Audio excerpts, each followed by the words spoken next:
The Two Mics, simulcast across the UK on Talk Sport and Talk Radio.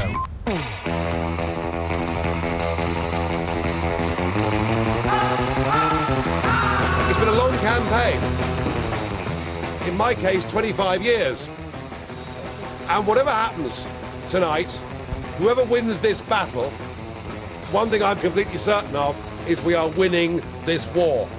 Euroscepticism was considered to be fringy, fruitcakey, to quote the Prime Minister. Pretty odd. And now it looks like tonight, maybe just under half, maybe just over half the country is going to vote for us to leave the European Union. The number of votes cast in favour of remain a member of the European Union was 19,322. Gibraltar votes remain. It would be an absolute nonsense if David Cameron felt, having given the country that choice, if they take the decision, he couldn't carry on the job. We are completely behind him staying. We want him to stay. The total number of votes cast in favour of Remain was 51,930. The total number of votes cast in favour of Leave was 82,000.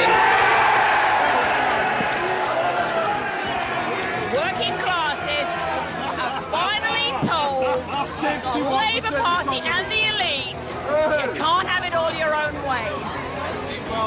I think that Remain might just nick it, but there isn't much in it, and the government managed to register 2 million people, and that may make the difference. Look, let's see.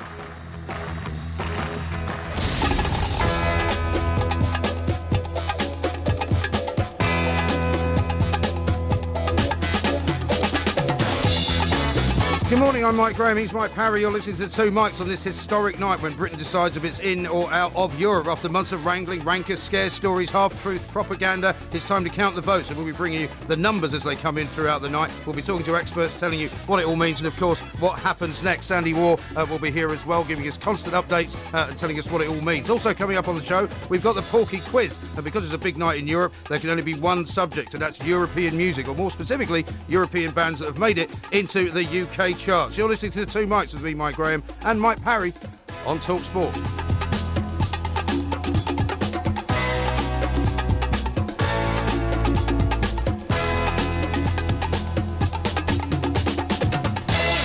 It is referendum night. This is a 5-hour referendum special. It's time to say a very, very good morning to Mr. Mike, a Porky, a Parry. Very good morning to you, Mr. Parry. Good morning, Mike. And I have to say, today we've got our political hats on, so there will be a little ribaldry over the next 5 hours, but not the sort of ribaldry you and I normally engage in. Indeed. In the early hours of the morning. Yes, This is serious business. It is serious business. They're looking very, very close as well, because, of course, we were told before the results started coming in that it might be sort of 52, 48, might be 56. Yeah. Even as much as 58%. What's interesting is the exit polls are nothing like as strong in the belief that we have in them in this poll as they were at the general election. Yeah. When the first exit poll came in at the general election and showed that the Tories had taken a huge lead in number of seats, that was it. It was all over. Yeah. Nobody believed there was any problem. Yeah. But if you look at the exit polls here, one is as far away as 54-46. Yeah. So I'm sorry, the margin is of 8 points. Yeah. Others are saying that the other side are winning by 3 points. So they're all over the place. And it could be a very, very narrow margin of victory, whichever way it goes. I'm delighted to also say that Sandy Waugh is here with us. She'll be here with us all night. Very good morning to you, Sandy. Morning. Tell us where it is at the moment. Very, very early stages, of course. But what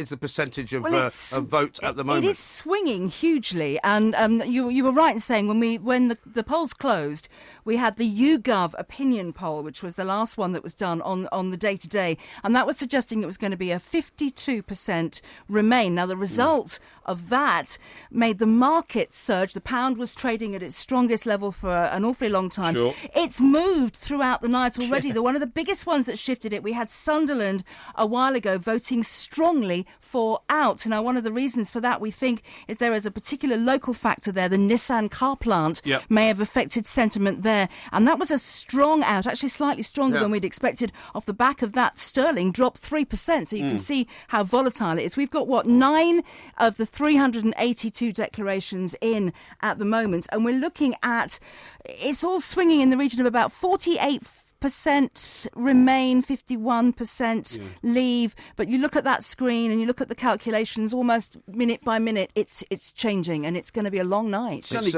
can you explain that Sunderland result? Because I don't get this, you see. What you've just said is that they've got a Nissan plant, 7,000 people work there, but unless I'm badly mistaken, the Japanese owners of the Nissan plant warned that coming out of Europe would be a very bad thing for business. Yeah. So you would think that the majority of people in Sunderland would be voting to stay in. And if you listen to the sort of heckles that were in the hall when that result came in, there was a certain, it was in that little bit we heard at the beginning of the programme, people saying, well, now the political elite will actually start listening to us. And I think there's some of the politicians saying this morning they think part of this vote may be a protest vote at the government, and people are using this in a...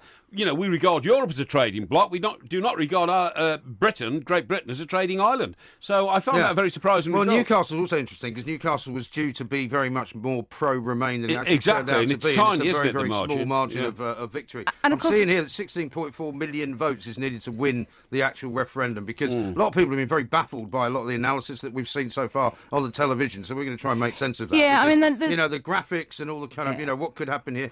It looks like a very confusing sight. It is, and that number's changing as well, because one of the first things that are being declared, this is a count in several stages. So what we're getting at each of the 382 individual counts, the first thing they're declaring is how many people have voted, and obviously that's being tallied. And what we need is what we're saying all night is it's 50 plus 1. So 50% plus 1, and that will do it for you. So that number's actually changing. I've got a slightly updated figure from the 16.4. The latest estimate I've got, there's going to be a lot of numbers tonight, is 15,625,456 was the latest halfway point. That's also, as I say, that's also going to change because we're getting declarations of the numbers counted as it comes in. Every single vote is of equal value, and that is what's different from the general election. You know, in some constituencies, as we know, if it's a safe seat, any vote that's against the major party is effectively a wasted vote. That's one of the reasons you say people are disenfranchised. Sure. Every single vote counts tonight. Yeah, sure, it's a referendum, it's not a seat count. Yeah, and the turnout's interesting. The highest we've had so far, Gibraltar, 84% turnout. Dundee, the lowest that I've seen so far, at 63%. So these are big votes. Yeah, they certainly are. Yeah. Sandy, thank you very much indeed. Sandy Wall will be with us throughout the night, of course. Every time there's anything that needs to be told, it will be told by Sandy. She'll be popping in and out the studio all the way through the night. And, of course, we're going to be trying to analyse as best we can. We've got a whole host of guests. We're going to go to America to see what they view the way things are going. We go to Australia to Sandra Lee, because of course a lot of them. And we're going to get home-side financial experts. We are. Tell us exactly what it means to business. Exactly right. Because that is one of the crucial factors that we're going to have to watch all night long. I think whatever. That was a Lionel Richie song. All night long was a Lionel Richie song. I'm looking forward actually to the Porky Quiz tonight, I have to say, because it's very musical. It's all about European bands that have made it big in the UK charts. That's right, absolutely. I've had a look at the questions early doors, and it looks like a very, very easy test of musical knowledge. Yeah, but there is a clause for appeal from me already, isn't there? Is there? Yes. Why is that? Only 9 questions were submitted to you by the independent quizmasters. Why is this? That's true. Well, because they obviously can't count. So where has the 10th question come from? I've had them do a 10th question. At this time of night, did you? Oh, yeah. You got them out of bed, and you don't have to get them out of bed. They are constantly aware of what is going on. Yeah. Because they have to monitor the actual quiz itself, don't they? I mean, this is evidence of gerrymandering. I don't see why it is. This is evidence of gerrymandering. There's already people saying there's gerrymandering going on in this particular election. Did you see that story about the pencils earlier on, where apparently some Leave campaigners were saying, it's not very good to paint your mark in pencil because it could be rubbed out and then filled in by somebody else later. Not only that, a woman at one polling booth was tapped on the shoulder by a policeman after she was reported for lending her pencil to the person. No, a pen. It was she had to do it in pen. Yeah. Well, it's not quite if it was a pen or a pencil, but whatever the implement was, she lent it to the person in the next, closed off cubicle. Yeah, right. And now is being investigated for gerrymandering, as you quite rightly say. It's absolutely extraordinary. The one thing I was going to say, I think we can know, is that this is, because it's going to be so close, this is not really the end of anything. This is the beginning of something I don't agree. This is the beginning of something massive. I don't agree with you, mate. We'll get into that as the night folds on. All this nonsense we've been having about, unless the Remainers get a clear mandate of 6, 7, 8 points, then in effect the Leavers have won because they've narrowed it down to 1 or 2%. Well, that's the kind of thing you would say. No, it's winners and losers. It's absolute nonsense. You know why it's nonsense? Why? Because David Cameron's the Prime Minister of this country. Yeah. He's scraped into a majority government. I think he's only got a majority of 8 if you add everybody together who could be against him. It was bigger than everybody thought it was going to be. But he rules because he's got a majority. Yeah. Those who get the majority win, and they rule. And all this nonsense. Yeah, but hang on. He's now running a party which is riven and split by this particular issue. Well, it won't be after tonight. It will be. It will not be, Mike, No, because I'm telling you why it won't be, because those who win and will be ruling, and those who lose have lost, and their fate will be decided. You may be right. I mean, we can debate this. I am right. We can debate I am this. right. But what I was meaning as well, not so much about the internal politics of this country, but also in Europe, because Nigel Farage has talked about this, that actually, because of the way that it is so close and will be so close, there will be other countries who will be thinking, you know what, maybe we should have a look at this as well. No, they won't. You see, Mr Farage is saying all that, and Mr Farage has fought a valiant battle to have us... if you think of where he started and where he is now, he's come a long way. Where did he start? He started with nowhere. Where is he now? Well, he's managed to get a referendum on the one issue that he's wanted to get a referendum on. He's managed to get what looks like very close to 50% of the voting public saying they want to get out of Europe. Mike, can I just remind you, Mr Farage was head of his own party and couldn't get elected into the Parliament of this country at the last election. Well, he'll tell you he couldn't even win his own seat. Yeah, but he will tell you that is why the system of voting in this country is not fair, because UKIP got a far bigger share of the vote than they got a share of the seats. That's a rubbish. It's first past the post. It always has been, and that's how people get into Parliament or not. Everybody said, Farage speaks for millions of people. Yeah. He doesn't even speak for 4 million people. He doesn't even speak for 4 million UKIP voters. Well, he might do, but he doesn't speak for the people in the constituency where he asked them to return him to Parliament. They said, no, thank you, Mr Farage. We don't like you. We don't like what you're all about. So I don't think he's gone anywhere. I don't like your newspaper. Where has he gone? He hasn't gone anywhere. Well, all he does is stand on Westminster Green with a pint of beer in his hand and tell everybody, I'm the parliamentarian, the politician of the people. Yeah. No, you're not. Nobody even voted for you to get into Parliament. He sounds a bit like you, this guy, Nigel Farage. We'll explore much more of this coming up later on. Of course, we've got loads of things to get through. We'll be keeping you updated. The Shetland Islands has voted Remain, 57% to 43%. Western Bartonshire votes to Remain. We expect Scotland to vote for Remain all over the place because they don't want to leave the European Union. This is Talk Sport. It's a referendum special.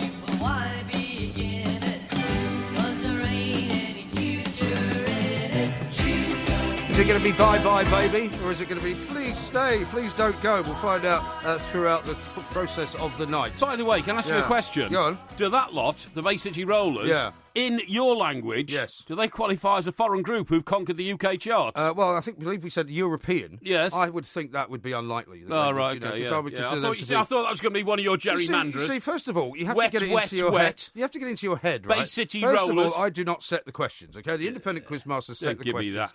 The bottom line is that if you say, and you were very specific, European bands that have made it big in the UK charts. That's right. Now, I took from that and gave the instructions to them that it was bands from the continent of Europe rather than from the British Isles. And of course, it's between the 60s and the 90s. It's not in this century. Not in this century? No. I'm not sure, actually. No, it's not in this century. I'm not sure. But you didn't specify that. But you're in the pocket of the independent quizmasters anyway. I wouldn't say I'm in the pocket of anyone. I would say no, you are. I'm entirely in fact, neutral. I would say you're in their pocket and they're in your pocket. I'm neutral in all matters. Conspiracy of gerrymandering. Including, in fact, on this particular issue. Because, actually, I'm going to ask you about this in a minute, about where you stand on this, because we've been asked this for a long, long time. Sure. Because obviously we've been, sort of barred from speaking our minds on this subject because of Ofcom regulations. We're now able to do so. That's why we haven't been able to have a debate about it up to now. Yeah. But basically, my feeling on all of it is that the European Union is not entirely a perfect organisation by any means. It's been exposed as a sort of a rotten from the inside, sort of gerrymandered core. Yes. The whole issue of immigration has been a massive problem. However, I have to say that on balance, I'm on the Remain side more than I am on the Leave side. Okay. Where are you? I am on the Remain side. Are you? And I would like to detail my reasons for that. Actually. Well, it may surprise you, and I'm not surprised. Because normally you would be accused of being a Little Englander. Well, I am. I'm accused of being a Little Englander all the time. You see, this is the situation. But I'll tell you exactly why I'm on the Remain side. Firstly, I believe economic chaos would bedevil this country for probably 5 years if we came out. The intricacy of the financial world, of which the hub is still London, is so delicate that if we came out, the gerrymandering that would, I'm overusing that word now, the skullduggery which would happen in the financial world, financial markets, between us and Frankfurt and the Europeans would be, I think it would be so damaging to the economy of this country. You've got to remember that about 90% of this country's wealth is generated in the City of London. Yeah. And that that's on insurances, that's on trading, that's on the invisibles, as we call them, the visible exports. Yeah. And we have such a monopoly on that. The Europeans want it very badly. If we go out of Europe, they won't think twice then about changing the rules and seizing some of that. But the main reasons, Mike, are the individuals involved. Yeah. I do not trust Boris Johnson on his policy that he believes we're better off out of Europe. Well, it's all very woolly, isn't it? Well, up until March of last year, he was saying he was a Remainer. Yeah. He was actually referring to it as, well, I'm not a leaver, so why would I want to head up a campaign to leave? That was when he was Mayor of London, of course. Exactly, and then he changes and he leaves. Now, Boris Johnson, in my mind, has only become head of the Leave campaign for one reason, and that is to become Prime Minister of this country. Yeah. He wants to win a referendum. I think you said this at the time, didn't you? When he made his move, you said this is basically political suicide for him. Because in the end, all he's doing it is for a political gain. I sent out a tweet saying Boris Johnson has just committed political suicide. I don't believe that the Leavers will win. And if he leads the Leavers, he'll then be discredited. I think Cameron's been brilliantly clever in this because he is going to leave Boris Johnson needing a favour from David Cameron to resurrect his political career. I completely disagree with you about that because I think Cameron has made a massive error by even having this referendum in the first place. People will say, isn't it a great idea that the public can vote for whether we want to stay in the European Union? Sure. He promised this basically as a way of putting a sop to the guys from the right wing of the Tory party. He said, we will have a referendum for once and for all. But having done that, I don't think he a bit like the Scottish National Party winning Scotland and holding Scotland. Tony Blair never thought that would happen when he gave them devolution. Cameron has now pretty much wrecked the Conservative Party by having this referendum. Well, I agree to a certain extent, but can I just sort of add a few caveats to what you've just said? First of all, Cameron had to offer some sort of sop to the right wing of his party and to UKIP because commentators were talking up UKIP as though they're going to win 40 seats, right? Exactly, yeah. And of course they didn't. No. As I just said about Farage couldn't even get in. Yeah. So Cameron listened to the commentators who said, well, UKIP will get about 40 seats, the right wing of the Tory party rebel against you, offer a referendum. So he did. Yeah. Right? Now, despite that, because he offered the referendum, he got himself a majority in the Commons. Yeah. So at least he's got a majority government. So you can say he's been clever there, right? He has, but now it's come back to bite him massively on the backside, I think. Well, yeah, but I think he'll win this, you see, tonight. Although I'm saying now I think he'll win. And even if he wins by 1 or 2%, he's still won. And Cameron, as a Prime Minister, against Boris Johnson as a Prime Minister, just let me say this. Cameron, first of all, headed up the Tory government, got rid of a Labour government in a duopoly, in the coalition government, then won himself a majority, then won the vote over Scotland, and now I think will win the referendum. So he's been a pretty successful Prime Minister when it's come to going to the people and asking for an endorsement. But you just wonder whether something like this will eat away at his success up to now. I think he'll endorse it. Well, I'm not sure. You see, I think it's going to be very, very difficult for him to sort of justify doing anything at all after this vote, if it is as close as 51-49. I don't agree. I think that's going to make him very vulnerable. And although there's been a letter already written tonight by several sort of Leave Tories saying he now must govern the party. But he must govern the country. We knew that was coming. Well, no, that was flashed in the Mail on Sunday last Sunday, and it said they're going to send this letter to make it look like there's unity in the party. Yeah, but they sent it very early. Because, they sent it tonight, 10 o'clock. No, but what I'm saying is they sent it very early in the evening. I mean, we don't know yet whether. I mean, this could still go the other way. Yeah, we don't know. I mean, this is so close, right, that it would not be now surprising if it turned out that it was 51-49 in favour of Leave. Yeah, it could well be, but I think it's going to go the other way. I'm predicting it'll be a narrow victory. Now, I'm going to read you a couple of tweets. Can I just finish on Boris Johnson, please? Just on that. Boris Johnson's an opportunist. I don't believe he's a career politician. He just wants to be Prime Minister. He's never, ever laid out a list of policies that he would endorse and follow if he was Prime Minister of this country. Yeah. He simply wants to be Prime Minister. You know, he's led his political life as the buffoon with the blonde hair. He suddenly cut his blonde hair. Yeah. He's suddenly become the boss of the Leave Party. He wants to get in there. And he hasn't got a policy in his head. He's an opportunist. He's riven right by jealousy against David Cameron. The two men were both at Eton. Yeah. David Cameron got a first-class honours degree at Oxford, where they went on to both study. And Boris Johnson didn't. Right. And David Cameron is 3 years younger than Boris Johnson, and Boris Johnson sees his younger, sort of almost like the fag at Eton that he was, running away with the Prime Ministership, running away with power. It's hard for him to swallow. It is very hard for him to swallow, and I think a lot of what he's done is driven by personal animosity towards David Cameron, and that's not a good reason to back somebody in an issue as important as this. That may well be true, and also what's interesting is that as he emerged as the leader of the Leave campaign, he became slightly less batty, he became slightly less charismatic, all of which was his great big selling point. And to suddenly try and become a serious politician and to try and make serious points, when, as you quite rightly say, he didn't really have any to make, he was slightly more exposed, I think, than he's ever been. So you may well be right about him, but what I worry about slightly, and I don't really worry about whether the Tory party exists or doesn't exist, or whether they remain in power or don't remain in power, but the whole issue of this referendum campaign has made people in this country very divided, a bit like the Scottish referendum did. But it's always going to. Yeah, but that won't go away very quickly. I don't think it will go away at all. In the places where people have voted to leave in big numbers, like in Sunderland, they're going to feel very, very badly cheated out of what goes on if it turns out that they haven't actually managed to get over the line. If democracy works at its purest form, then the majority rules, OK? Yeah. And those who lost have to say, I entered into the position where I could vote on the basis that you win or you lose, depending on how many people vote the same way as you. Yeah. So you accept democracy. We are not like France. Well, you say that, but not everybody does. I mean, do you think there'll be riots in the streets then if this goes the wrong way for a certain section of the community? I don't think there will be, largely because there won't be. Largely because the whole kind of political spectrum has been spread on this. Labour have been largely officially Remain. The Tory party have been officially Remain. Yep. But there will be pockets of this country where, as some of the pundits I've been listening to earlier on tonight have said, there is a great deal of inequality, a lot of unhappiness, a lot of people who feel that the immigration problem has caused this whole situation, and that's not going to go away. Can I just say to you that Mrs Thatcher, as Prime Minister, managed to produce all those sort of feelings amongst people. That's why we had the Pole riot. Yeah, I mean, we did have riots then. I mean, that's why we had massive riots in this country. When Mrs Thatcher was in charge, there were 17 cities ablaze one night during a spate of rioting. Right. There were massive confrontations between working people in the mining industry, in the print works industry, against the police and the establishment. Flying pickets and all that. Flying pickets and all that. You're absolutely right. So we've seen all that in this country because we're a democracy.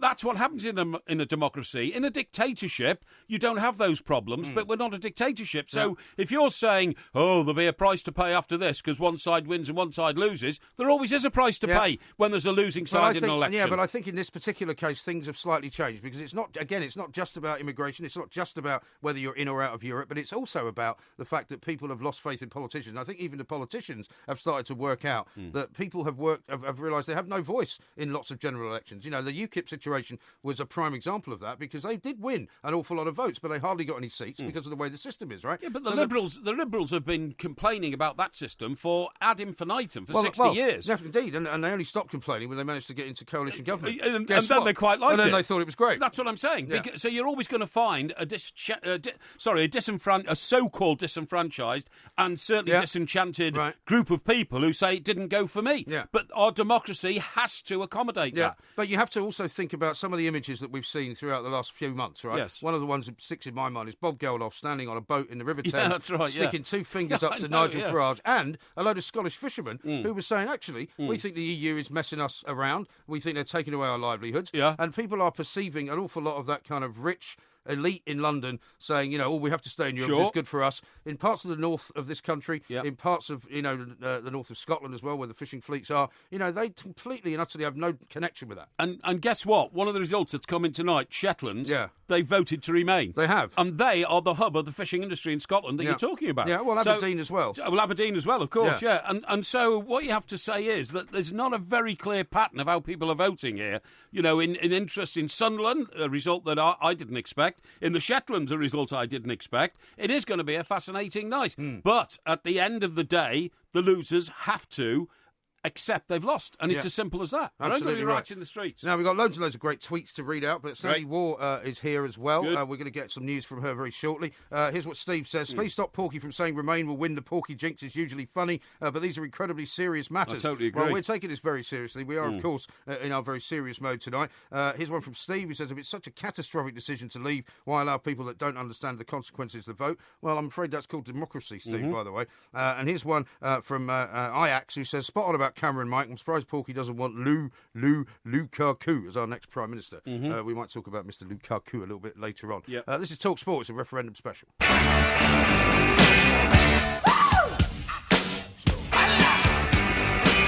Darling, you got to let me know. Should I stay or should I go? If you say that you are mine, I'll be here till the end of time.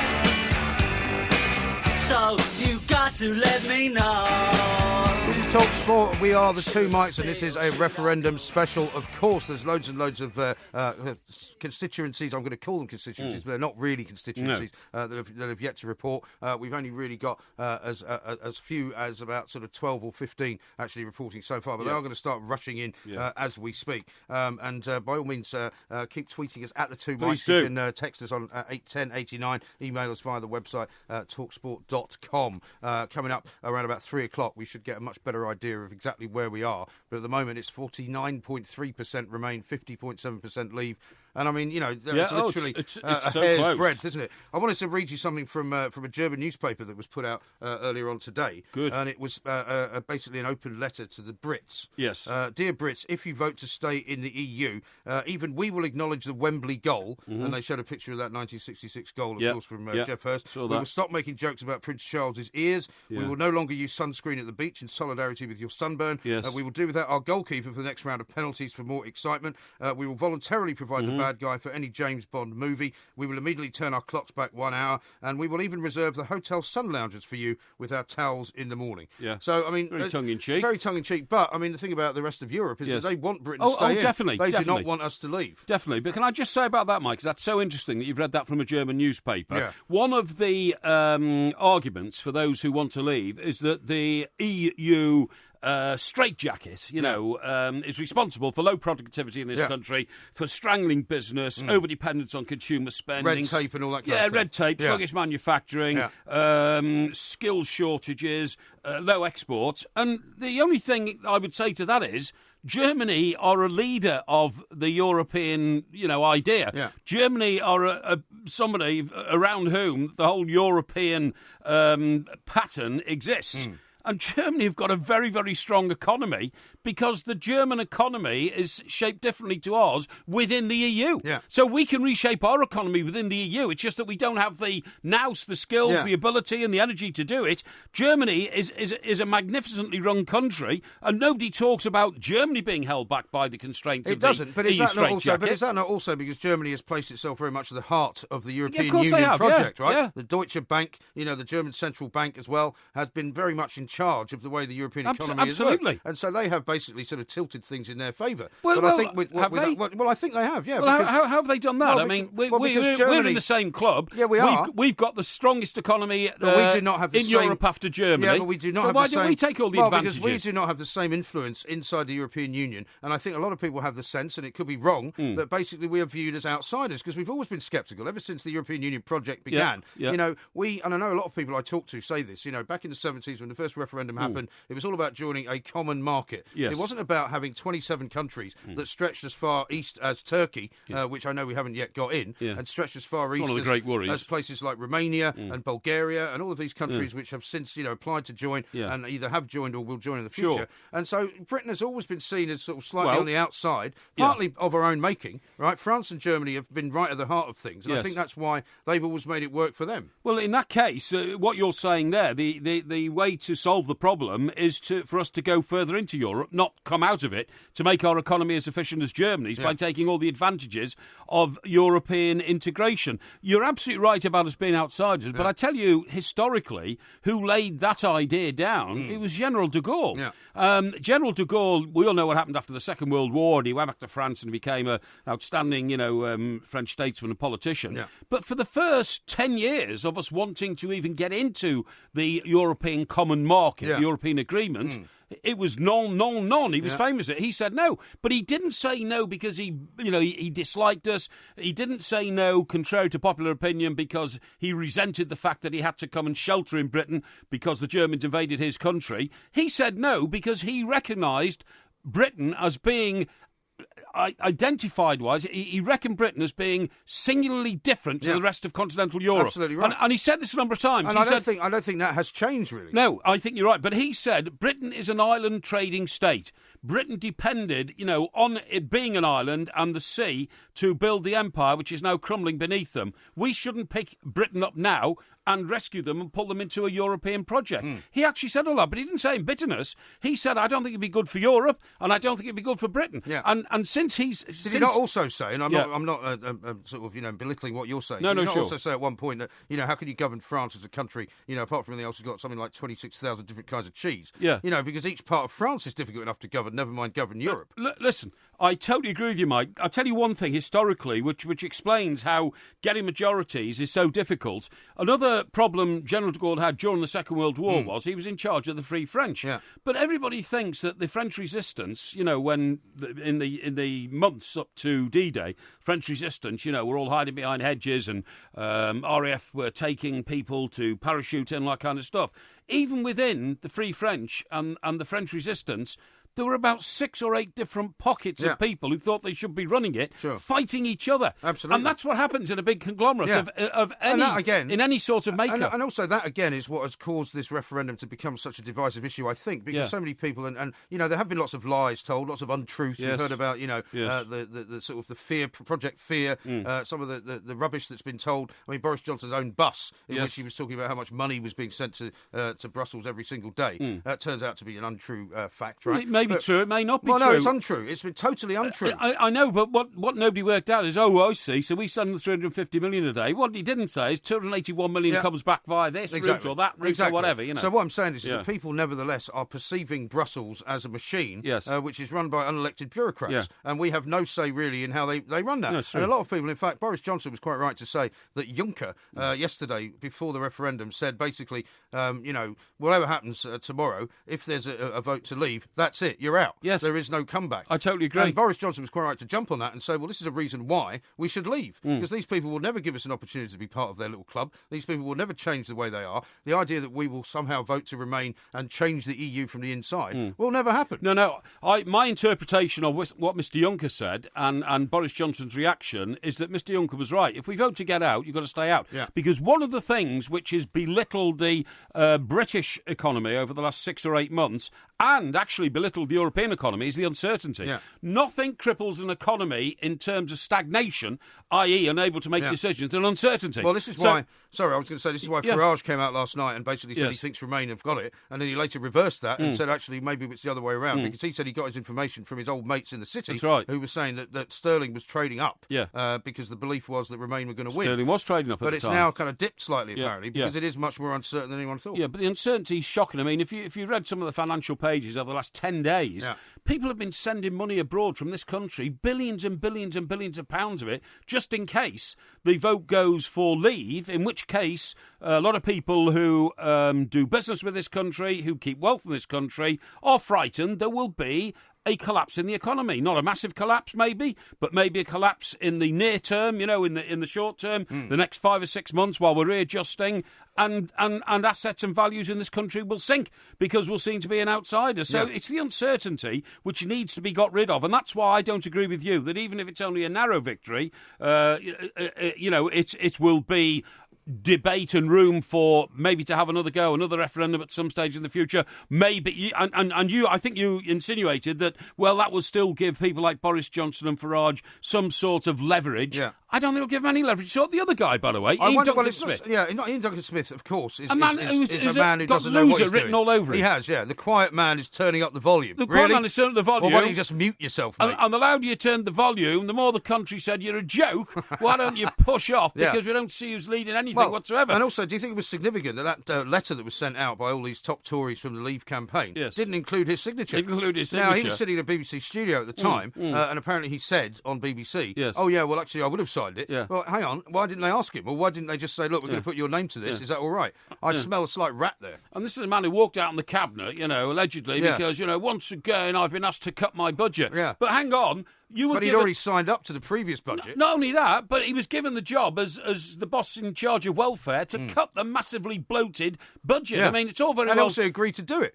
And he's now saying we should go out of Europe because, of course, they have a very bloated economy, and they spend rubbishing money all over the place. You were put in charge of the most bloated part of the British economy, and you were told to trim it. And when Cameron, the Prime Minister, said, look, we've got to lose another 1% off your budget, IDS, if you don't mind, he flounced out and said, in fact, what it was really, according to all the political analysts in Whitehall, he decided, I've had enough of this, I don't like being the quiet man and the little man and anymore. He didn't like getting the blame all the time. Why am I always having to cut my budget? I'm going to flounce out I'll tell you who's been very quiet so far. We will hear from David Cameron, I think, a little bit later on. Yes.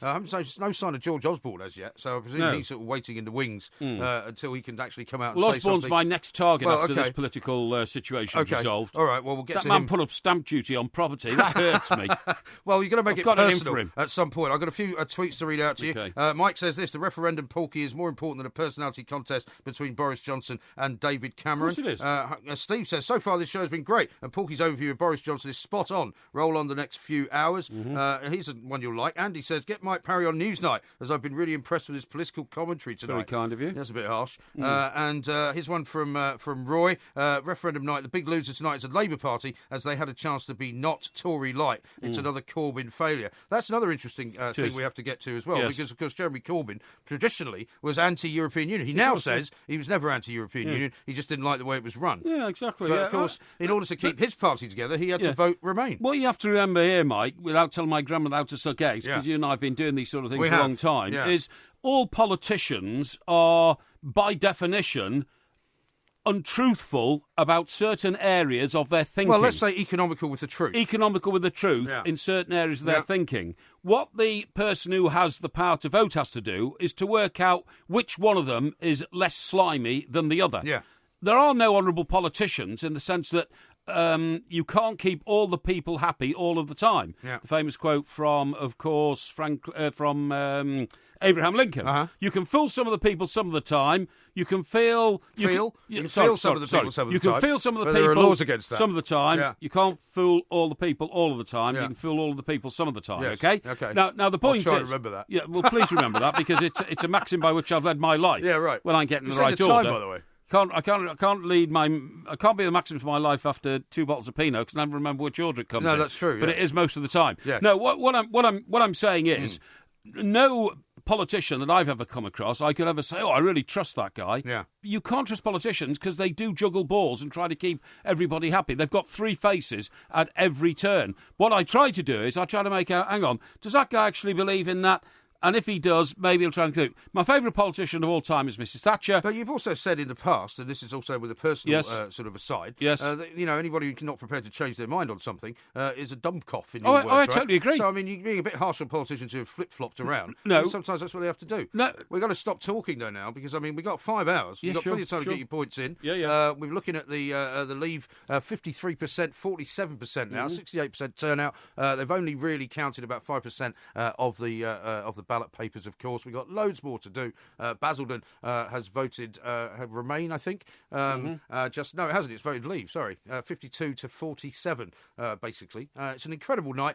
We're here all night to keep you informed throughout. Of course, this is TalkSport.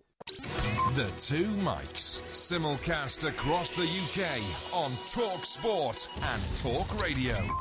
We are the two Mikes. We're here all the way through the night. We're going to go to the referendum desk now and find out from Sandy Wall what is happening. Sandy?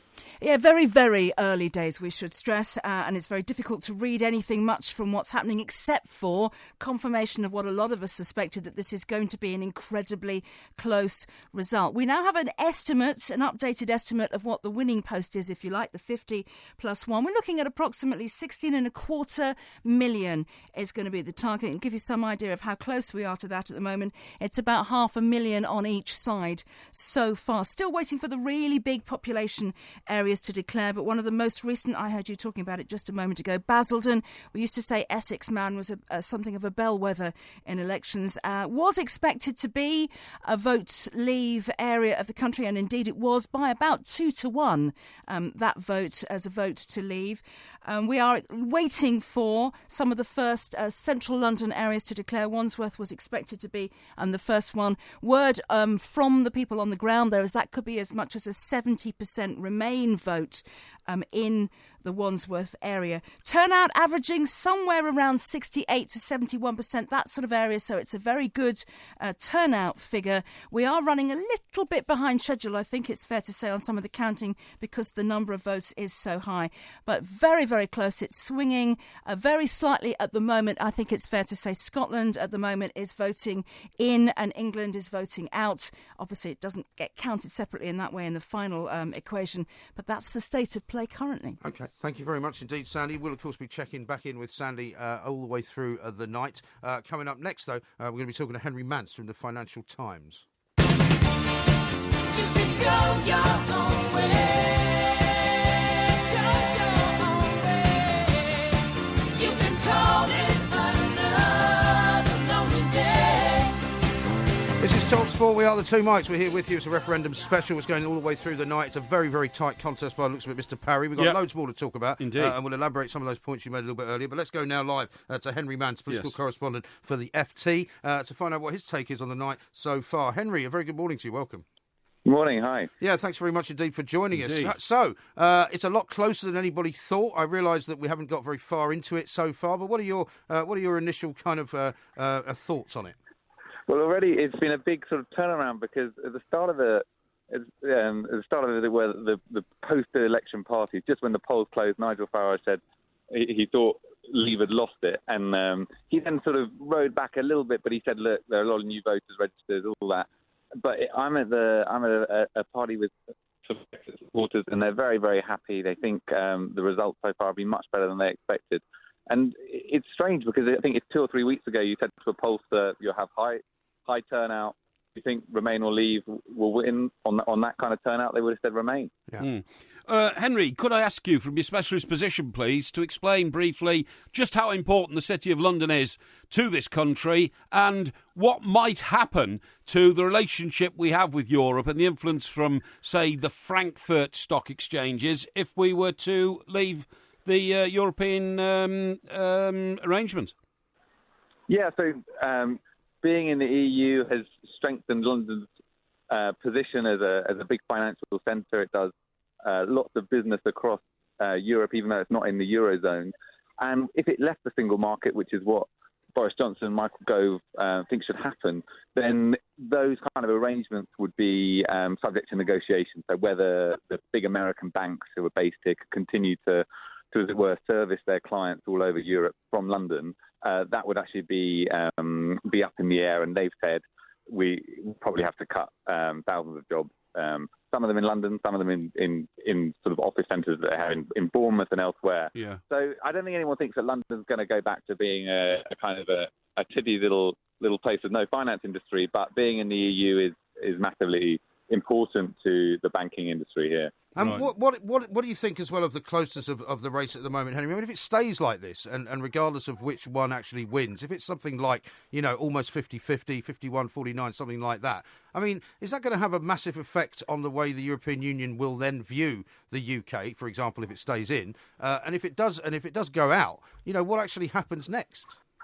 Yeah, I think, well, look, if it's a leave vote, even by 3 votes, I mean, that's a leave vote, and that has massive ramifications.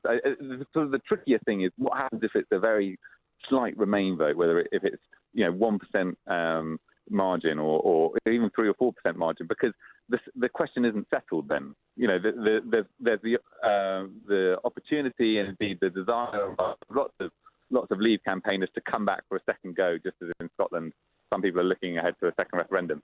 I think from the EU's point of view, they would have a couple of options there. Do they try and pacify the UK? Do they try and offer more in the years to come, or do they just say, look, you know, Britain is an uncertain member of it might leave at any moment. We've got to discount it almost. But those are questions for sort of the years to come, I think, if there's a narrow Remain victory. At the moment, it looks like there could be a Leave victory.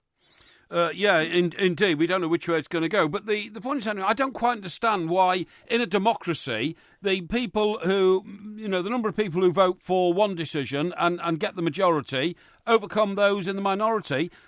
There was talk that the Scottish situation would result in another referendum because of the narrowness of the margin of victory, but that has all gone away, and I expect it will go away here. I think Cameron's a very clever politician. You know, he won an election where he got a majority, he won the Scottish referendum, he's now got this one. If he wins this, I think that he has the ability. I totally disagree with you. He has the ability to carry these democratic decisions through and get people on his side. The credibility of those who want to leave: Boris Johnson, Nigel Farage, Ian Duncan-Smith. Hang on. I don't think they're clever enough to make hay out of even a narrow defeat. I agree with you on one thing, which is I think it's a very hard case to say let's do another referendum after this, because everyone's fed up of it. Yeah. So I think Cameron would have a strong argument there. But would it not be the case, Henry, that no matter what has happened here and no matter which way this goes, as close as it is, that this will maybe be Cameron's kind of Waterloo, if you like? It may even be something that he regrets ever organising, because I don't think even he could have foreseen that this would become so bitter, so kind of so divisive in the country, not just politically, but amongst the people of the various cities and towns that are currently voting. I think he thought he'd win, and he set out his what he wanted his legacy to be, and two of the big things were settling the Scotland question and settling the European question. You don't set it up as an aim if you don't think you can achieve it. Having said that, I mean, he can justify it to himself if he loses by saying, look, the pressure was such, the media was going on about it so much, UKIP was going on about it so much. Anyone in my position would have had to offer a referendum, and anyone in my position would have lost it. Yeah, I understand. Henry, as in your position as a political correspondent, what would your feelings be about if it goes the way of the Leavers and they get enough, 2-3% to really endorse the position, and then politically they take over in this country? What would your feelings be about Boris Johnson emerging as a candidate for Prime Minister and maybe even becoming Prime Minister? I think you have to say it's one of the most amazing political rises that he's had to resign over lying. Yeah. He's had various other problems. I mean, he's had incidents in his personal life which might have toppled another politician. He lives his life with the morals of an alley cat in his personal life, doesn't he? Nobody cares about that. That's something for you to judge. But I think very few politicians could have carried off his act, basically, which is not to be able to explain away changes in decisions, U-turns, personal indiscretions, looking like an idiot hung on a zip wire. He's managed to do it, whereas for lots of other politicians it would have been fatal. Henry, just one final question. We haven't got a lot of time. You'll be obviously all over this all through the night. What's the next big sort of milestone, if you like, that we can take some judgment from in terms of a count that's going to come in the next few hours? I mean, the central London ones will be big. Then the turnout figures, which we've seen, they don't look as high as people were expecting. So people were wondering whether London could compensate for a Leave vote elsewhere in England if London voted hugely Remain. Let's have a look at that. But the turnout figures are not suggesting that that will be the case. Okay. Henry, listen, I really appreciate you taking the time. Thank you very much. I know you're a very busy man. We may come back to you later on the night if it's all possible. That's Henry Mance there, who is the political correspondent for the Financial Times. It's a fascinating night. I mean, the figures they're putting up now, it's Leave 53, Remain 47. I mean, I don't wish to belittle what is going on here, but it's a bit like watching the winners and losers vote on a Tuesday morning going through the day. Do you know what I mean? Yes. Fascinating stuff. We'll be keeping tabs on Sandy Wall. We'll be going down to Australia to find find out what they're thinking about all of this with Sandra Lee in the next hour. This is a TalkSport referendum special.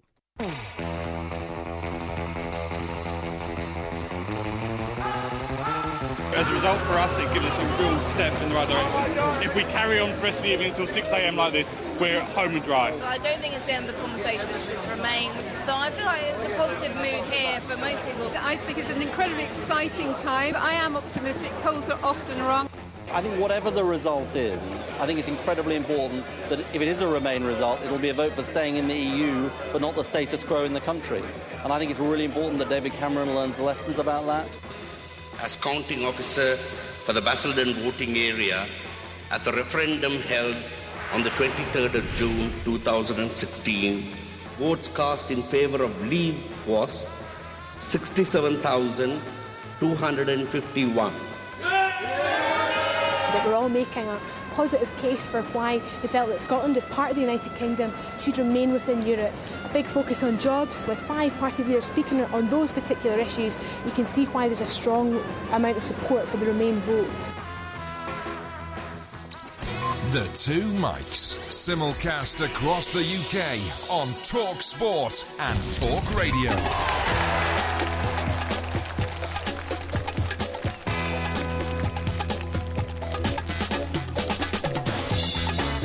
Good morning, I'm Mike Graham, he's Mike Parry. You're listening to the Two Mics on this historic night when Britain decides if it's in or out of Europe. At the moment it's running 53 to 47 in favour of Leave. It's shocking an awful lot of people in the political world, and of course an awful lot of people up and down the country have voted. It's quite a big turnout by the looks of things, somewhere around between 70 and maybe 3% in some places. We'll be analysing all the results as they come in. It's very, very unclear yet, but we know that it's going to be incredibly close. We'll be talking to a whole series of experts later on this hour. Sandra Lee's coming on from Australia. We'll find out what the view is from down under, particularly if Leave actually wins, because they want to bring in an immigration system that they use in Australia based on points. 08717 22 3344. You're listening to the Two Mics with me, Mike Graham, and Mike Parry on Talk Sport.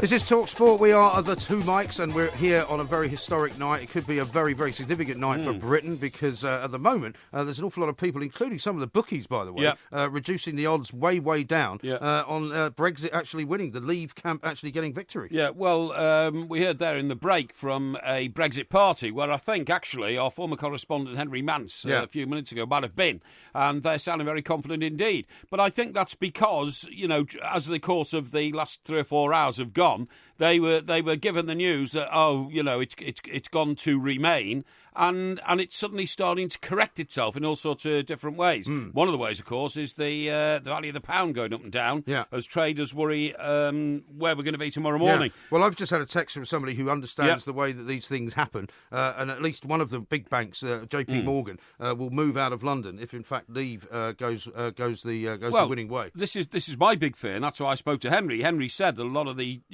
huge American institutions will wonder whether or not they should remain in London if we go out. Now, talking about American influence, Mike, I think another reason why I am a Remainer is that President Obama made it absolutely clear that if Britain decide to alienate themselves from the European project, as we'll call it, I'm not sure what it's called these days. I'm not sure whether it's called the European Common Market or I suppose it's just the European Union, really. But the project is what people have a problem with, because it feels like it's a project, doesn't it? It feels like it's expanding. It feels like it's never going to stop expanding. And the whole process of the refugee problem, the Euro problem, the bailing out of Greece and all these other countries that are going to go under. Absolutely. People are worried about that. Well, of course they're worried about it. But, I mean, President Obama made it clear and even used an expression, which is an English expression, you go to the back of the queue, because, of course, most people said that must have been scripted for him by Downing Street, because, of course, in America, as you and I know, you stand in line when you go to the bank. You don't stand in a queue. So he didn't say go to the back of the line, so everybody thought he was in hoots with that. In fact, actually, he'd used the word queue before. But the point I'm making is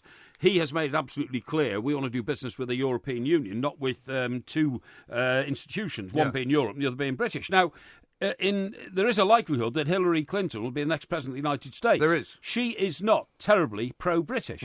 And in fact, for a long, long time, there's been a lobby in the American...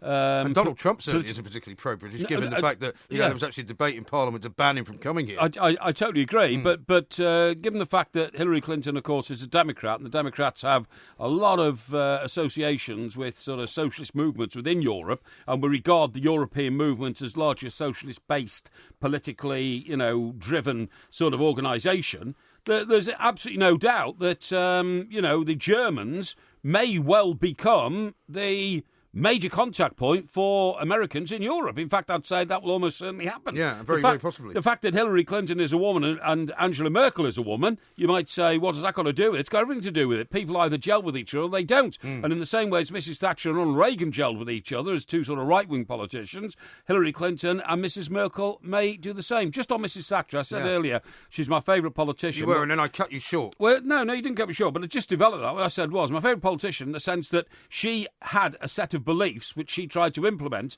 into political policy, like people owning their own council homes, like people taking shares, like people retaining more of their money, not less, in taxes and all that kind of stuff. But the very interesting thing was, Mike, when she started her political career, she was very, very pro-European. Yeah. She believed it should be there. And do you remember the famous picture? She was what you would call a conviction politician. Yes. And to be honest, we haven't had too many of them, really. We haven't had too many of them at all. But do you remember the famous picture of her wearing the jumper, which had all the European flags on? She said, we've got to be a member of this club. However, Mrs. Thatcher was booted out of Downing Street by her own party in 1990.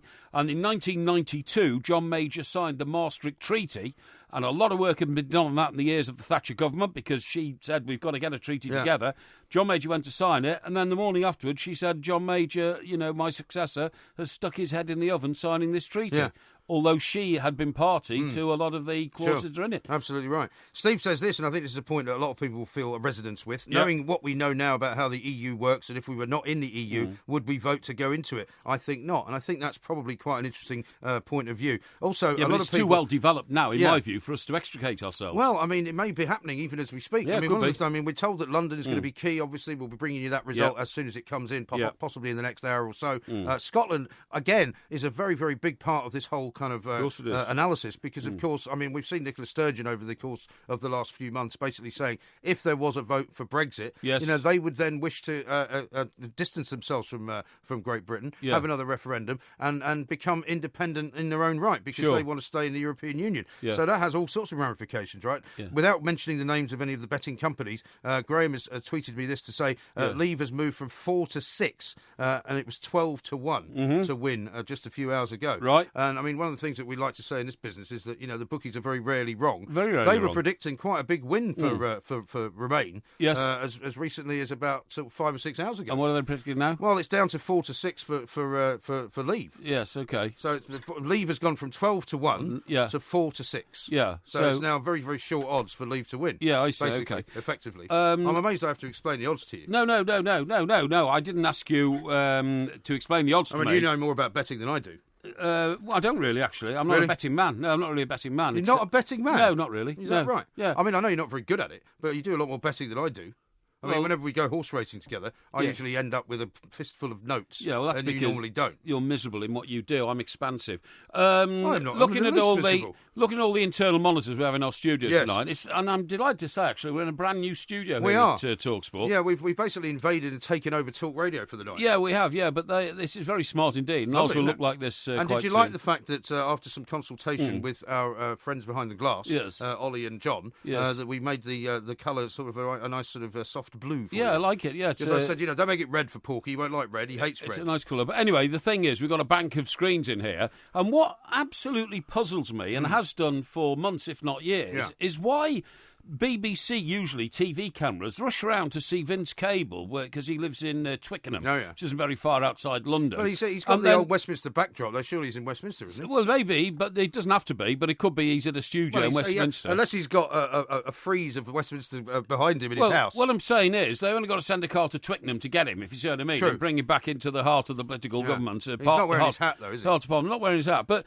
Vince Cable is, in my view, the most incompetent business minister we've ever had. had. And he was only in government because it was the coalition and they had to... And how pompous was he as well when he was in there? Yeah, telling everybody I was an oil trader, so I know all about business, and then constantly wanting more and more taxes to strangle business. Well, so was the Archbishop of Canterbury. Yeah. More and more red tape to strangle business. I mean, in my view, the best thing Vince Cable was good at was ballroom dancing. He was a ballroom dancer, wasn't he? Was he? I think he was a champion ballroom dancer. Oh, okay. Yeah. And he should have stuck to ballroom dancing because... instead of tap dancing, which is what he did when he was in government. That's absolutely right. Because I've only ever heard him talk complete nutter drivel on the political Well, that was stage. one hilarious night, wasn't it, last year, when all those people like him got voted out. That's I think right, it was tremendous. But, I mean, I think his biggest blunder, was it not, was when he decided to put a mansion tax on all houses over £1 million. Yes, that's and right. And then realised very quickly that almost every house in Twickenham is worth over £1 million. So he went, all right, I'll make it £2 million. That's right, yeah. But not only that, he What a also realised that most of the MPs, most of the Liberal MPs in Parliament, all lived in houses worth about £3 million. Yeah. So he was stinging his own people as well. Yeah, no, I never thought he was very good at the job. Right. Now, how about this from Becky in New Zealand? We are going down to the Antipodean part of the world to talk to Sandra Lee very shortly. Yes. She says, I've got 2 spare rooms in my house. If any UK friends are thinking of emigrating, follow the EU referendum. Must like cats, wine and avocados. Yeah. Well, that's very kind of you. They have got a massive shortage, of course, down there, as you told us the other day. Well, absolutely, the avocado things. Yeah, very funny tweet here from my pal Gary Lineker. Oh, yeah. He says... Your pal? Yes, my pal Gary, yeah. Saw him on the train up to Liverpool just a couple of weeks ago. Class? In first class, really? Yes. It says here, or was it Manchester? I think it was Manchester I was going to. Where were you going? No, I was going to Liverpool, and it was the Everton-Chelsea Cup game. Oh, was it? Which we won. Oh, yeah. And you managed to get Everton into the show just an hour and a quarter in. Hang on. Anyway, Gary says, this referendum is very tight. If it's 50-50, does it go to penalties? If so, shall we bring over a few Germans? And that's obviously a reference to the fact that whenever we play the Germans and go to a shootout, the Germans usually win. Yeah, absolutely right. Here's one from a Scottish bully who says, Porky's credibility just went out the window with me as soon as he said Thatcher was his political hero. Shameful, Porky. No, I didn't say that. What's the name of that guy? Well, he calls himself Scottish bully. OK, well, Scottish bully. I said I didn't say she's my favourite. I said Mrs Thatcher. What does he say I said? My hero. Your political hero. No, I did not say that. I said she's my favourite politician, and I've since qualified that. I've said she was a conviction politician. She put down a series of policies she would implement if she came to power, and she implemented them. And I've since qualified that and said that Mrs Thatcher and I do not agree on the European project because after John Major signed the Maastricht Treaty in 1992... By the way, have you ever... in 1992... Hang on. In 1992, she said he should have put his head in the oven because she was no longer Prime Minister. She had no control. Yeah. Have you ever been to Maastricht? Maastricht? I have. No, I haven't. I've been to Maastricht. I have no desire to go there. I will tell you a story about Maastricht in a minute. Okay. It's a good story. I'll tell you a story about Brussels as well. That'll be good. I'd like to hear that. Very interesting. Excellent. I had a great time in Brussels. Really? But more of that later Sprouts. because coming up next, we're going to talk to Sandra Lee down under in Australia. This is Talk Sport.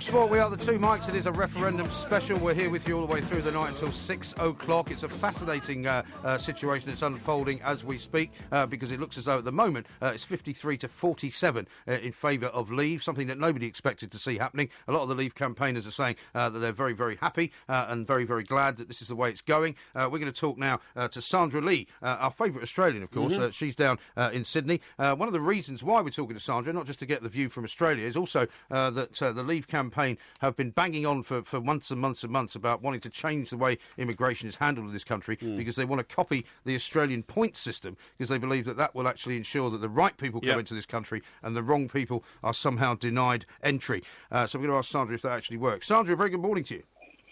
Good morning. How are you going? Yeah, well, it's a very historic night here, Sandra, and we normally have a bit of a laugh and a shout with you, but we may not have quite so much of a laugh and a shout with you because what's going on right now is something that the pollsters would appear to have missed completely. It looks as though Leave is very much in the driving seat. It might change once we see the London figures coming in.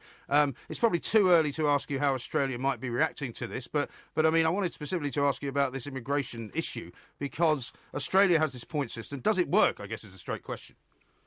It does work. In fact, Australia has one of the toughest immigration systems, I would say, in sort of, all of our sort of fellow like-minded Western countries. And it does work. We have a point system where you have to be able to speak English, you have to be a skilled migrant, and you have to have a certain education to get a certain amount of points to get into Australia to take on certain jobs. And obviously at the moment we have a great preference for medical professionals. We have, and from all around the world, wherever they're from, if they match the standard and the criteria, they're more than welcome to come here. Teachers are another one. Other sort of farm workers, we have a bit of a shortage of that. So it does seem to work. And also, don't forget, we also have a pretty generous refugee intake as well. Apparently, it's I think the second or the most generous of all of the Western nations per capita. Sandra, that's very interesting to know it works like that. Could I just say that Australia is a country that needs people, and Britain is a country which is very small and getting more and more packed every year as people come to this country. So your attitude to immigration is different to ours in the sense that there's a welcoming sort of banner put up for immigrants to arrive in your country, whereas in ours, there's a scare factor about them damaging our economy. But they make your country better, don't they? Isn't that the general view of Australians? That's pretty much the general view of Australians, which is why we do take in so many immigrants every year, and there is pretty much an open door policy. And also, I think that our benefit is that we actually do control our borders, and I think that's one of the problems that's been a part of, the threat and the paradox of your situation right now. Indeed. Just talking about that, when you say control our borders, is there any such thing as illegal immigration problems in Australia? I mean, like us, you're an island, so you've got vast areas of unpoliced It's a bit of a longer trip, coastline. though, isn't it, to get there? Well, yeah, I totally agree. But what I'm saying is that a problem at all? Do people these days are so desperate to go and find themselves a free society like Australia, like Great Britain, they take extraordinary risks in boats and all that kind of stuff. Does any of that happen there? Well, it did in the last 5 years when we had the Labor government. They changed the John Howard border protection laws under the way that people were coming in, and we had over 50,000 people arrive illegally by boats. And now a lot of those did eventually get asylum and were resettled elsewhere. A lot of them were turned back because they were seen to be economic migrants. Right. And we also have a problem of people coming in by plane and overstaying visas. And if they're found, they will be turfed out as well. Okay, and does that system work efficiently? Do you mind if I ask No, just to qualify that, I'm sorry. Does that you work? are so, you just monopolise everything, don't you? I mean, I am talking to Sandra, and you've got jumped in, and you haven't shut up. No, but I mean, does it work efficiently, Sandra? I'm sorry. It does, pretty much. It does work quite efficiently, and, we've had a scare in the last week or so with our election. Our general election is on next weekend, on the 2nd of July, and there was another boat that was turned back from Australia, heading for Australian waters, and there is a fear that on some people saying that if the Labor government get back in, the border protection policies will change again, and so the people smugglers are thinking, right, we're back in business. So it's really an interesting time. Yeah, indeed. It really is. What I wanted to ask you, Sandra, and thank you for apologising, Mr. Parry. You can tell that we are not quite in the normal frame of mind that we are sometimes, being terribly rude to each other, being very nice to each other. Indeed. I mean, one of the things that's occurring to a lot of people here as well, and part of the Leave campaign have made this a big thing, is that, why do we need the European Union when we have the Commonwealth? Why do we need to worry about, being friends with a huge block of countries in the continent, as we call it, when we've got the Commonwealth, particularly in terms of trade and all of that? I mean, would there be in Australia a sort of a welcoming, perhaps politically or by the people, of stronger ties between the UK and the Commonwealth and not so much with Europe? Look, it's a really interesting question. The government's official policy at the moment is that they're happy with Britain to stay within the EU. However, our current Prime Minister, Malcolm Turnbull, who's only been in the job for the last sort of 7 or 8 months since last September, his mantra is that we've got to be nimble and innovative.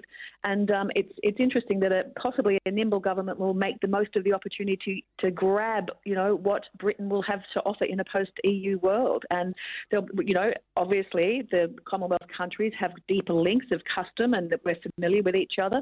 And your economy is the 5th largest in the world, so you'd think that any government would be stupid to say we're not going to try and make more with the trade deals. But just to develop Mike's question there, Sandra, and I appreciate everything you've said, was there ever a feeling in Australia of resentment that we kind of abandoned, the country with whom we had such very, very close ties and suddenly became all cosy with our friends in Europe instead of really the country that we're almost wedded to, Australia? Well, it happened so long ago, I'm not in a position to say, because that's sort of going back, I was only a kid when it all happened, so really it was way over my radar. But I do know that Australians have an enormous fondness and, love for Britain. Yes. So I can't imagine that any government, whether it's Labor or otherwise, in Australia, rejecting one of our dearest friends. Sure. Yeah, I mean, there's some fascinating figures coming in here. We've just had a couple of votes in from Glasgow and Falkirk, which have voted pretty massively in favour of Remain. And it's brought the old swingometer back into much more close to 50-50 now. So it's always going to be developing over the course of the night, Sandra. But I mean, as far as who's watching this around the world, I mean, obviously the Americans have got their own presidential election going on. I mean, is there a lot of attention being paid to this by the average Joe in a bar in Sydney, or not really? Yeah, no, it's captured the imagination. It's front page on all papers. It's leading all of the nightly news telecasts. It's pretty amazing. The only thing that we haven't done, which I have noticed just very recently in the last few hours, that Americans have done. Americans took a poll on whether they think Britain should stay in the EU, and 80% of Americans, so the general punter, said that we'd like them to leave, which is interesting. We haven't had a poll like that here. That's interesting. And can you just tell us, Sandra, briefly, please, what sort of economic bloc are Australia in? I imagine it's called Oceania. I imagine it includes New Zealand, but Australia obviously is the biggest economy in that part of the world. Does it then extend towards sort of Indonesia and that sort of thing? And how is the relationship in the future with China going to shape up?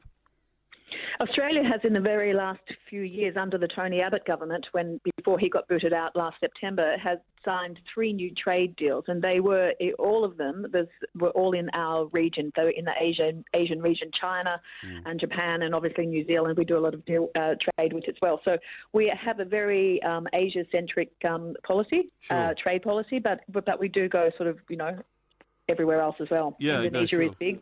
Sure, fascinating stuff. Well, listen, Sandra, thank you very much as ever for joining us. We're not going to talk about sharks this time or crocodile attacks. No. And we'll come back to you on that one probably in the next week or so. But thank you very much indeed for joining us. Sandra Lee there checking in to us from Sydney. Now, before these 2 Scottish results came in, which seem to have very much sort of levelled the playing field to an extent, right. I was seeing as well some news that the pound has been trading down ever since the start of the count, because at the beginning of the count, when it was felt that we were going to stay, it was up to as much as $150 against the pound. It's dropped down to 140, which is a massive drop in the space of a few hours. Huge. Now, I don't know whether this Glasgow result and the Falkirk result will make it come back up again. Right. That's very possible. Let me just read you a couple of texts here. Okay. One from Andrew in London. He says, we would have better vacuum cleaners if we left the EU. Vacuum cleaners with the most powerful motors, 1600 watts and above, were banned in 2014 to save energy by the European Commission. The exact reasons I would like to leave. We can make our own decisions, distribute our country's funds how we see fit, not how the guys in Brussels think that we should. Yeah. Here's one from Michael.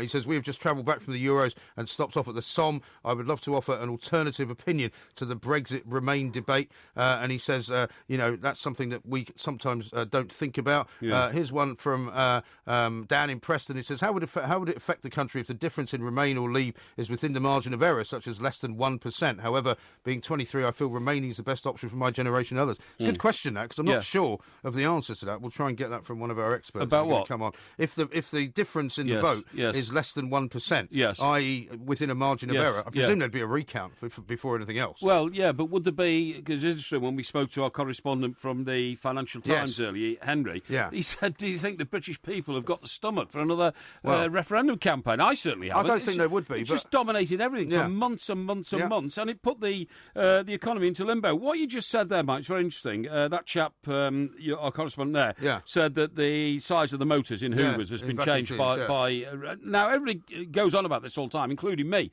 For instance, when I change a light bulb at home, I'm constantly cursing because they're introduced by European regulation and they're these stay long bulbs. Exactly. However, just to get real about this, Not all European legislation is bad. No. I mean, some of it's actually quite good. So, Can I just ask you to hold on to that thought, though? Of course. Because we'll do that in a moment. We've got still to get your story about Maastricht, my story about Brussels, Indeed. why some European legislation is not bad. We'll get to all of that coming up soon. This is TalkSport. Well, your mama don't mind, and your papa don't mind. Will we have another dance? Oh yeah, just one more time. Oh, won't you stay just a little bit longer?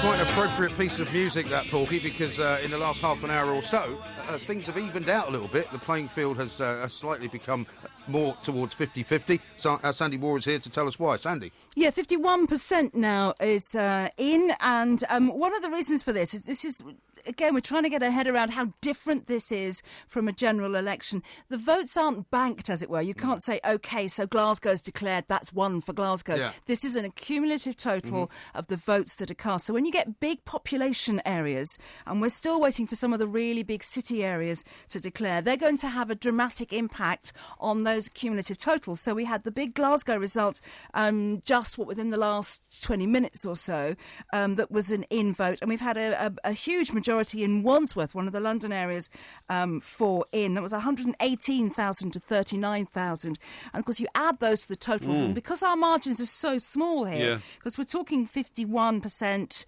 48%, these sort of numbers, it's having a big impact on the margins. So it was quite a tone about 3/4 of an hour ago. Some of the pundits were saying, no, this is definitely now looking like we've voted to leave, but it's shifting again. Lots and lots of votes still to come in. We've still got, only about 5 million votes cast so far. But that's so an incredible result way from Wandsworth, and if I'm not wrong, you live there, Sandy, don't you? So tell us a little bit about Wandsworth, It's a very, please. very mixed area. It's got a hugely differing populations. It's had an enormous amount of development there. I think there was a survey last week that said it was the second most expensive in terms of the increase in property values in the whole country. I think Brighton and Hove was top. Oh no, Wandsworth is well known for having been one of those, regeneration areas. Absolutely. But within it, you've got, but it's quite diverse, very as well, diverse, isn't it? and you've got, the new London mayor was Tooting MP until he was elected to mayor. So it's a very different sort of patch. One of the potential fallouts from this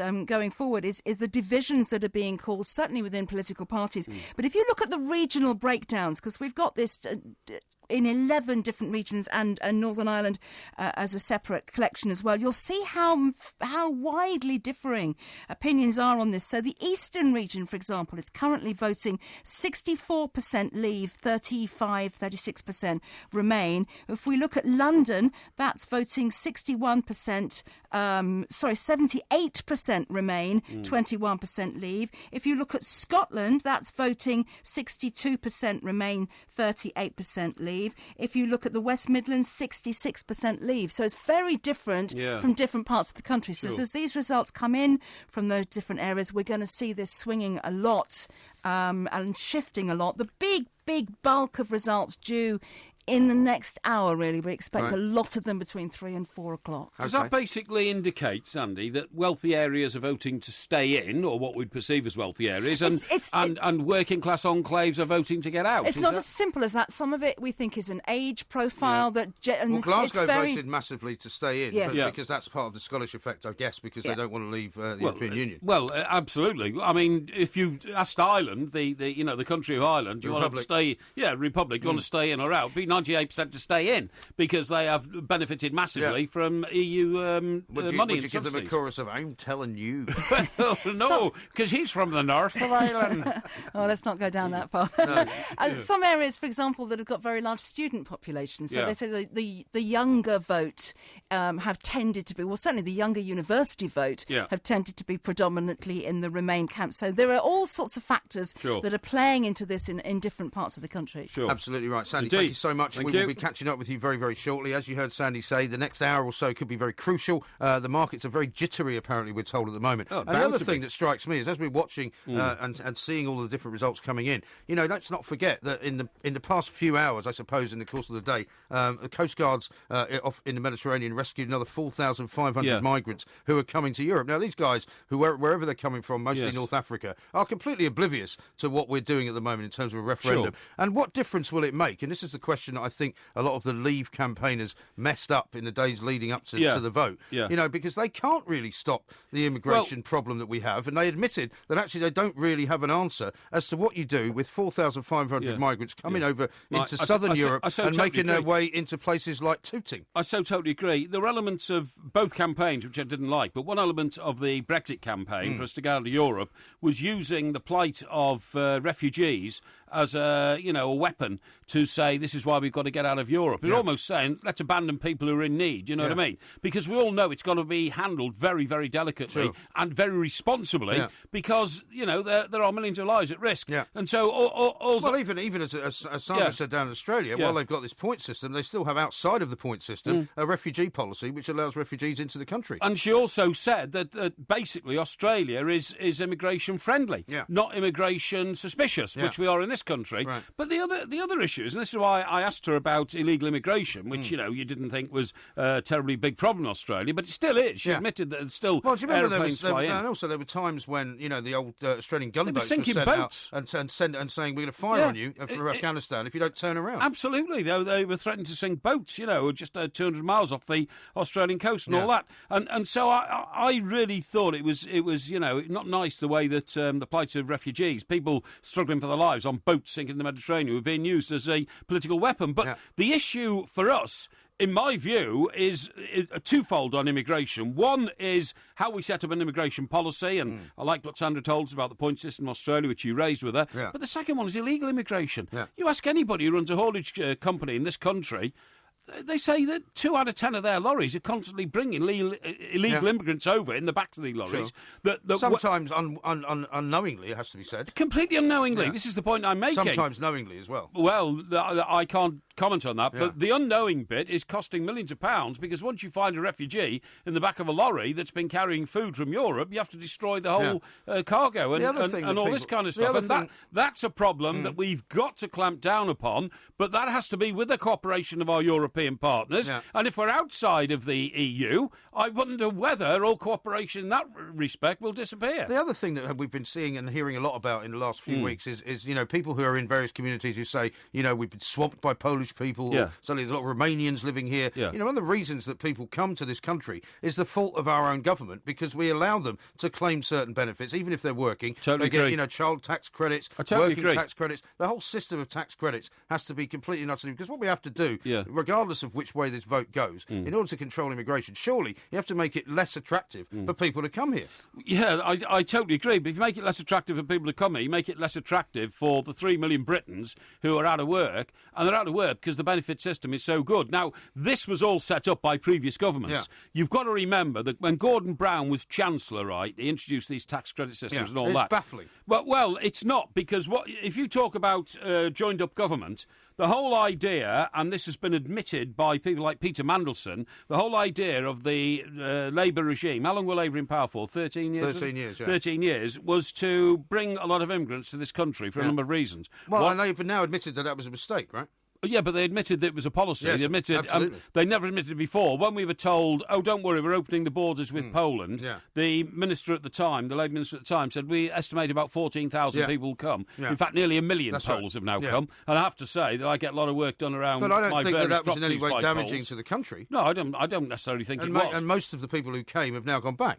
Well, some of them have, but some of them stayed here. I mean, there's some of them stayed, but I mean, nothing like 1 million stayed. Well, there's a company near me called the Polish Builders Company, and people use it because they're Polish builders, and they're good at what they do, and all that kind of stuff. But I mean, the point I'm making is that Peter Mandelson himself, who's an architect of the Labour project, for want of a better word, said we sent scouting parties out looking for immigrants, and Gordon Brown's view was that if they came here, and there were millions of them, they might vote Labour, and he had ambitions to be a future Labour Prime Minister, so he wanted to make sure there was a client or clientele voting power out there to keep returning him to power. And secondly, and this has never been admitted, but I know it's true from talking to people, it introduced a huge pool of very cheap labour in this country, and businessmen who were making donations to the Labour Party were very happy that the price of labour was being held artificially low by the number of people coming here and prepared to work for wages below the level at which British people would and again, work we for. hear this all the time, but, let's not forget as well, the minimum wage has been raised several times since all of this happened. Well, it's now been raised to ridiculous levels, which make it uncompetitive. Yeah, but do you not think it's a little bit sort of a cheap shot, if you like, for people to say, on the one hand, as they often do, the people who criticise the immigrants who come in, either one, they're all taking our jobs, or two, they're taking the benefits away from us and all of that, and they work for money which is less than we'll work for. I don't believe a word of that. I mean, I think, honestly, that most people, if they want to find a job in this country, will. If you go, and people accuse me of giving some kind of metropolitan elitist view, but, I took my daughter out for dinner before we came in to do the show tonight, and everywhere you go, and not just in London, but in most parts of the country, in the hospitality business, in the food business, in the restaurant business, catering, in the bar business, everyone's foreign. I totally agree. You hardly ever find anyone British working there. Now, you might say that's because the money's not good enough. Oh, really? Well, it's good enough for them to work for it. Yeah, and they're usually very efficient. Yeah. I haven't come across yet a surly individual who's come from Liechtenstein or you come in here for the surliness. Or I'll be a surly individual for you, exactly. But what I'm saying is they usually, in my view, they have the attitude, I'm grateful for this job and I'm going to do it to the best of my ability. And that is something we were losing with what you'd call the inherent British workforce, because when you live in a wealthy country like Britain, you take for granted certain aspects of your life, and one of them is having a living for nothing. The world owes me a living, and we had a lot of that effect here.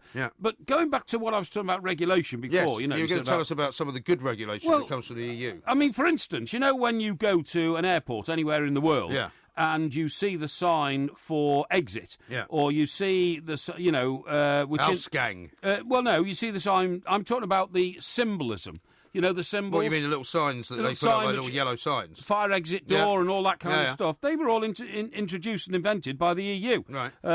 So it's good that they're all kind of, uniform. Well, for instance, the Green Man fire escape sign at the exit to schools in this country was introduced by the European agreement, but it was before it became the European project. Yeah. Is that the best you can come up with, though? I mean, surely we could have come up with our own fire escape sign. No. The signs around airports all across the world were introduced by the EU. They wanted a regulatory one. Signs in Spanish hotels were invented by the EU, but recognised in this country, for man, woman, and all that kind of stuff. Right. So there have been things which have happened. I mean... Yeah, but that's not much of a selling point, to be honest. The signs are better, is it? Well, what I'm saying is, if they hadn't been invented, somebody else would have to invent them. Surely we could have come up with our own signs. So would be? I don't know. There'd be a regulation body in this country. What I'm saying is that all the things that the Europeans have introduced, which we now accept as norm in this country, are not bad. Everybody says, not everything's bad. Petty regulation, all that. I mean, for instance... there's plenty of petty regulation invented by this country. I mean, the airports are a good example, because this is the only country in Europe where they've decided to charge us a sort of environmental tax to fly out of the place. Yeah, but again, that's politicians. Yeah, but what I'm saying is that happens that's in this country. So you can have it both ways and say, that, we have to do everything the Europeans tell us, when we're actually still coming up with rules and regulations and laws that we don't like, which are invented right here. Sure. For instance, you take tyres on your cars, right? Now, you've got bit two of a sore cars. subject for me. A bit sore subject for me as well.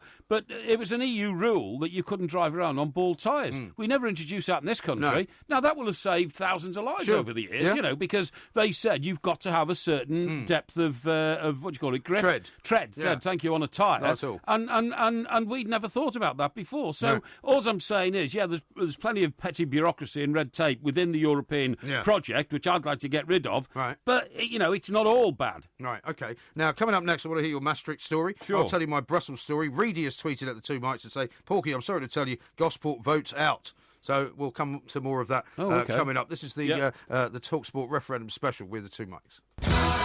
Bye-bye, baby, goodbye, baby, bye-bye. Bye-bye, baby, don't make me cry, baby, bye-bye. Roy says this at the two mics. So Porky's reasons for staying in Europe are exit signs and tread on tyres. What happened to personal freedom? Which I think is a slightly tongue-in-cheek version of what you're saying. Well, I hope it's tongue-in-cheek because I'm making the point that, you know, we can't just condemn Europe for red tape. No, true. Some of what they've done is right. Mark, on the subject of Gosport, he says, I see Gosport was voted out, Porky. Your bedsit property has just dropped in value to about 10,000 quid. Hashtag slum landlord. Yeah. Now, Sandy Moore has joined us because we were asking earlier, because somebody had texted in about what happens if it's actually so close, this vote, that it's within maybe one or two actual votes.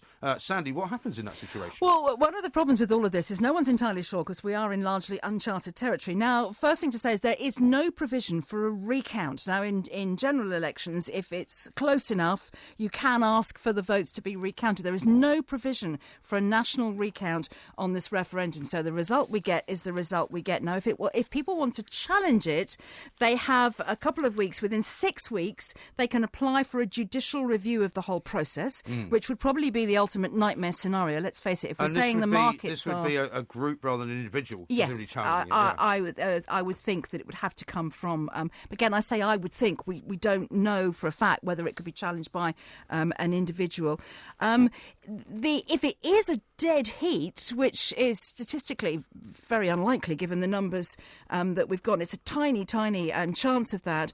But it would then be up to Parliament what to do next. And of course, we should say in the whole bigger context of all of this is actually the result of this referendum is not legally binding. It actually needs Parliament to then pass a law to act on what happens next in any case. Right. So it's a guidance, and I guess that Parliament could decide that it needs to think what to do next because it's clearly so divided. The country is so absolutely. split. I mean, Parliament would then have to go down the vote of confidence route. Yes. It would have to because the implementation of anything, this is, you're absolutely right, this is sounding out how the general public feel, and then Parliament will have to decide whether the wishes of the public should be implemented into a political strategy. But this is what I meant when I was saying at the top of the show, that the ramifications of what happens tonight, regardless of the actual outcome of the vote, it's going to be massive because, there are going to be, repercussions, whether they're in Parliament, whether they're outside of Parliament, whether they're inside of Europe, all of that. There's going to be an awful lot of arguing going on. And a lot's been made of the divisions within the Conservative Party, but of course this has caused huge divisions in the Labour movement. It's causing big,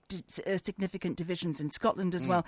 And what we're seeing from the numbers is it's really split people, regardless of their political persuasions. It's divided families, it's divided communities, and a lot of the politicians that are doing the rounds now overnight are saying we have to learn to listen and react differently as a result of this. This is going to be a moment of change for politics. Well, they say that on these nights, don't they? Whether they'll do anything about it. Now, what's interesting is that looking at the numbers unfolding before us, there's about a 4,000 difference at the moment between Leave and Remain. But basically the figure is being drawn at 50-50. So presumably they'll have to get a lot more exact about that when they finally do the exact tallies at the end. Yes, and the final figure that we were aiming for had been sort of number crunched down to, I think it was 456 or something was the final number. So they will have as a precise enough number to know literally one vote either way if they need to get that far. And that's why the first thing that each returning officer has been saying to us is this is the turnout, these are the number of votes that have been cast.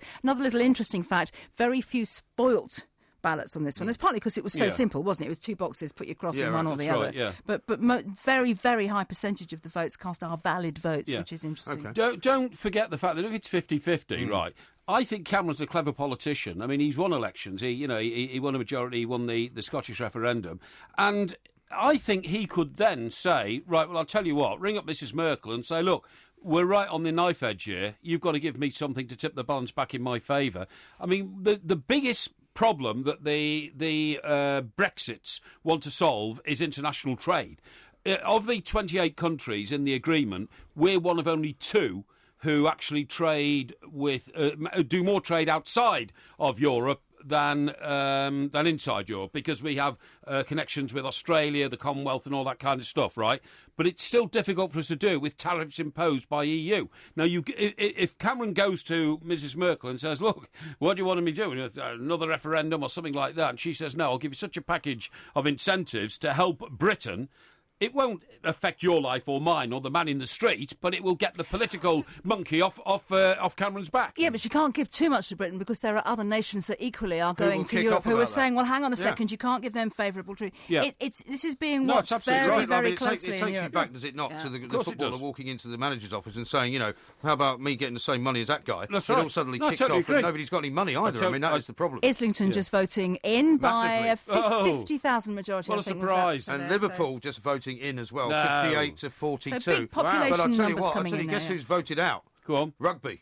And we're going there on the 16th of July to do a live show. We are, actually. So, I mean, bring your passport, because you may not get in. Never mind what's on at the moment, the big festival, Glastonbury. Never mind headlining at Glastonbury, Sandy. We're headlining at the Rugby Cultural Festival. How about that? I'm speechless, totally. Absolutely speechless.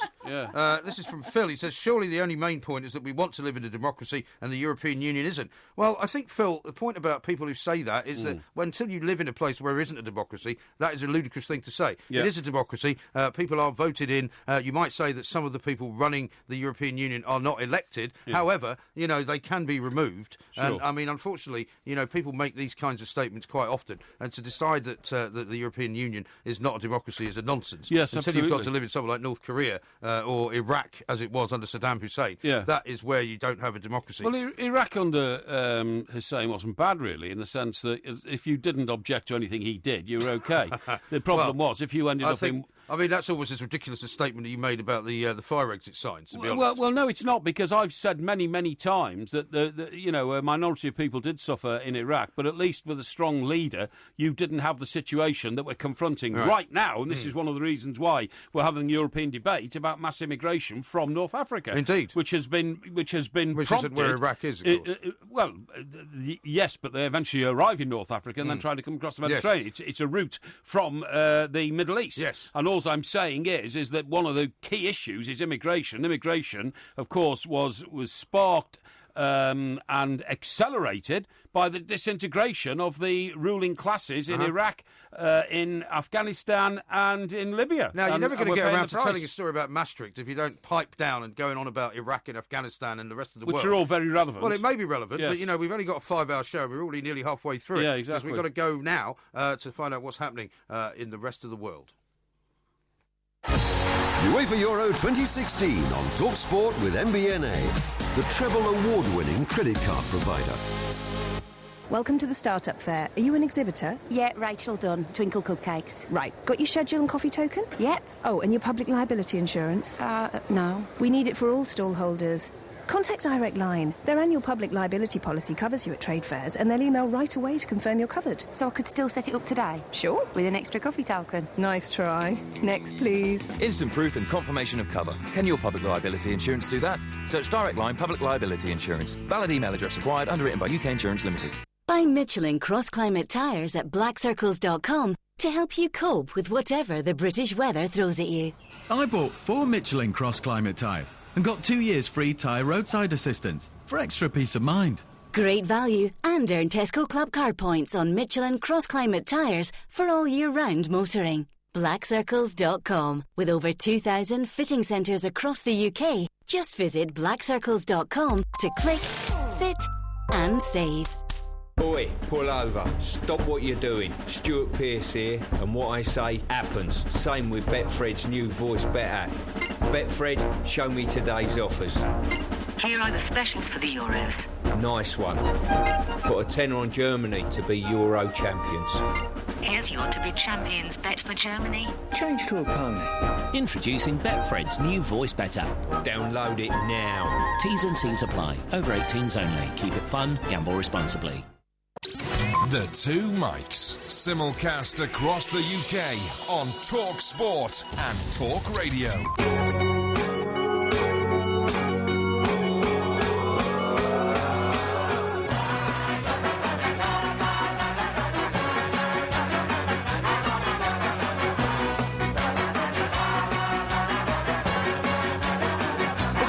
Sport, we are the two Mikes. Now, I'm delighted to say that coming up in the next hour, Porky, is the Porky Quiz. We'll be talking also to John Le Batelier to get the view from the United States of America. Here's one from Refined, who's tweeted in at the two Mikes. He says, how do the rest of the world cope without these EU innovations that Porky's on about? He must be on the Red Bull again. Here's one from Roy, who says, classic, Iraq wasn't bad unless you disagree with Saddam Hussein. Porky really loves the old benevolent dictators. And Sandra, actually, who we had on a little bit earlier on in the hour, said, also worth noting that Australia has the largest population of Brits outside the UK. 1.2 million live here. That's so amazing. there's a huge interest in, in the country as to what's actually going on. It's back to sort of 50.1% leave, 49.9% remain.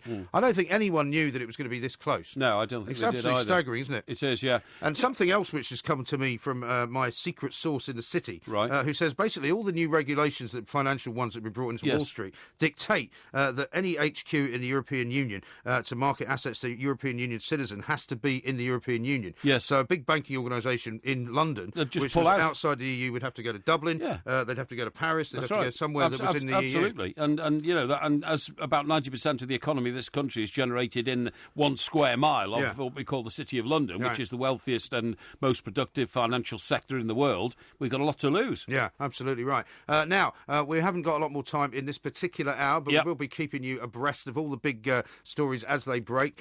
Surrey Heath votes out, we're looking at now. Surrey Heath, that's very close to me. Cannock Chase has voted to leave. The Isle of Wight and West Dorset have voted to leave. But the big numbers, of course... I see that from my balcony. The big numbers are, of course, in London and some of the big inner-city areas as well. Liverpool has voted to stay, and loads more to come coming up in the next hour, including the Porky Quiz on European bands that have done well in the UK.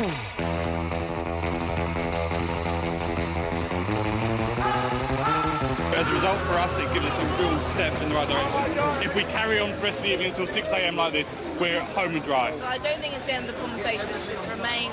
So I feel like it's a positive mood here for most people. I think it's an incredibly exciting time. I am optimistic. Polls are often wrong. I think whatever the result is, I think it's incredibly important that if it is a Remain result, it'll be a vote for staying in the EU, but not the status quo in the country. And I think it's really important that David Cameron learns lessons about that. As counting officer for the Basildon voting area at the referendum held on the 23rd of June 2016, votes cast in favour of leave was 67,251. That we're all making a positive case for why they felt that Scotland, as part of the United Kingdom, should remain within Europe. A big focus on jobs, with 5 party leaders speaking on those particular issues. You can see why there's a strong amount of support for the Remain vote.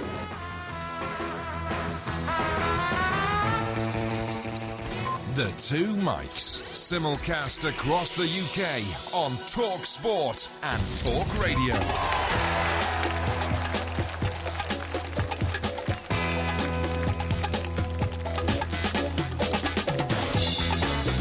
Good morning, I'm Mike Graham, he's Mike Parry. You're listening to the two Mikes on this historic night when Britain decides if it's going to be in or out of Europe. It's a very, very close vote at the moment. 50.1 leave, 49.9 remain. It's going to change and go fluctuating all over the place between now and 6 o'clock when we are here until, of course, when it's the Alan Brazil Sports Breakfast. We've got loads more to do. The Porky Quiz is coming up in this particular hour. We'll be having a look at the back pages as well. Front pages don't really matter too much because they've all gone to press before anybody really knew how the vote was actually going. 08717 22 3344. You're listening to the two Mikes with me, Mike Graham, and Mike Parry on a referendum special. This is Talk Sport.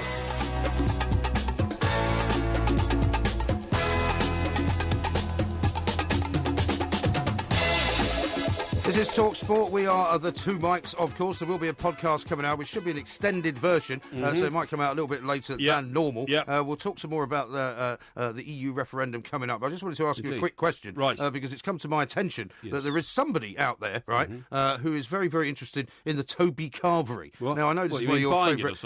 Well, I'll tell you in a minute. You're one of these people that likes to go there and eat of a Sunday, is it not? I make no secret of that. It's not always a Sunday. If you sometimes want some kind of just a change from Wetherspoons, who of course have been very active in the Brexit area, haven't they? Because their owner wants to get the hell out. I don't know what Toby Carvery wants to do. Apparently there's a guy on Twitter who goes under the name of Punctured Lung at Toby Quest. Lung, Now, he's set himself the goal, apparently, of eating in every single Toby Carvery in Britain, right? How many of those? There's 175 of them. 175? He's eaten in 174 of them.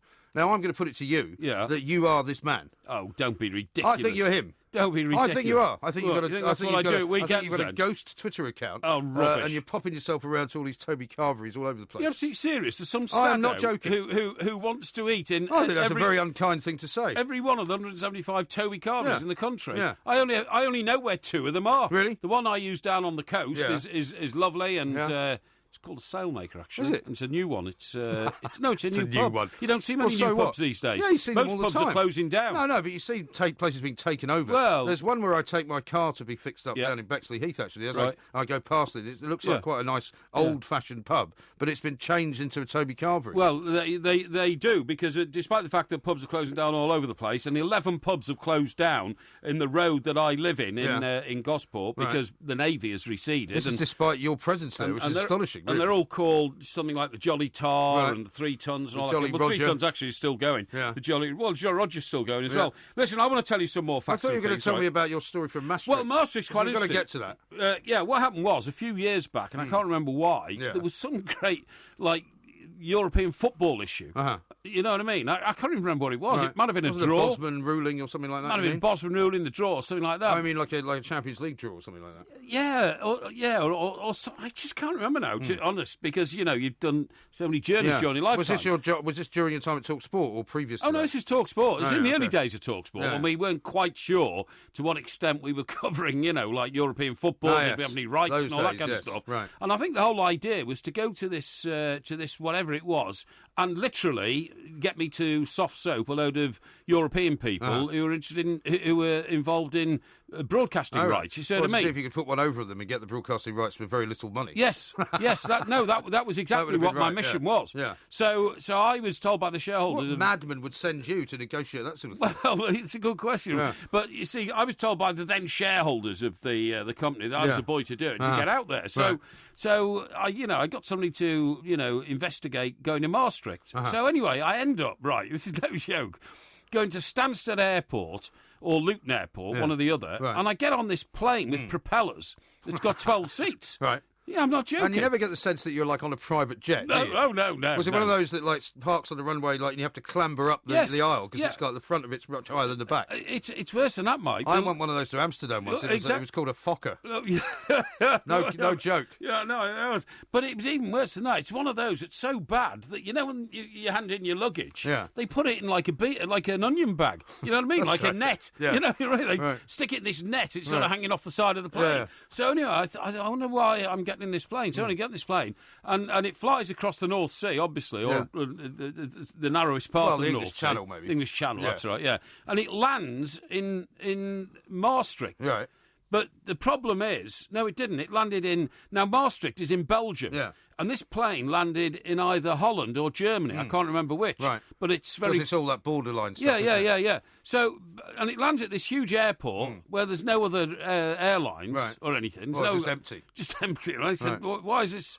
this is where the Maastricht Agreement was struck. Right. So they had all these big jumbos coming in full of... Absolutely. World leaders. Yeah, exactly. So we built a huge airport. You're absolutely right, to invite people from America and all that to witness the signing. Yeah. And I said, oh, that's interesting. I said, and what happens now? They said, nothing. Nothing happens here. This is built for 780 million or something like that, So then a car arrives, and where are we going now? We're going to the Maastricht convention hall. I said, oh, okay. So we go there, and this massive building looms up in the middle of nowhere, literally in the middle of nowhere. And I said, why is there having a European football convention here? And they said, because the building isn't used for anything else. Right. I said, why was it built? Right. They said, for the Maastricht Agreement to be signed. And that was it? That was it. Oh, that's shocking, isn't it? So we go in, and this football convention is taking place in one hall, but there's about 50 halls in this building. I mean, it's a bit like Ceausescu's palace. I'm not joking, sure. And anyway, I stayed, it was a day trip, actually. I went in and flew back on the same day. Yeah. And at the end of the day... Did you manage to secure any rights? No, definitely not. No. I mean... Of course not. Most people... They saw through your flannel, obviously. Oh, no. In those days, they were pardonnez. Yeah, I brought 50 euros with me. How many games can I buy? I think we were still called Talk Radio in those days. I know we have a Talk Radio now, but this is the we're original... in their studio. We are indeed, but this is Talk Radio. And when I said, I want to buy some football rights, pardonnez, Talk Radio. Yeah.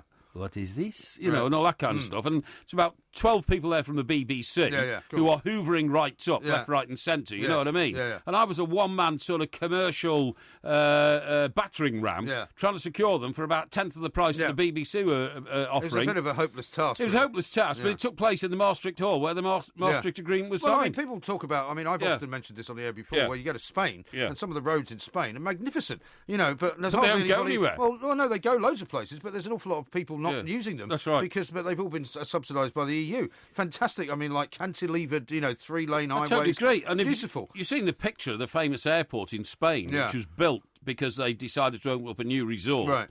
Unfortunately, they then ran out of money, and it's a half-built airport and all that kind of stuff because funds just dried up, and all these sort of things happen.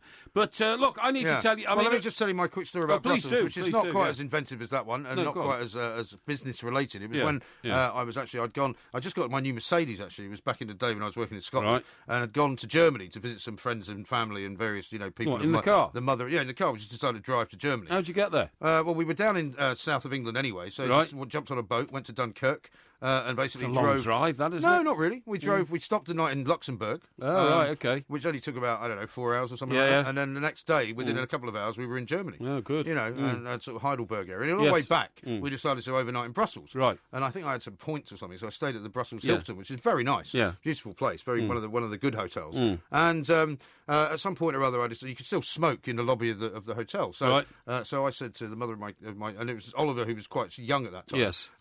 Took him off to bed, and I was sitting downstairs having a glass of Jack Daniels and having a cigarette. Yes. And these three very attractive women approached me and said, "Oh, excuse me, do you have a light?" And I said, "Yeah, of course." And they pulled out their cigarettes. I gave them three. There was three of them. Gave him a light. Three? There was three of them, yeah. And as I thought your look was in. Well, no, not at all. Where was your wife at the time? She was upstairs. I was going to go. I was about to go upstairs. Oh, well, of course it would. Anyway, the next question was, as I put my cigarette to my lips and went to sit down again, would you like sex? And I beg your pardon? Yeah. Would you like sex? And they were hookers. And they were walking around quite freely in this. What do they look like? They looked very beautiful. They were obviously what you might regard as very high-class hookers. So I said, no, thank you very much. I said, my son and his mother are upstairs. I'm just about to go up there. I'm just finishing my drink. Didn't they say, don't worry, we've got a room on a different floor? Are you sure? Because that would have kept you happy. Well, no, I wouldn't have done that. I've never done that sort of thing in my life. Oh, why? Do you think it would have been morally wrong of you to... Well, no, I just don't pay. I don't pay for that sort of thing. No, well, yes, OK, I'll accept that, certainly. But the idea of you having sex with a woman in the same hotel as your wife, wouldn't have thought that would have bothered you. Absolutely not. Well, it's not bothered you on other occasions. That's a shocking allegation. No, you never had any consideration when this show is down, when your urges were overtaking you. I can sense the tone of this show is now plunged into the depths of despair. Well, you brought it up. Well, I'm trying to tell you the story. I always try and tell you these stories which are on the truth of what's happened to me. Okay. And all you try and do is make it worse. Well, I don't make it worse. I just speak the facts, mate. One of your worst traits, unfortunately. Twisting words, like the tabloid hack that you used to be. Well, no, it's just that you leave yourself open because you give me the facts and I then put the facts in the right order. No, you don't. You try to bamboozle our millions of listeners by trying to make out, you're the unfortunate victim of an approach by a woman who wanted me to have sex with her. I'm appalled. In fact, I bet you were so excited you couldn't contain yourself. It's the trouble, you making stuff up. Now, there's people now predicting that there's a 75% probability of a Leave win, which is very, very interesting indeed. It's 50.7 to Leave, 49.3 Remain at the moment. Coming up next, we're going to talk to John Le Boutillier to get the view from America. This is TalkSport. I'm leaving on a jet plane. Don't know when I'll be back again. Oh, babe, I hate to go.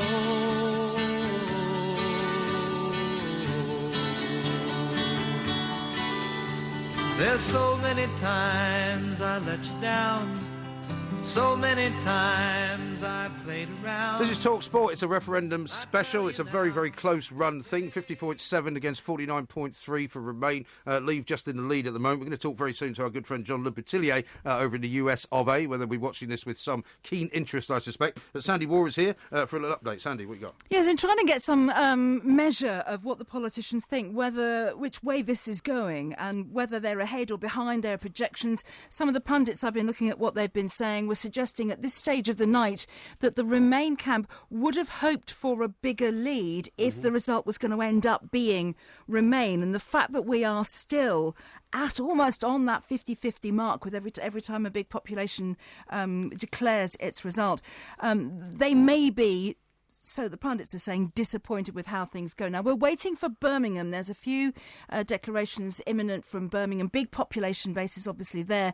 And it's when we get the big results from London, from Manchester, from Birmingham. And we saw earlier on in the night when Glasgow declared that was a huge shift because every vote counts equally. But all the pundits are agreed that they just can't read this at the moment because of the way it's moving. We're looking for anything that might give us a sense of a sentiment. I'll give you one little bizarre statistic. Google say that in the last couple of hours there's been a 250% increase in the number of people searching for what happens if we leave the EU.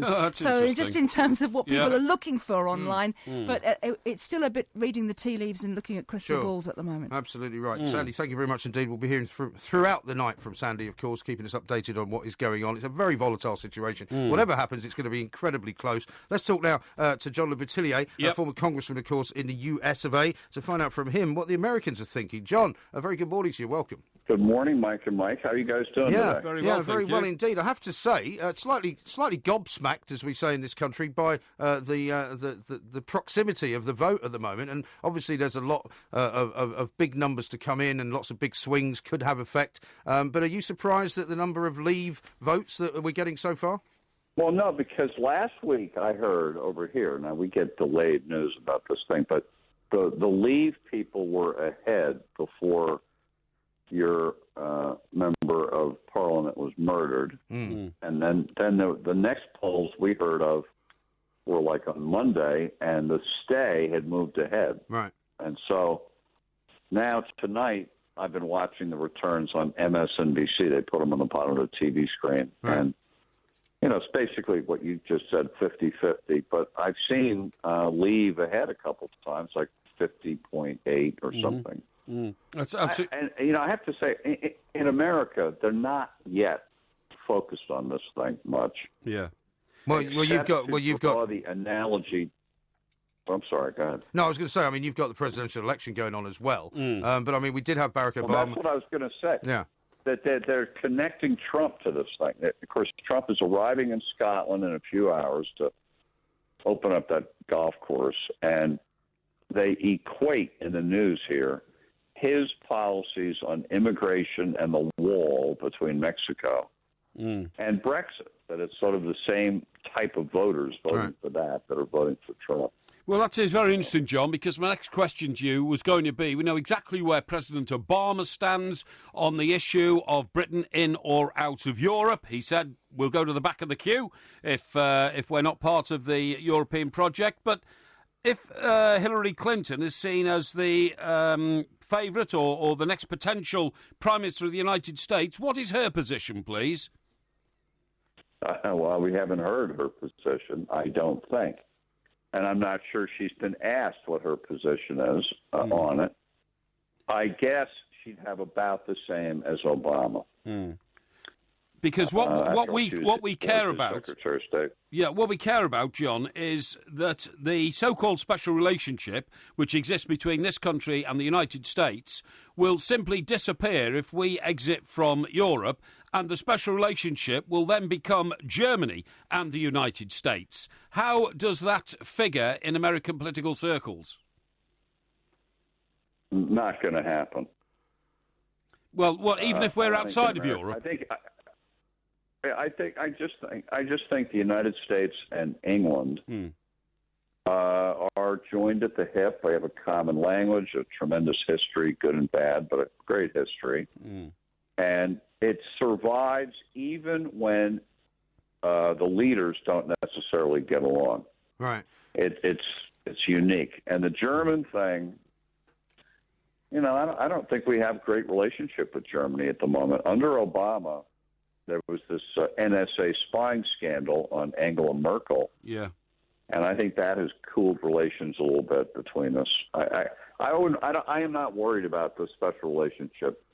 Does it not become be damaged if Trump wins? Even if Trump wins and that idiotic stuff he said about Prime Minister Cameron a couple months ago. Sure. We'll survive it. Does it not also come down, though, to the commercial ties between the two countries and the two sort of blocks, if you like, in the sense that, we're being told, for example, that under the new rules in Wall Street, if you want to do business in the European Union, you must basically have your HQ in the European Union, and it has to be, at the moment it's in many of the cases of American big banks, it's in London, and they might have to move those headquarters out into places like Dublin, or maybe into Paris, or into Germany. And those kinds of commercial sensitivities might have an effect. Well, I suppose there's some of that. There probably will be some of that. But, hey, well, in a few hours we'll know, and then it's like a sad thing. We won't really ever know the results of something until something has happened. Right. You couldn't anticipate this thing. Right. Well, that's always been the problem with this particular referendum, John, because unfortunately, despite many debates, many questions being put to the campaigners from both sides, the question that everyone wanted to know, including me, was, well, what happens if we vote leave? What actually happens if we vote remain? And nobody could answer that. I know. And yet it's a huge, life-changing decision by your country without knowing what is going to happen when you make the decision. No, you're absolutely right. It's a leap into the dark. Yeah. And what about, just while we got you on, by the way, John? That's the exact thing with voting here in this presidential election. You know what you're going to get with one party, with Hillary Clinton. Yeah. We know. Yeah. With Trump, it's a complete roll of the dice without a clue of what's going to happen. But so many people are for him because they don't care what's going to happen. They just want to stick the thumb in the eye of the establishment. Right. And I think I have a feeling that's the Brexit vote, too. Yeah, I think you're absolutely right. And that's what's fascinating about it. While we got you on, just before we let you go, John, what is your latest assessment of the Hillary Clinton versus Donald Trump scenario? What are you looking at for November? She's ahead by about 6 points nationally. Mm-hmm.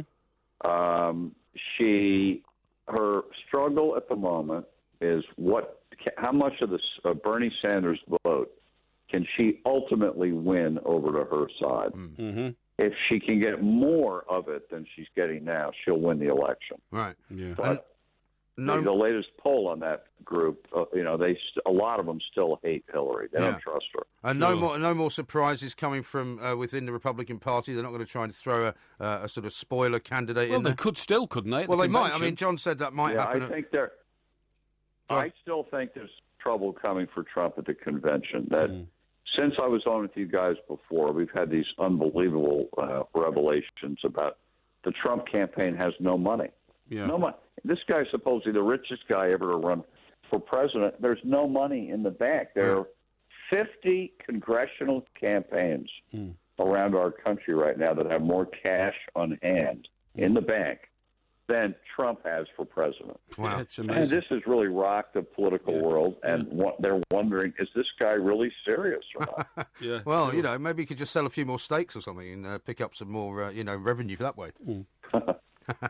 We shall see. John, listen, thank you very much indeed. John Le Boutillier there, former congressman, very respected Republican over there in the United States, and we'll be chasing him and talking to him about a lot more, of course, over the course of the next few months. I'd like to talk to John a lot longer because, you see, I want to investigate, Mike. I want to investigate the situation regarding the worldwide power and trading blocks, because it's not just about America and Europe. Yeah. It's the emergence of China. Yes. It's the emergence of India. Right. It's the relationship... And you know what we haven't mentioned yet in this whole conversation? What? Russia. Your favourite country? Well, Russia are irrelevant at the moment. Not at the moment. They are. Russia are one of the few countries in the world that want to see a Brexit. They want to see that vote happen. Yeah, I know they do. They want Britain out of the EU. I know, but actually, Russia are so stymied by their own problems at the moment. The price of oil sinking to 50% of what it was this time 3 years ago. Yeah. It's down to like $50 a barrel from $110 a barrel. It's completely knackered Russia. So Russia are in no position whatsoever to wield any influence any other political arena in the world at the moment. Right. You know, they can't now keep threatening to cut people's gas off, because unless they sell gas, they won't have any money. No, exactly right. Now, one of the reasons we couldn't speak to him any longer is because we are out of time, because we are already halfway through this show. Yeah. This is a referendum special, of course. We are the two mics. Up next, it's the... I don't think you can say that, the to be entire honest. night. Well, that's what the projections are at the moment. Well, they're not, are they?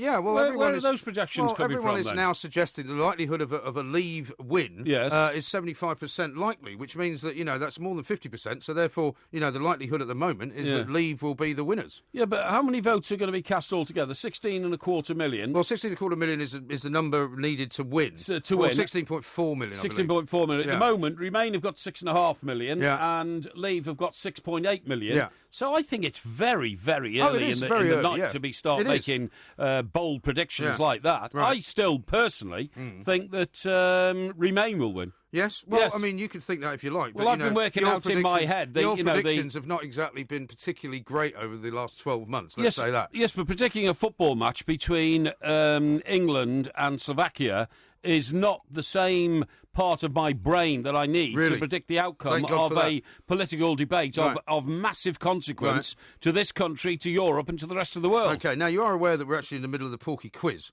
so you're going to have to put that other part of your brain into gear for the moment. OK. Because while we're still talking about Europe and the Porky Quiz is all about Europe, you may have recognised that piece of music at the beginning there, or you may not. 99 red balloons. You did recognise it. Well, that's good, because there's going to be an awful lot of music in this quiz, right? And as ever, if you get one of the questions correct, you will hear this sound. If you get one wrong, you will hear this sound. Why are you checking your information device? Sorry, would you mind putting it down, please? I will put it down and close the front door on it. There you go. Yeah, thank you very much indeed. Okay. Right, are you ready for question number one? Let's have it. Have a listen to this. Okay.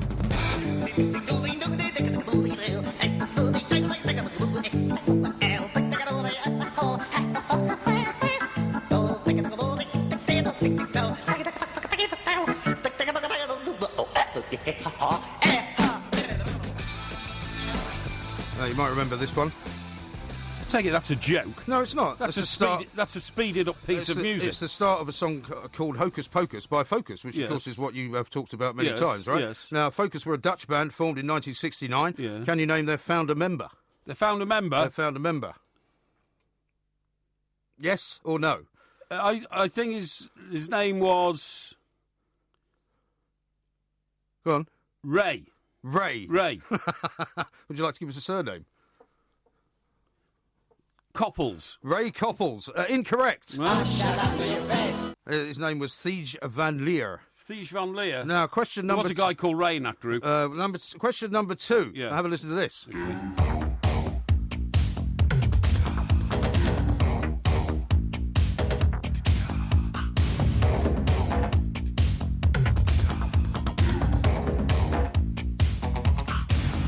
Now that, of course, is by a band called Yellow from their album 1 Second. It's a song called Oh Yeah, and it featured in the top 50 in 1987. Where is this band from? What are they called again? Yellow. Yellow? Yellow. They're from Germany. Incorrect. No. Shut up with your face. They are, in fact, from Switzerland. Switzerland? Question number three. Didn't know Switzerland had any groups at all. I checked all that. They weren't on my radar. Oh, never mind. Have a listen to this. Bam bam, mon ça se place, j'ai sur mon lit à bouffer sa langue en buvant grand mon whisky. Quant à moi, peu dormi, vie débris, mais j'ai dû dormir dans la gouttière où j'ai eu un flash. En 4 couleurs. Allez hop, un matin. Great song that. What year did Plastic Bertrand have a top 10 hit with that song? Who? Plastic Bertrand. Is that Plastic Bertrand? That is Plastic Bertrand. What year was it a hit? That was a hit in 1987. Incorrect. No. Shut up with your face. It was in 1978. Well, I nearly got it right. Yeah, you just transposed the years. No, I meant 78. Question, I meant you 78. got none out of three. Sorry, sorry, you got to remember, I'm concentrating here on the European referendum It's the situation. wrong part of your brain that you're using. All right. Question number 4. Have a listen to this.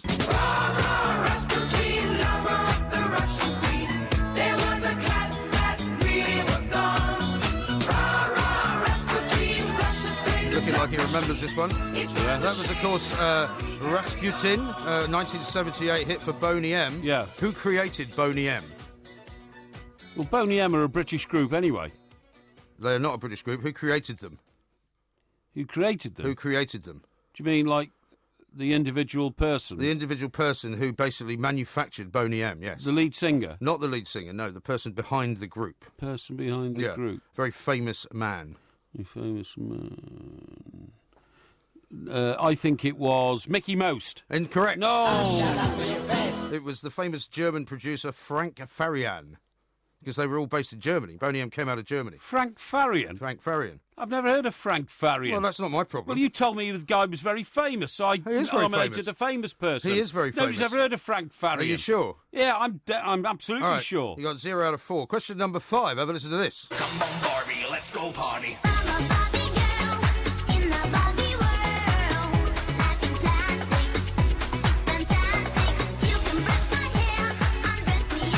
Recognise that one? Yes. Danish Euro dance group Aqua had a hit with Barbie Girl in 1997. How many albums and singles did they sell altogether? I'm looking for a number. In this country or abroad? Just around the world. We'll give you 10% either way. Right. Who are they called again? Aqua. Aqua. Yeah.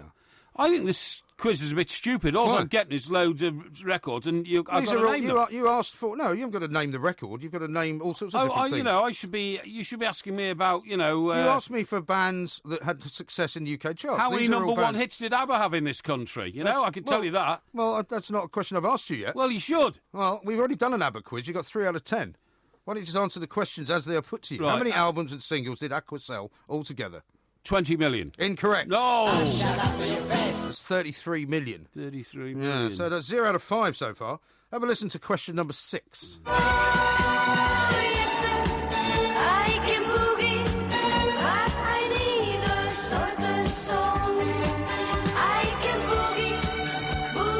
Now, this is right up your alley, this one. Right. This is right in your disco period, right? Okay. 1977, the band called Baccarat, with Yes Sir, I Can Boogie. Yeah. Where were they from? Which country, specifically? They were from España. Correct. Hooray! Woo, woo, woo, woo. He finally gets one right. They were indeed from Spain. That's 1 out of 6. Question number 7. Yes. Have a listen to this.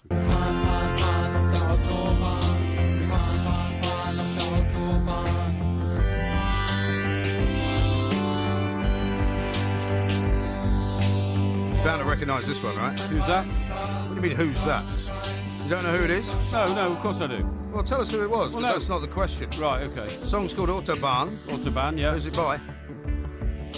Autobahn? Yeah.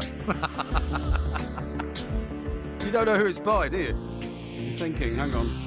Autobahn, they're a group. Autobahn. Oh, that's the song that was Autobahn. That's the song. Group. That's not the group, no. I'll have to hurry you. Okay. It's not the answer to... It's not the question I'm going to ask you, anyway. If you don't know, it's Kraftwerk. Kraftwerk, was the name of the band, okay? Kraftwerk. The question is, how high in the UK charts did that single get in 1974? It got to number 9. Incorrect. No!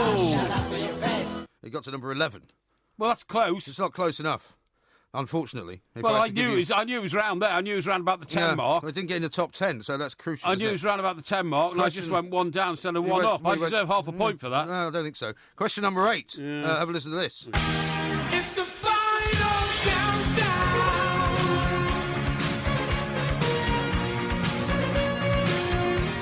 The final countdown. Very famous hit in 1986, still used an awful lot. Yeah. What's the name of the band? I think that band was called Europa. I'll give you that. It was Europe. Yes! Whoa! Woo! Woo! Woo! Woo! Well, they're called Europa in Europe. No, they were called Europe in Europe, actually. They were, of course, Swedish. Now, coming up, question number 9. Have a listen to this.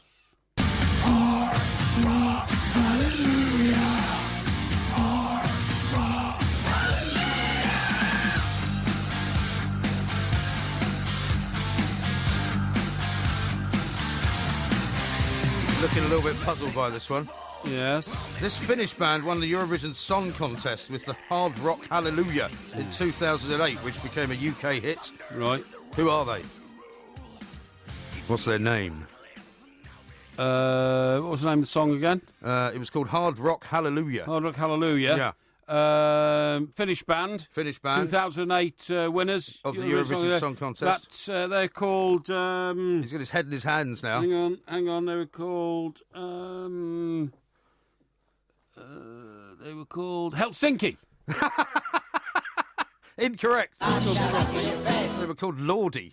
Lordi? Why would they be called Helsinki? Well, they come from Finland. Well, it's like a band from here being called London. Well, why not? There've been bands called Chicago. Yeah, there was one band called Chicago. Yeah. They're not on here, unfortunately. Right, question number 10. In order for you to get 3 out of 10, you have to get this one right. Okay. Have a listen to this. His name was... It might be Ray something. Sorry? It might be Ray something. That's some sort of a joke. Well, that's what you said. The last Dutch band was, the lead singer was Ray. His name was Marty. Marty what? Helena. Incorrect. Oh, no. His name was George Koomans. George Koomans? Yeah. That's not a Dutch name. Yeah, it is. KoOymans. George is not a Dutch name. It's similar rubbish. to your That's new a rubbish manager. quiz, that. Far too much music, not enough... You wanted a music quiz? Yeah, but you should have asked me questions like, for instance... You should have asked... how many number one hits did ABBA have? How many? Nine. 9? Yeah, why didn't you ask me that? Because you gave an ABBA quiz before and you only got 3 out of 10. You say it's pathetic. I answered that. Anyway, I don't make on the that quiz. one record, I Yeah. said it was Golden Earring and it No, was... you didn't. You said it was Radar Love. I said it was Radar Love by Golden Earring. Yeah, well, never mind. You got 2 out of 10. I should get at least 1 point Which is for that. exactly what I predicted. Just me a stupid question That about the name of the lead that singer. was the Porky Quiz. Back to the business at hand, of course. This is a referendum special. It is all about in or out of Europe. Lots of people seeming to think now that Leave is going to win. We've got more coming up next on TalkSport. We've already said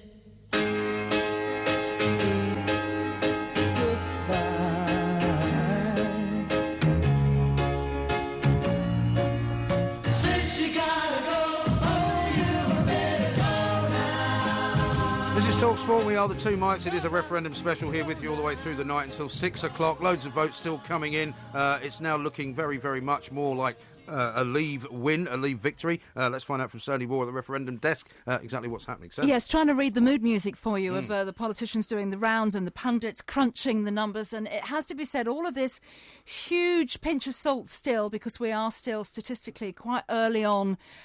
This is every vote counting, don't forget. This is not a constituency, and once that area's declared one way, you've got the votes in the bank, as it were. We're totting them all up. We're looking for this magic number that is around 16,800,000. That's thought to be the 50% mark. But as it stands at the moment, all the projections were suggesting that if Remain were to win this, they needed to be, at this stage of the night, given the nature of the votes that are coming in, a little way in the lead at this point. And currently, they are a little way behind. I mean, it is just wavering either side of that 50%, but we thought the mark would be slightly larger. We're waiting for some big population areas to declare that are going to make a big difference, potentially. Right. Birmingham and Manchester in particular. Okay. People are watching. And when do we expect those to come in? Well, a lot of these votes are coming in quite a bit later than we had expected. And some of the ones we thought would be already in are not. So I think it's a little bit of your guess is as good as mine on that one. Right. I mean, some of the city populations we were expecting to vote Remain. Sheffield, Sunderland. Well, Sunderland was always a very, very soft Remain or was going to be an out. But Sheffield, Sunderland, Wigan voted out. Now, some of the other bad feeling that's rumbling around is over what's been happening in Scotland. A suggestion that the Remain vote wasn't mobilised enough, that the turnout is lower in Scotland than it has been, generally speaking, in England, and that may be affecting the way the votes are stacking up. And there's a lot of bad feeling now starting to rumble around about David Cameron and the position that he's created with this decision to call the referendum. Vince Cable, for example, saying it was a very bad call by the Prime Minister, who failed to understand what happens, and I quote, when you just throw the cards in the air. If his party persuade him to stay on, his authority is completely gone. Yeah. I would have thought any sense of self-respect would make him want to go. And Vince Cable saying it looks to him like we are in Leave territory. Yeah. We're looking at what's happening with the markets as well. Real concern about what may be happening in the morning. Very jittery, I'm told, the markets. The pound is down below $1.40 for now the first time since March. We've got and it was up above 150 just a few hours ago. It was, so it's going to be very busy night for the people working all the way through the night. Yeah. The Shadow Chancellor, John McDonnell, is saying there will likely be some sort of Bank of England intervention when we get into trading hours. Where's George Osborne, in the morning? by the way? Nobody's seen him yet. Nobody's seen him, and has he done a runner? He's presumably waiting to his private island in the Caribbean. Mood. But very volatile still. Big population areas, as we say, still to declare, and that may still make some difference to the direction we're heading in. OK, thank you very much indeed. Sandy War there will keep us updated, of course, as long as these results keep coming in all the way through the night. 48.7 remain, 51.3 leave at the moment, with around about 8 million each. So it's sort of halfway there, I guess, at the moment. But fascinating stuff. A lot of people calling the Porky jinx on this, by the way, Mr. Parry. Jason says, and there it is, Porky jinx it again. We are out of the EU. David says Labour picked the wrong brother and the country has suffered ever since, culminating in this catastrophe. What do you say? JPK says, you predict Remain, then Leave have won it. Yes, he says, hashtag Brexit. Have you seen Nigel Farage's latest? What's that? I now dare to dream that the dawn is coming up on an independent United Kingdom. Right. Well, I mean, this is a guy who, on the night of the last election, the general election, of course, resigned, then unresigned. That's right. He started tonight by saying that basically Remain had won it, yes. and then he reversed that and said, actually, I was just basing that on the way the currency markets were going. That's right. And now the currency markets have gone completely the other way. That's right. And that's what appears to be the problem here. And he's a former currency trader, isn't he? He is a former currency trader. Because he said, it's my mates in the city who tipped me off about it. Yeah. This is a man who couldn't even get into the English Parliament. Well, what's going to be... I don't think, but I don't think you should put too much on that, because one of the reasons, as I said before, that he didn't get in is because it's incredibly difficult for anyone to break the monopoly, or the duopoly, if you like, of the two-party system. Well, very, very difficult indeed. Well, my good friend Gorgeous George managed to do it, didn't he? And he was a one-man band. But he managed to do it. The Respect Party became an MP. He managed to do that in one particular area where he was able to sort of garner enough votes to kick out whoever was in charge at the time. Yeah, well, hang on. Farage had put a load of MPs around the country. None of them got anywhere. But with UKIP, well, he got one in, didn't he? With UKIP, the problem is that, they get 4 million votes, which is quite a big share of the vote, but they get not the same share of the seats. Yeah, well, he focused it all wrong, didn't he? Sorry, when I said he got nowhere himself. He didn't become an MP,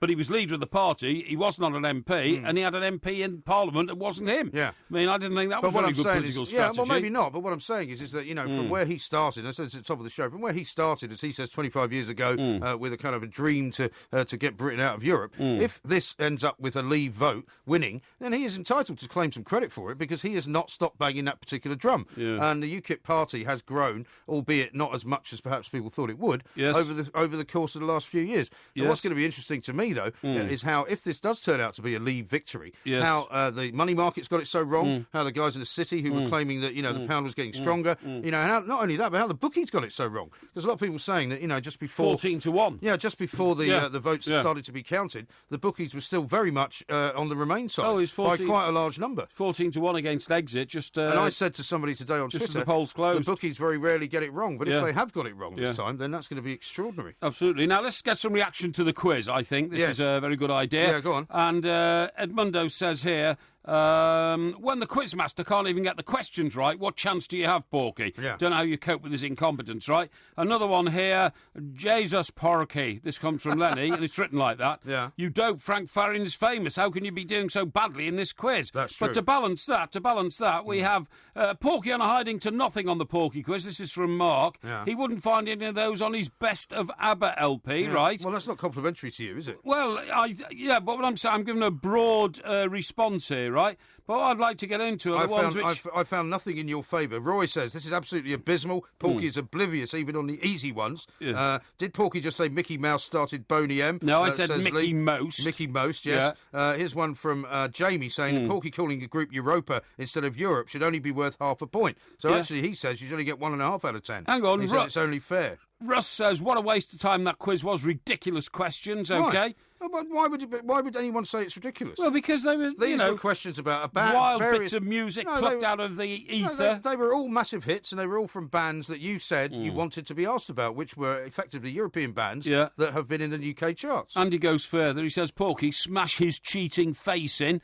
That's your face they're talking about, by the way. That's not the language we want to encourage in the New Britain. David, I mean, surely the New Britain, as we are now seeing it as it's emerging, should be a kinder, gentler place, should it not? David says that quiz was absolute garbage. He's absolutely right. And then Manny says, I keep betting $10 Porky will get more than 7 out of 10, but he keeps letting me down. Yeah. My only fear is poverty. My only fear is poverty. Well, you're not going to get rich doing that, I'm afraid. Yeah. You know, your girlfriend's going to be she must be about a couple of grand up at this point, mustn't she? What? There must be a couple of grand up if he bets her £10 every week. Well, he must that do. You're going to do well on the quiz. Yes, indeed. Trevor says 1066 country vote leave. That may well be correct. I thought Hastings had voted to stay, actually, but that's another one we'll have to correct. Mark in Mexico says, MG, do you remember this? Porky says yes. What was the question? Yeah, well, quite. Yeah. And a note here, Manchester has voted 60% to remain. Yes, so that's one of the big numbers that we've been waiting for to come in, as Stanley was saying just before that, because of course we've got lots more big numbers to come in from London. And the old baffling graphic that the BBC is still doing. I think they've given up on it actually because I don't think they know what it means. Well, it's the one that Jeremy Vine's in charge of, and of course Jeremy Vine, good mate of mine, good friend. But the baffling sort of technology that the BBC have given him to work with was rather confusing. They've tried to be a bit too clever. Let me tell you some things. 222 out of 382 declared. Yeah. What's that as a fraction? That is 2/3. Is it? Well, yeah. You just sure? about. Okay. Yeah, 22.3 against 38.2. Yeah. 33. No, it's hang on. Why don't you just say it's 223 over 382? Yeah, well, that's what it is. So that's, let me see, is that more or less than a third? It's less than a third. Gracious it is. me. No, I'll tell you exactly what it is. Yeah. It's Go on, then. 6/10. 6/10. What's that as a percentage? 60%. Well done. Okay. I think you might be over-egging the pudding. No, there you go. Now, we've got lots more to do. We've got loads more to talk about. Coming up in the next hour, we're going to find out what's happening in Scotland, because there may have been a lower turnout in Scotland than expected, which could be bad news for the Remain campaign. This is TalkSport. Put your left leg in, your left leg out. In that, shake it all about. Do the yucky when you turn around. That's what it's all about.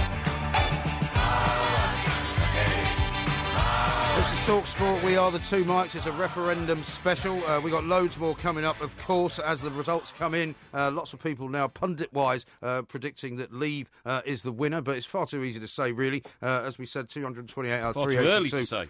Isn't that what I said? Far too easy, you said. Did I? Okay. Well, it's far too easy for them, but they could be wrong as well. There's quite a few big London numbers still to come in. Edinburgh votes to Remain, is what we're hearing here, of course. Leave at the moment is 9,278,000. Remain is 8,774,000. Lead is about 504,000 currently, which is extraordinary, really, considering what we were being told just a few hours ago. We've got lots more coming up in the next hour, including a visit to Scotland with Stuart Weir. He's going to tell us exactly what is going on up there and why, if it is a low turnout, and why people haven't really turned out in as big numbers as we thought. Also, what I thought we should do, Porky, in the next hour is have a little look at the back pages to see what the big sports stories are as we move into the morning. So I don't mind if you cast your eyes over those. Keep your tweets coming in as well. You can tweet us at the Two Mikes, at IROMG, at Mike Parry 8, of course, as well. You can text us of course, to 81089. Question here, does this mean no European football for our teams? Says Liam the Trotter. Well, interestingly enough, a lot of football people and a lot of agents in particular have said that this could have quite a big effect on the cost of football and footballers in this country. Indeed. We'll talk about that coming up in the next hour as well. The Two Mikes, simulcast across the UK on Talk Sport and Talk Radio.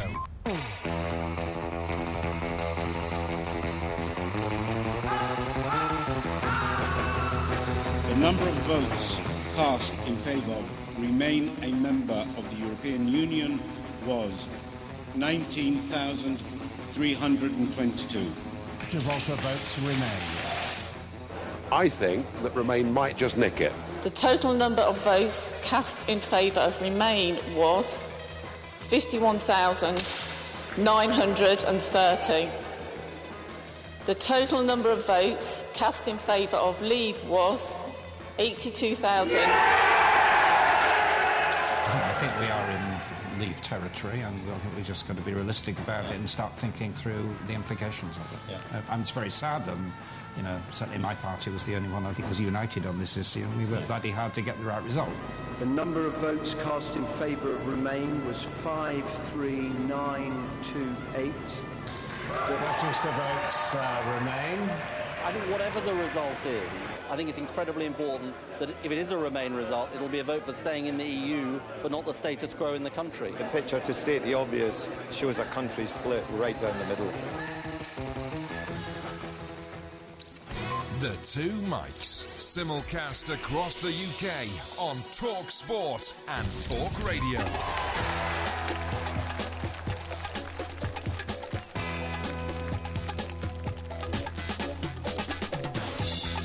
Good morning, I'm Mike Graham, he's Mike Parry. You're listening to the Two Mics on this historic night when Britain's deciding if it's in or out of Europe. Right now it's Leave 51%, Remain 49%. There's very, very little in it. Lots more counting to be done. We'll be here, of course, until 6 o'clock in the morning. Coming up in this hour, we'll be going to Scotland to find out from Stuart Weir why, if it is the problem of a low voter count up there, why the numbers of people that went out to vote in this referendum were not as high as everybody was expecting, because everyone thought that Scotland would vote very, very much for Remain because they don't want to get out of Europe. 08717 22 3344. We'll have a look at the back pages in this hour, and we'll also be talking about what effect, if any, it might have on European football if in fact Britain gets out of the European Union. You're listening to the Two Mics with me, Mike Graham, and Mike Parry on Talk Sport.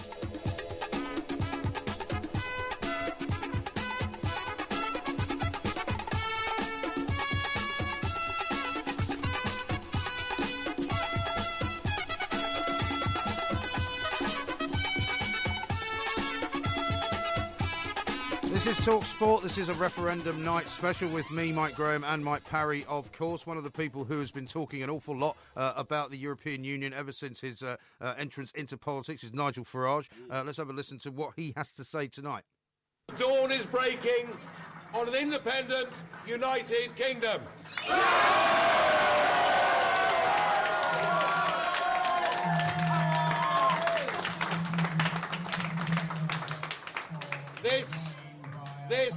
If the predictions now are right, this will be a victory for real people, a victory for ordinary people, a victory for decent people.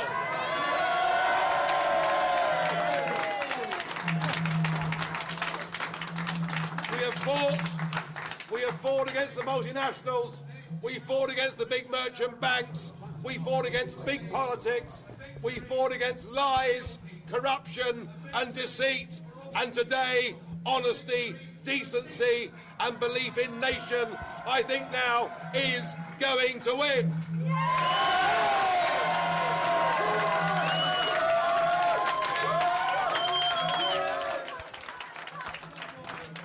And we will have done it.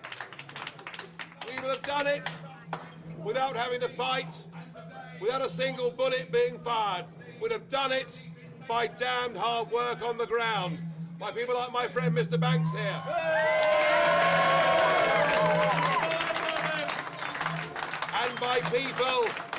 And by people in the Labour Party and the Conservative Party and UKIP and of no party who've taken part in this campaign. And we'll have done it not just for ourselves, we'll have done it for the whole of Europe. I hope this victory brings down this failed project and leads us to a Europe of sovereign nation states trading together, being friends together, cooperating together, and let's get rid of the flag, the anthem, Brussels and all that has gone wrong.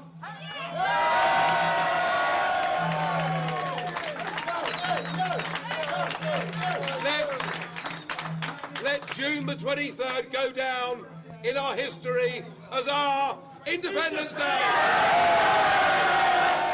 He's been watching a bit too many Hollywood movies, Nigel, there, hasn't he? But, the thing is, this is what we're going to hear a lot more about. Well, yeah, but I mean, first of all, he's claiming victory. right? So it's all over as far as he's concerned. Yeah, well, it's beginning to look that way. Well, you say that, but of course there's still many areas that have got to come in, and considering it swung so violently since the closing of the polls until now, who's to say it can't swing back? Well, I mean, I totally agree with you. It's looking more and more likely as time goes on that it will be an outvote. Yeah. But nevertheless, for him to get up like that, you see, the problem with the old Brexiteers, there is no official leader. I noticed that he's very, very vociferous. Yeah. He's claiming victory, June 23rd, Independence Day. We haven't heard a word yet from Boris Johnson, who is really the figurehead. Well, I mean, what about the pound, or Michael Gove? The pound, which is now at 31-year low. Yes. Where on earth is George Osborne? That's the question. Exactly. Where is the Chancellor? And what's he going to tell us he's going to do to? Is he going to prop up the pound, or is he going to let it sink? As we heard from Sandy, there may have to be some kind of Bank of England intervention if it goes like this, because it would appear that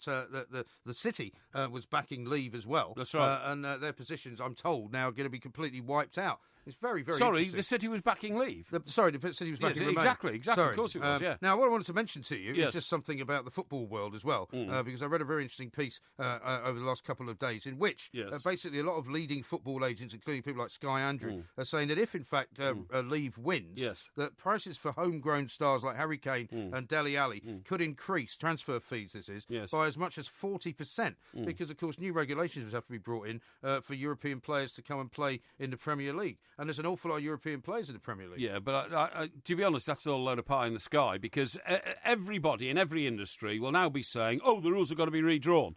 So, Well, they will, because there will be no more freedom of movement from Europe to come and work in this country. And one of the things, of course, we know that many football teams do is that, they have to get work permits for, say, a player coming from Brazil or a player coming from outside of the EU. Yes. They will now have to get work permits for people coming from inside the EU as well. Well, maybe you're right. I've just been looking at this in the last few minutes, right? Because, of course, what a lot of people have said is, if Norway and Switzerland can exist outside the European project, why can't we? Yeah. So if you look at it, the answer to that is, can you get a better deal by being outside of the EU? Well, the comparisons are this. In Britain, we have 65 million people, whereas Switzerland have 8 million and Norway have 5 million, OK? So we would become the EU's single biggest export market, right, outside of the EU. Right. So Norway and Switzerland come first and second in what they call the Legitim Prosperity Index. Do you see what I mean? Yes.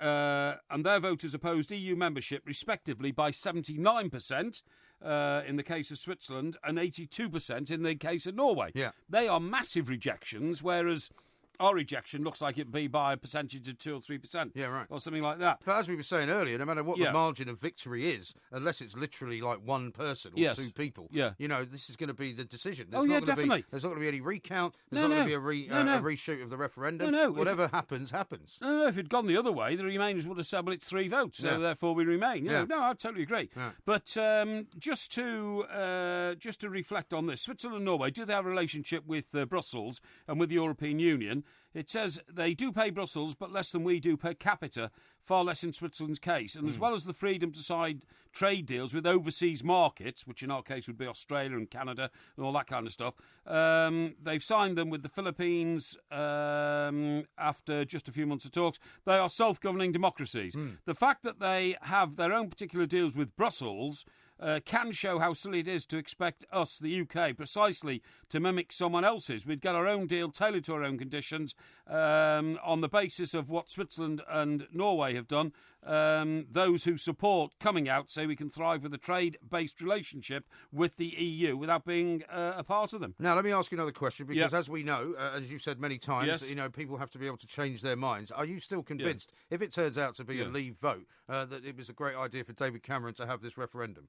Well, he had to have the referendum. He had no choice. No, Mikey did. No, he manufactured it in order to try and win an election. That's what I'm saying. Yeah. So he wouldn't be having this referendum if he hadn't done that, because he wouldn't have been voted as Prime Minister. I'm not sure he can say that. There's no guarantee he would have been voted in as Prime Minister. I think he painted himself into a corner. I think he's currently sitting there, and I think he has been sitting there for the last several weeks, tearing his hair out, thinking, why on earth did I agree to this referendum? Because not only is it ripping the Tory party apart in any event, but they might lose. Well, it looks like they're going to lose now. But, I mean, what I'm saying is he had no option but to call a referendum, because he simply would not have been Prime Minister with a majority. Yeah. And, of course, what a lot of people have said is, if Norway and Switzerland can exist outside the EU, why can't we? Well, I mean, he might have still been Prime Minister, but he wouldn't have got the majority he got. He got the majority because he basically, as you say, quite rightly, kowtowed to the far right, kowtowed to Farage at UKIP, who withdrew some candidates from constituencies that they could have taken off the Tories. And doesn't it also prove now that the numbers of people who are voting for Leave are doing so possibly in reaction to Brussels, but also in reaction to the status quo, as John Le Batellier said, a bit like the Trump phenomenon, that people are just like fed up with all of this internecine politicking that goes on. I'm sure they are. You know, and they just went, you know what, we're going to give you a bloody nose, we're going to give you a black eye, and things will never be the same. I mean, you're quite right. If it had been a coalition government again and Cameron needed propping up by the Lib Dems, probably wouldn't have been a referendum on Europe anyway. No. Because the Lib Dems have been too frightened of it going the wrong way. I think it's a bit like so him. Cancelled it. It's a bit like him having a bit of a slightly dangerous dog, letting it off the lead, and now look what's happened. Well, maybe. You know, maybe. He's lost control. Maybe. And I mean, who knows what is coming next? Because as much as on our Twitter feeds, there's lots and lots of people saying lots of different things.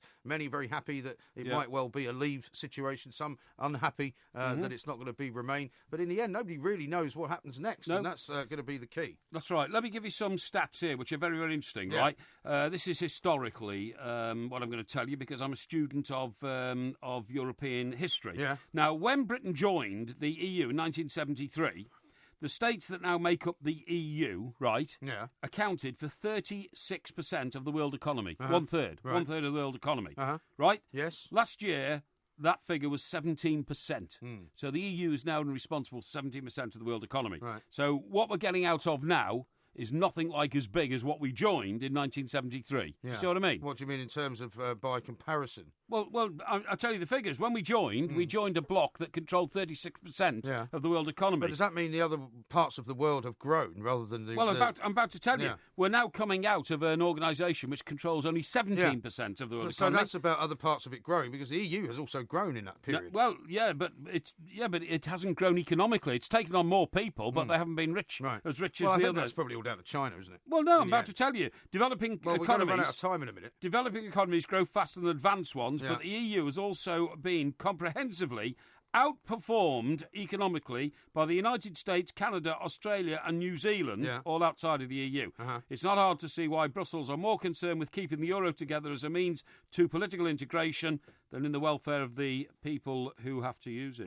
Interesting. You don't even mention China. Now, coming up next, we're going to talk to Stuart Weir, who's our man in Scotland. He's going to tell us what's going on up there, what the attitude is up there, and if, in fact, there has been a low turnout. This is TalkSport. Yeah.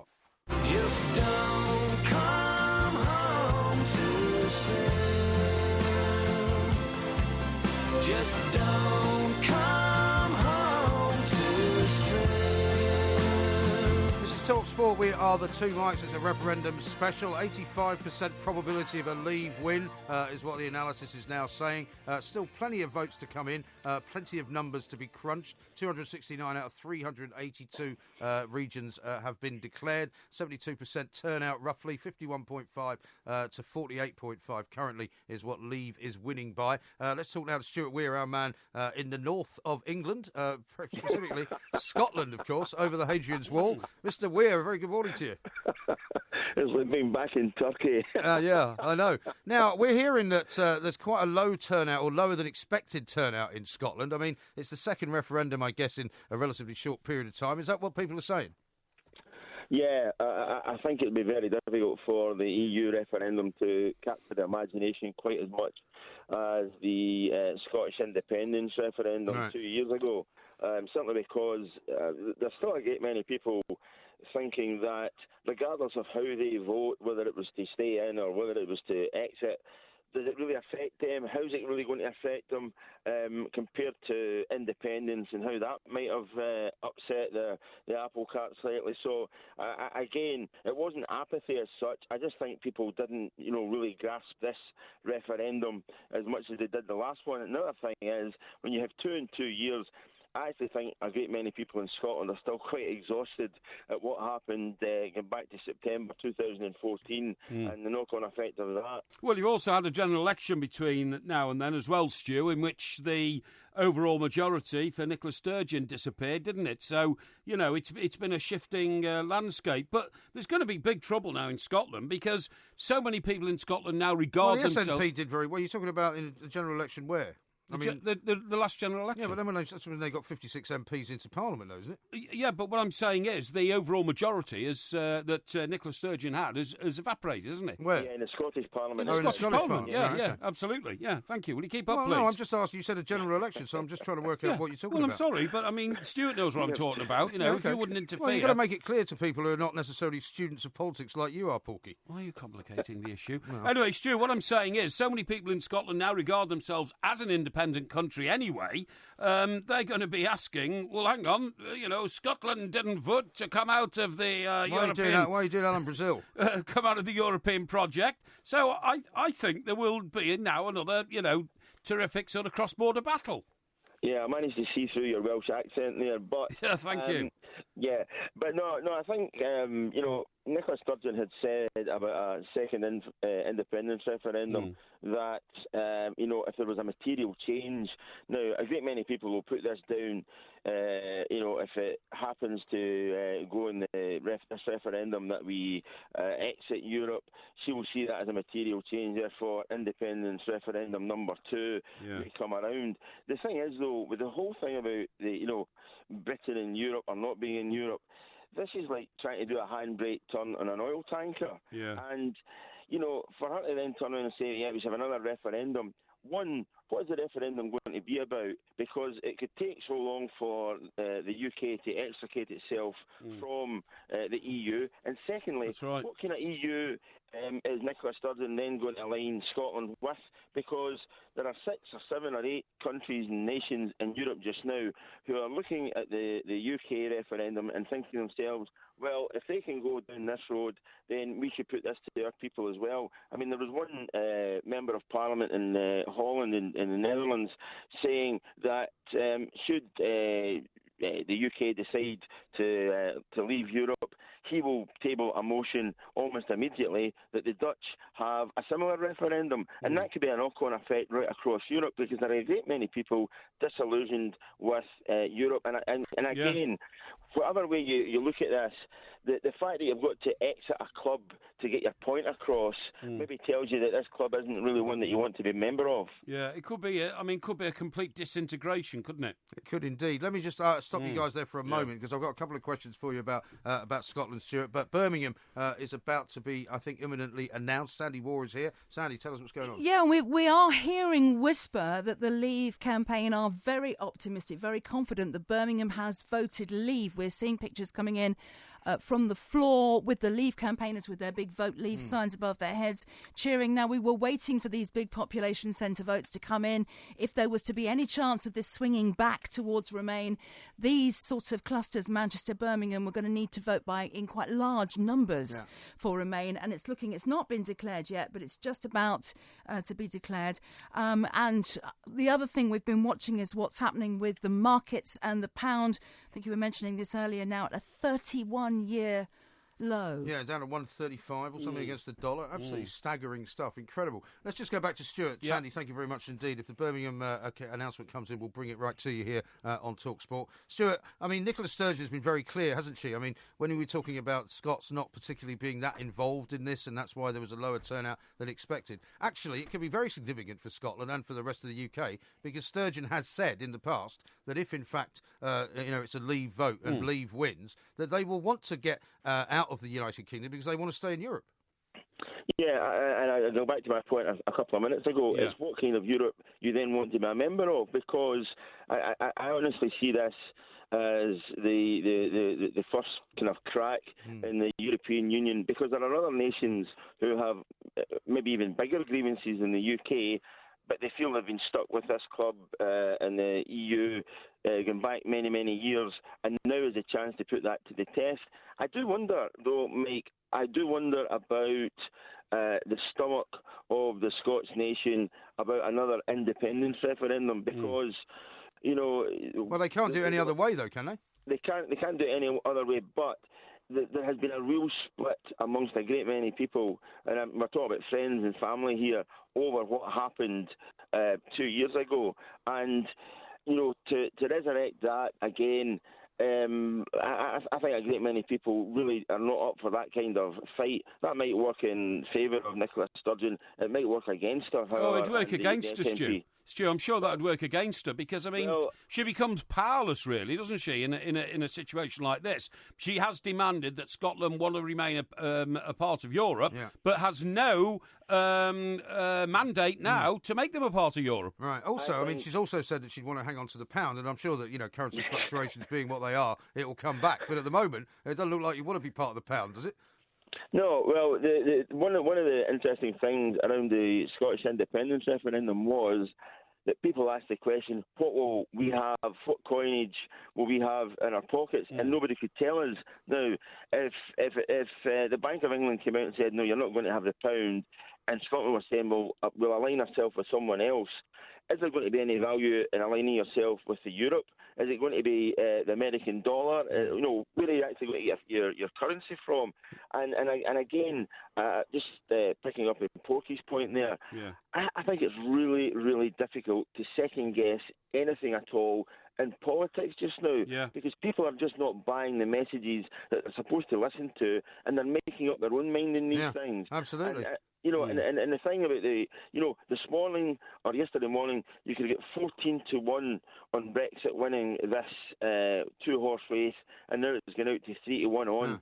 And that tells you the kind of swing that can be over 18 hours in any kind of referendum or any kind of vote just now politically in the UK. Well, one of the other things that I find fascinating is that Wales would appear to have gone very much with the Leave campaign, which has surprised quite a lot of people because they thought, given a lot of the subsidies that Wales have had over the years, they've got the Welsh Assembly there, they've got a sort of a shared power base with Plaid Cymru and the Labour Party, but it looks as though the huge bulk of Wales has decided to get out.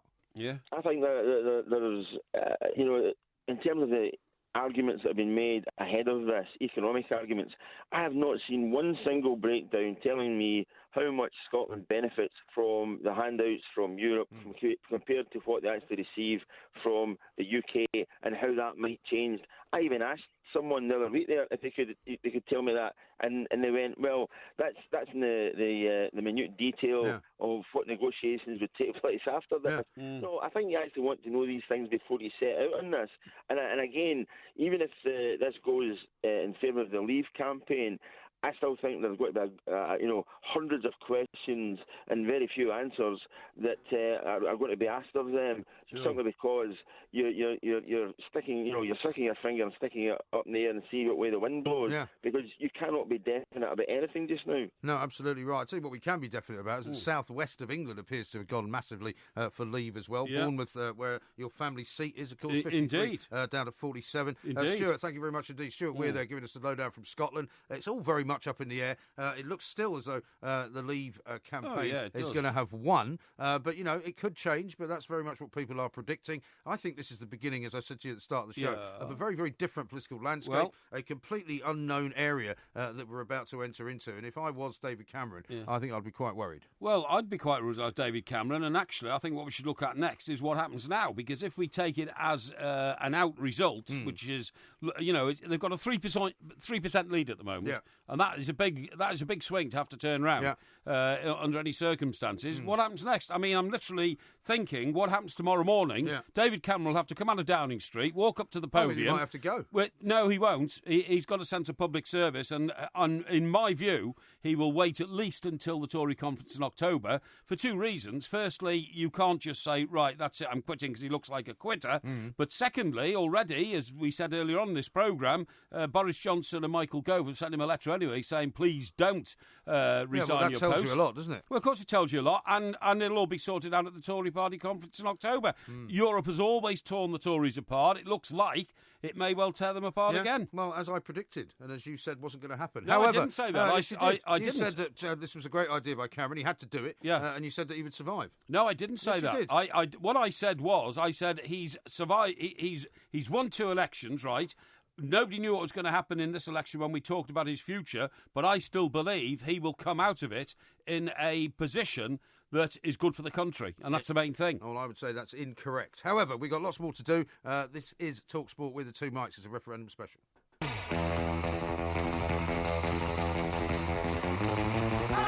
Dawn is breaking on an independent United Kingdom. The number of votes cast in favour of remain a member of the European Union was 19,322. Gibraltar votes remain. No, I think we are in leave territory, and I think we're just going to be realistic about it and start thinking through the implications of it. And it's very sad, and certainly my party was the only one I think was united on this issue. We worked bloody hard to get the right result. The total number of votes cast in favour of Remain was 51,930. The total number of votes cast in favour of Leave was 82,000. Working classes are finally told, the Labour Party and the elite, you can't have it all your own way. The picture, to state the obvious, shows a country split right down the middle. Let June the 23rd go down in our history as our Independence Day. Just some voices from the night so far. Nigel Farage there at the end. Of course, there's an awful lot of embarrassed-looking people from the Remain camp. London voting coming in as well at the moment, which is looking very much like a Remain kind of stronghold. But Sandy Ward's here again, Mr. Parry, because doesn't it look now, Sandy, that we have got a split kind of country, if you like, that London is an island of Remain votes, and everywhere else is going the other way. Yeah, and it's really marked, the different regions that there is this difference, and it's quite interesting to see how the night had progressed, because as we first at 10 o'clock as the polls closed, the latest survey we had and what the markets were saying was suggesting that Remain had secured a majority. In fact, Nigel Farage himself said at that point last night that he thought Remain had nicked it, to use his words. And then as the votes started coming in and we looked at things like the Scotland turnout being lower than expected, and we must remember this is every vote counting, so it's not that Dumfries and Galloway, let's say, voted one way and that counts as one. It's every single vote counting, so we were totting up the numbers. The Scotland turnout was low. Some of the England turnout was higher than expected. Some of those margins that were supposed to be very large for Remain were smaller than expected, and these numbers have been stacking up through the night. So most of the mood music now saying it looks like the Leave campaign have done enough, but we are still waiting for some of the really big areas, Birmingham, Manchester, some of the London boroughs as well. They're just coming in now. So the gap has closed very, very slightly in the last, 10 minutes, quarter of an hour or so. At one point, Out was at 51.7. It's now at 51.6. That's the sort of margins we're talking about. And it's now gone back up to... And we're looking at, about two-thirds, I think, probably, of the votes are now in. But it's these big population areas that may come in. And we're waiting now for the markets as well. We've seen sterling in the most extraordinary nosedive through the night, sliding against the dollar. Nearly 10% wiped off the value of currency since that early rally late last night. Now we've got data showing sterling at less than $1.36. This is almost unprecedented territory. Some of market analysts saying they just can't quite understand what's going on with this. We're now waiting as well for some of the political ramifications of this to be felt. If this is the way it's going, and it looks, as we say, like it's a Leave predictions vote, are now coming in that Leave are winning, have won, basically. And we will wait to see what... I heard you talking about what happens to David Cameron. Right. There was a letter signed that was circulating last night that regardless of what the vote is, they wanted him to remain in place. Well, some senior figures did, but that's only two people. Bottom line is that Cameron has lost the argument. If it goes with Leave, then, all of his machinations over the past few weeks about how we need to stay within the European Union, he's now lost that argument. I can see spin doctors already talking about how he's the best man to lead Britain through this difficult period. Yeah, but if he's already lost the argument, how's he going to lead them? Well, it's not a question of lead. He's now if he stays as Prime Minister, he's given the task of extricating us from the European project, which he's been telling the country we have to stay a member of. So how can he be the right man to do that? Well, he can't. But equally, we know that a very sizable percentage of the population do not back that position. They wanted us to stay. We've got an almost 50-50 split. Yeah, but that's and it depends on the region. in any election. But there is a lot of healing to be done, whatever direction direction we go in to try and sort that out. I mean, Nigel Farage doesn't come out of this with any credit whatsoever. First of all, at the start of the night, he's telling everybody we've lost. Yeah. And then halfway through the night, he's telling everybody we have definitely won before there's any indication of a final result. I think he is guilty quite often of jumping the gun. Well, what I'm saying is, I mean, if he's got any ambitions to be in any sort of position of power in this country, he's turned out to be a clown-like figure tonight, you know, giving the wrong call all the time, jumping the gun. Yeah, he has. No, I don't think so. Because he's on the side of victory in the end. So, I mean, regardless of which way you look at him and how you view him as an individual, you know, his side have won. Even though he may not have been the leader of that side, you know, and as I said, for 25 years, he has fought this battle to get Britain out of the European Union. Also and it looks like he's won. He's been the the man let loose as the sort of the fighting dog, so to speak, in the middle of the night, whilst Boris Johnson and Michael Gove haven't said anything at all yet. Yet. I think they're waiting. I think you might see them in the next hour. They've just let Farage, let him off the leash, go the attack dog and all this kind of stuff. But that suits their purpose, doesn't it? Of course it suits their purpose. They're proper politicians. Yes, because it's been so difficult to read this as it's gone through. They didn't want to be caught in the position that Nigel Farage has found himself caught in. But bottom line is he's on the victory side. So I mean, he's starting to look like I the bet guy they'll drop him right. like a hotcake. Well, I don't think so. The proper politicians like Johnson and Gove, and Gove's more of a proper politician, I think, than Boris Johnson, who really, I think, his ambition only was to try and find a route to Downing Street. I think you may have to reset your view on that, because if indeed... I don't reset my view on the motives as to why Boris Johnson got involved, and Boris Johnson changed his mind on Europe in the space of 12 months. Yeah, but I mean, you've changed your mind on David Cameron in the space of 4 hours. No, I haven't. Yeah, you have. You told me at the start of the show. In which way have I changed it? You told me at the start of the show that he would be seen as having done a great thing. If they won. If they won. No, but you said... I didn't say they were going to win. But I said... You did say they were going to win, actually, at the top of the show. What I said to you was that, by calling this referendum, he's literally cut his own throat politically. Yeah, but... Because whether they won or not, he was always going to have the problem of trying to reunite the Conservative Party after allowing them all to go two separate ways. But I've told you half a dozen times. Now it looks as though he could be finished. I've told you half a dozen times. He had to call the referendum. No, I don't agree. All right, tell me this then. If he hadn't pledged a referendum before the last general election, do you think he would be a Prime Minister with a majority now? He could have toughed it out because nobody Do you think he would be the Prime Minister? Yes, I do. Well, he wouldn't have been. Well, you don't know that. It's your opinion. I'm telling you, he would not have been the Prime Minister and he couldn't have called a referendum. So he had to... The deal was, you vote for me as Prime Minister, bottled it I'll call a referendum. Yeah, he basically bottled it because he thought that if he didn't do that, he would lose massively to UKIP, that he would lose control of the right wing of the party. Yeah. None of that turned out to be so. Because he compromised. No, because nobody really believed... In fact, regardless of the referendum itself, nobody believed any of the talk that he came out with about Europe. Nobody believed that actually he was going to be able to go to Europe and get anything back, as in fact was proven. And so, in any event, what he did was he created a rod for his own back, and now it looks as if that rod may in fact crush him. Yeah, but he's like every politician. They take gambles, and they try to build... And this one hasn't paid off. Exactly. And they try to build up strategies. But the gamble he took was a two-part gamble. I will tell the electorate I'll give them a referendum if they vote for me, make me Prime Minister. So part one of that came right.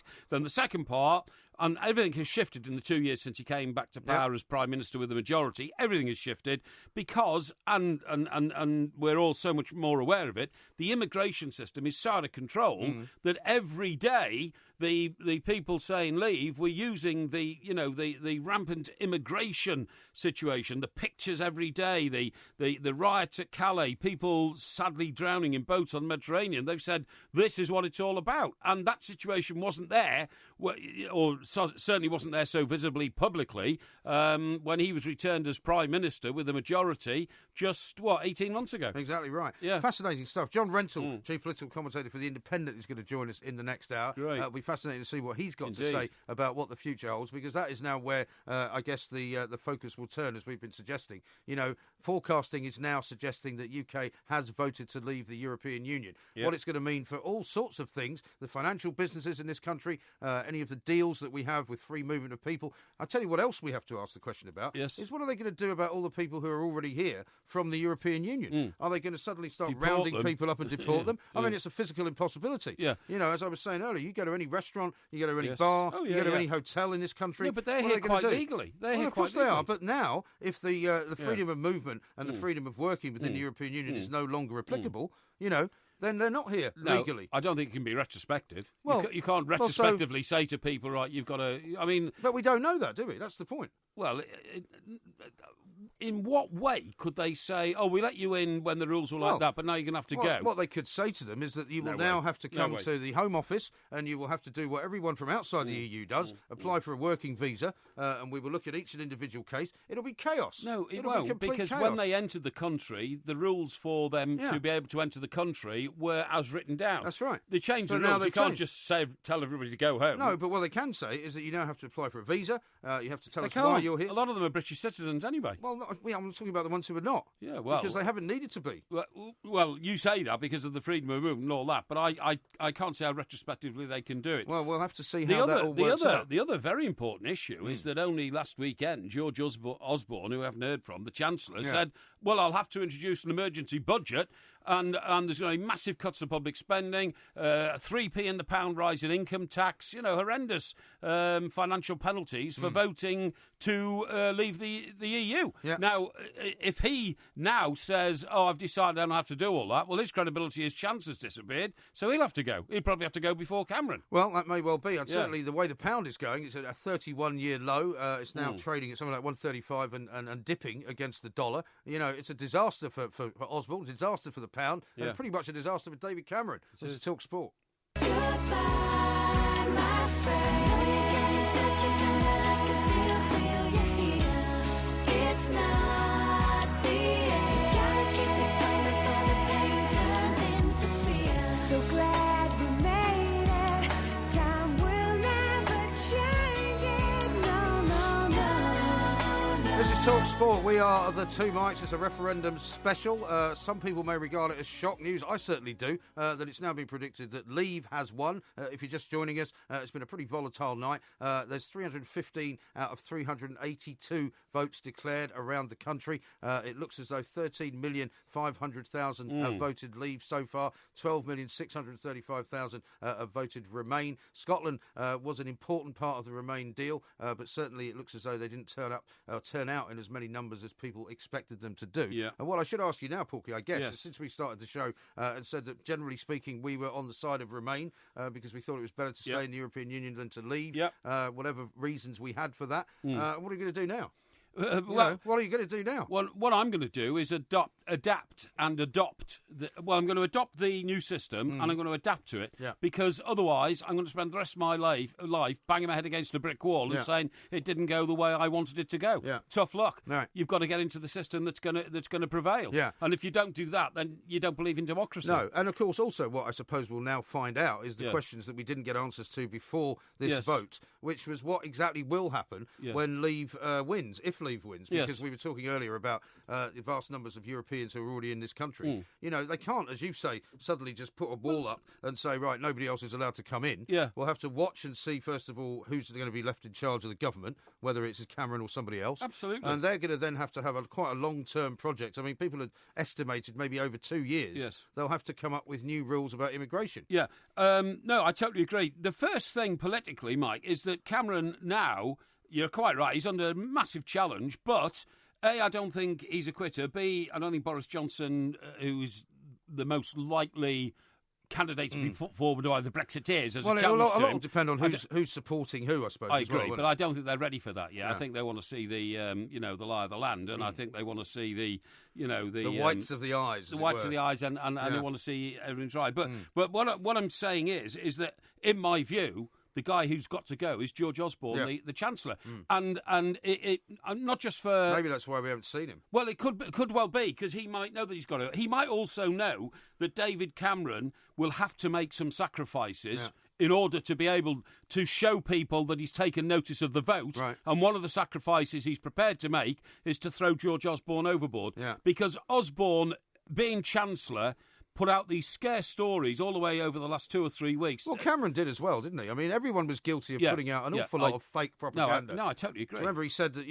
this is better for our security. I totally agree. He talked about, the fact that there could be sort of, he hinted that there could be some kind of World War III in Europe. I totally agree. But what I'm saying is, look at the way politics works. And the politics works on the basis of self-preservation. Yeah. Now, if Cameron immediately wants to say, I recognise the will of the people, he could just throw George Osborne overboard while he's still, paddling and treading water in Downing Street, trying to see what kind of agreement he's going to come to with Gove, who, by the way, must feel an amazing sense of revenge because, of course, Michael Gove was dumped as the Education Secretary by David Cameron when people said that Gove was actually being too radical in reorganising education and upsetting people. Yeah. So he let him go. And it quite helped Michael Gove's position that his wife happens to be a very influential columnist on the Daily Mail. Yeah.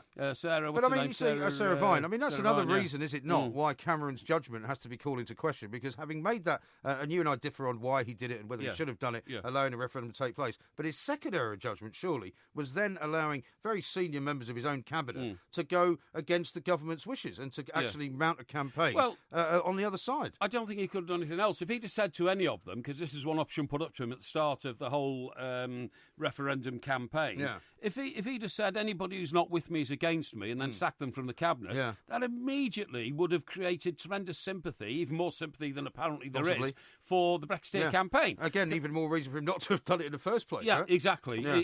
If he'd have said to... like Michael Gove was deposed as Education Secretary and given a lesser cabinet role. Work and pensions, right? Yes. Well, was he not? He was Justice before that, wasn't he? Justice. He is Justice now. Sorry, Ian Duncan Smith left work and pensions, didn't he? He did. Walked out in a huff. He was in charge of the bedroom tax. So Michael Gove was Justice Secretary, right? So if Michael Gove comes out and says, "Well, actually, I'm on the side of those who should leave," David. If Cameron said, "Well, okay, if you're not with me, you're against me, so you're getting sacked," that would have just caused a wave of whoa, so anybody who expresses the view that they want to leave is going to be punished. Right. And it wouldn't have even been a contest. Yeah. Interestingly enough, I mean, many of the arguments about, why he should remain... Funnily enough, I saw a big union banner the other day, Save Our NHS, Vote Remain. Yeah. And, of course, a lot of people have made the argument about one of the problems in the NHS, and Farage has been key on this. Try hard to get yourself an appointment with the doctors. One of the reasons that you can't is because there are so many people here from the European Union who are using the NHS. Yeah. Similarly, look at an awful lot of areas trying to get your kid into the right primary school. There's not enough spaces there. I mean, and lots of people... I think what's interesting for me as well is a lot of people have kind of made out that, this is kind of the peasants' revolt, if you like. But if you look at Johnson and you look at Gove and some of the other people who have been part of the Leave campaign, they've been kind of the brains of the Tory party cabinet in a way, who have gone over to Leave. They're not the kind of the general populace. Well, but Boris Johnson's not even been a member of the cabinet. No, but I mean he's been a senior member of the Tory party. Let's put it that way. Not really. Well, he was mayor of London. Yeah, but he's back in being an MP as mayor of London. He wasn't involved in government. Now, this is an interesting issue just raised, because with these votes coming in and with all these London boroughs voting for Remain, there will be people now calling for London to establish itself as an independent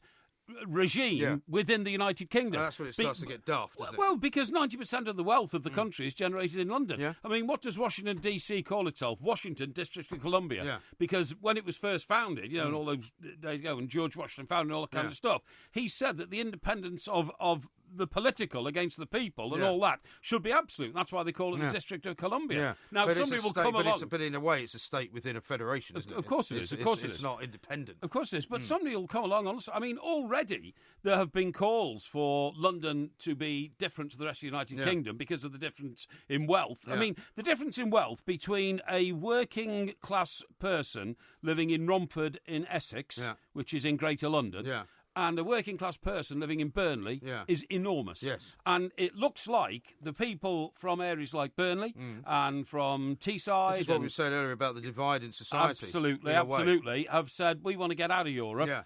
And the people who are feeling most hurt are those inside the M25. Yeah. But I think do the people who are voting Leave a disservice by making out that it's just the relatively less well-off people in the north of England, because actually the people who are, as I say, were running the campaign are very, very clever people. And now I'm hearing as well that the markets in Asia are collapsing around the uncertainty of what's going on with the European Union. That the euro is now under threat as well. Of course it is. And there's some chatter going on in the financial business that the FT exchange might not even open in the morning to protect the prices of all the stocks. Probably won't happen, but I mean that's the kind of thing people are now saying. That could well happen. That they will actually, warn people off. When you get a catastrophic shift in either the physical or the political, and the physical, of course, was 9/11, where the markets didn't open for 3 days because people would have cut and run because of the fear that the world was literally blowing up and collapsing. Absolutely. You have to keep the markets closed just in case. I mean, could it be a 1929 situation where you open the markets and then all stocks are devalued by 50%? Yeah. There's no question that this is a massive political revolution. Oh, absolutely. It's a massive shock. This was not expected. Everybody knew it would be close. Absolutely. But we haven't, don't forget, we're only coming up to 5 o'clock in the morning. Most of us were being told last night that it will probably take until around about breakfast time, where you would figure that's about 7, 8 o'clock. Yeah. They're now calling it leave to win. Yeah. There's no doubt. Absolutely no doubt. 51.7, 48.3. Both the BBC and the ITV, who are our two and major Sky as well. broadcasters, have Sky declared it as well? They have as well, yeah. Have they? I didn't see UK it. votes out. Oh, yes, UK votes out. It's on that very far left and Sky, information screen. Which is our most extensive broadcaster in this country. So the three biggest broadcasting organisations are all telling us, they're not predicting anymore, they're telling us it's all over, leave of one. Over. Yeah. Absolutely staggering stuff. Yeah. We are the Two Mikes. This is, of course, a Talk Sport. This is a referendum special. We've got loads more coming up in the next hour. We're going to speak to John Rentoul, Chief Political Commentator of The Independent. Now, I want to ask him what happens next for David Cameron. And we're also going to go to Brussels, Porky, as well, to find out what the reaction is over in Europe. Because I imagine they're pretty shell-shocked as well. Excellent. This is Talk Sport. Yeah. The winner takes it all. The loser standing small beside the victory. That's her destiny. I was in your arms. This is Talk Sport. We are the Two Mikes. We're here all the way through until 6 o'clock in the morning. It's an historic night. It's been a referendum special. It's been some incredible stuff. Everyone now forecasting that the UK has indeed voted to leave the European Union. So if you're just waking up, you might have to get used to that idea. Steve has texted into 81089. He says the bookies are normally a good judge of what's happening. This time yesterday, Remain was massive odds on and was still slightly odds on a few hours ago. However, in the last couple of hours, it has gone massively odds on to leave. And as I say, I mean, I don't think if you tried to get a bet on at this point, you'd be able to, because it is all over. Sandy Waugh, of course, has been keeping us up to date. Sandy, it's an incredible thing that we're witnessing here, is it not? Because I think it's right to say that for those of us who knew that it was going to be close, actually, we never really thought that Britain would vote to leave the European Union. And even saying it is quite shocking. It is.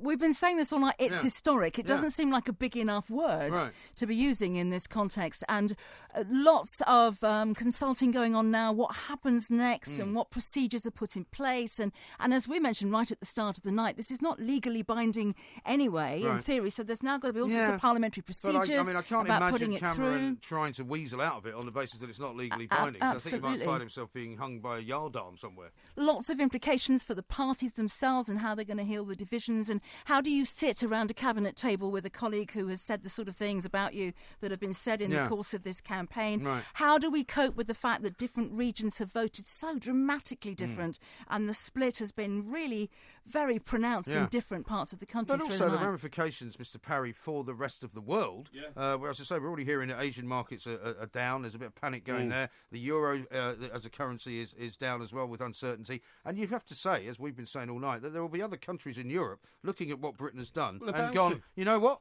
Maybe we don't want to be part of this thing anymore. They're bound to, because they thought this would never happen. Nobody ever thought this would happen. No. Most of the Europeans, because they think like continentals and we don't. It was General de Gaulle, by the way, Sandy, who said, I don't think Britain should ever join the European project because they're British and they're an island and they're not like us.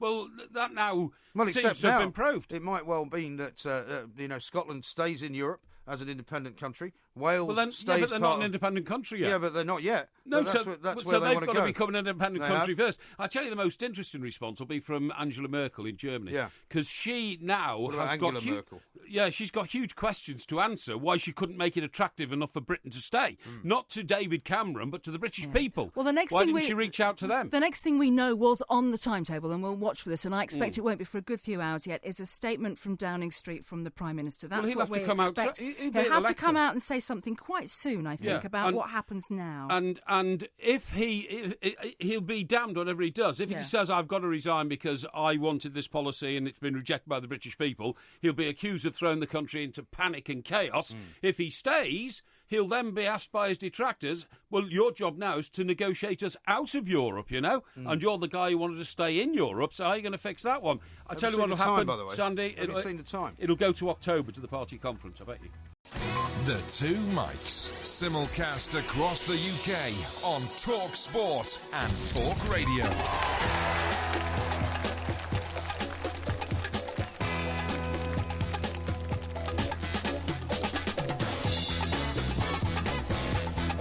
Good morning, I'm Mike Graham, he's Mike Parry. You're listening to the Two Mikes on this historic night, going into a morning, waking up with the dawn and finding out that Britain has decided, by the looks of things, to get out of Europe. It's an incredible night, it's an incredible vote. Voting to leave the European Union is absolutely extraordinary. England might still be in the Euros, but Great Britain is no longer in the European Union. 08717 223344. You're listening to the Two Mikes with me, Mike Graham, and Mike Parry on Talk Sport.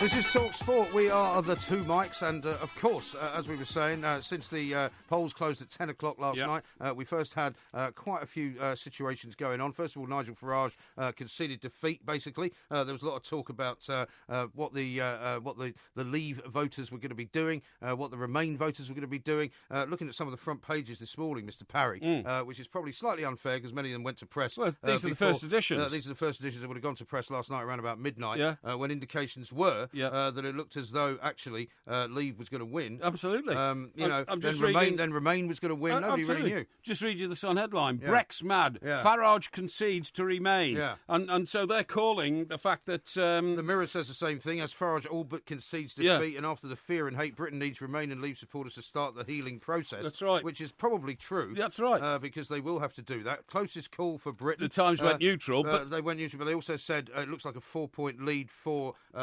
exactly. the Remain lot in the YouGov poll, which is wrong. Whereas I think the Daily Mail were very clever. They decided to find a side story on it, and they've got a story saying the £100 billion parasite bankers, City Sharks, worked through the night to make a killing on referendum results. Shameless bankers were last night gambling billions of pounds on the EU referendum. Hedge funds had commissioned private exit polls to steal a march on the official declaration. Well, if that's the case, that means that actually many people this morning will be smiling and saying the bankers have taken a cold shower. Well, they may have done, I suppose. I mean, what we've got on the Telegraph is pound rises against the dollar as votes are cast. So they're talking about the pound hitting a 6-month high. It went all the way up to 150. It's now at a 31-year low. Yeah, well, which is unbelievable. I'm going to ask you about that. It's down to $1.36, right? 31-year low. 31 years ago, 1985. What were you doing then? In 1985, I was in New York, actually. Of course you were. Enough, I'd been there for a couple of years. And I was forging my way through what you can only describe as one of the great personal wealth creation schemes of all time. Exactly. So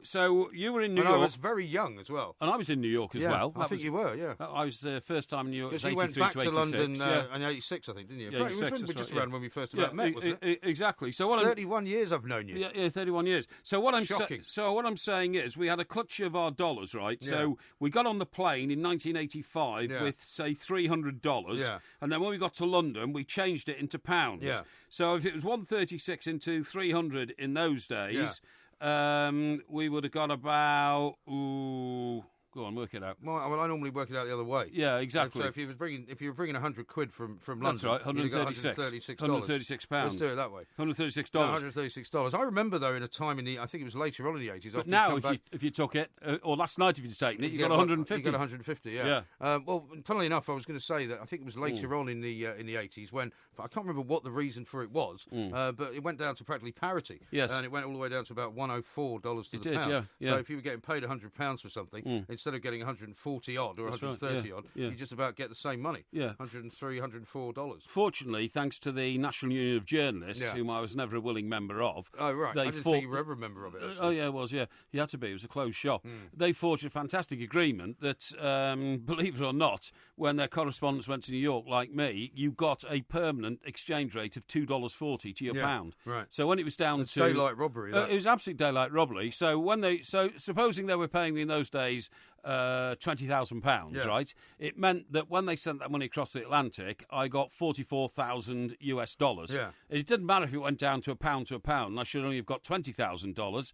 The exchange rate was fixed in an agreement with the NUJ. Right. And that's why you know, a couple of years in those days in America set you up for life. Absolutely. And it was a very good thing. Now, how about this from Simon? He says, how long before someone says, Cameron Osborne, your boys took one hell of a beating, which, of course, might be being said. I'll tell you what, there'll be people over in Europe now, though, and we'll be going to Brussels later on in this hour to speak to Rick Albrechtsen, as an EU correspondent based in Brussels, to find out what the reaction is over there. But I would imagine that Angela Merkel and Monsieur Hollande in France, particularly, will be very, very unhappy about this whole situation. Well, I should think they... because it's I mean, we talk about history in the making, but actually, for Britain to have now decided to leave the European Union, something that it's been involved in through all sorts of different, incarnations. Something it begged to get into. As it expanded over the years, as it started out with 7 nations, now 27, as it looks to expand further. I mean, this is a massive, massive sort of shift in the paradigm of politics in the Western world. Of course it is. And I tell you, one country will take great interest. You just mentioned it, France. Yeah. I mean, France's economy is tanking at the moment inside the European Union, right? Yeah. Absolutely tanking because of high taxes,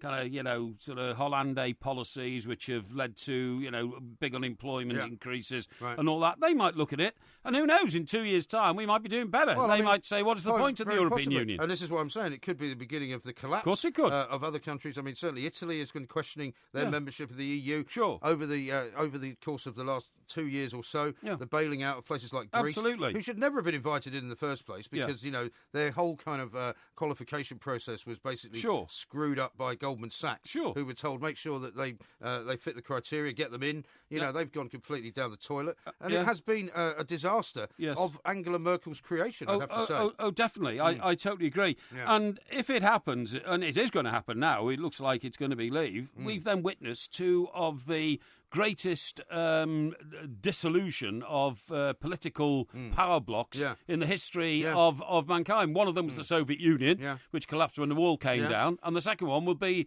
the possible disintegration of the EU. I mean, you might have to say, in terms of Russia, for example, who were one of those countries that were very keen on Britain getting out of the European Union. That's right. You'd have to say that they're probably doing better now than they were in the latter days of the Soviet Union in the sense of economically. Well, do you know what? That's an interesting prognosis, but the answer to that is the top 2% of people in Russia are doing very much better. Yeah, but I mean, the remaining 98% are not. No, but generally speaking, in terms of the economy and before the oil price crashed and all the rest of it. But I mean, the they're in a terrible interesting mess. thing about France is that we've spoken about this before. I think London is the 7th largest French city. 7th largest French city. Because there are so many French people who moved here because That's of that tax problem. They might all have to leave.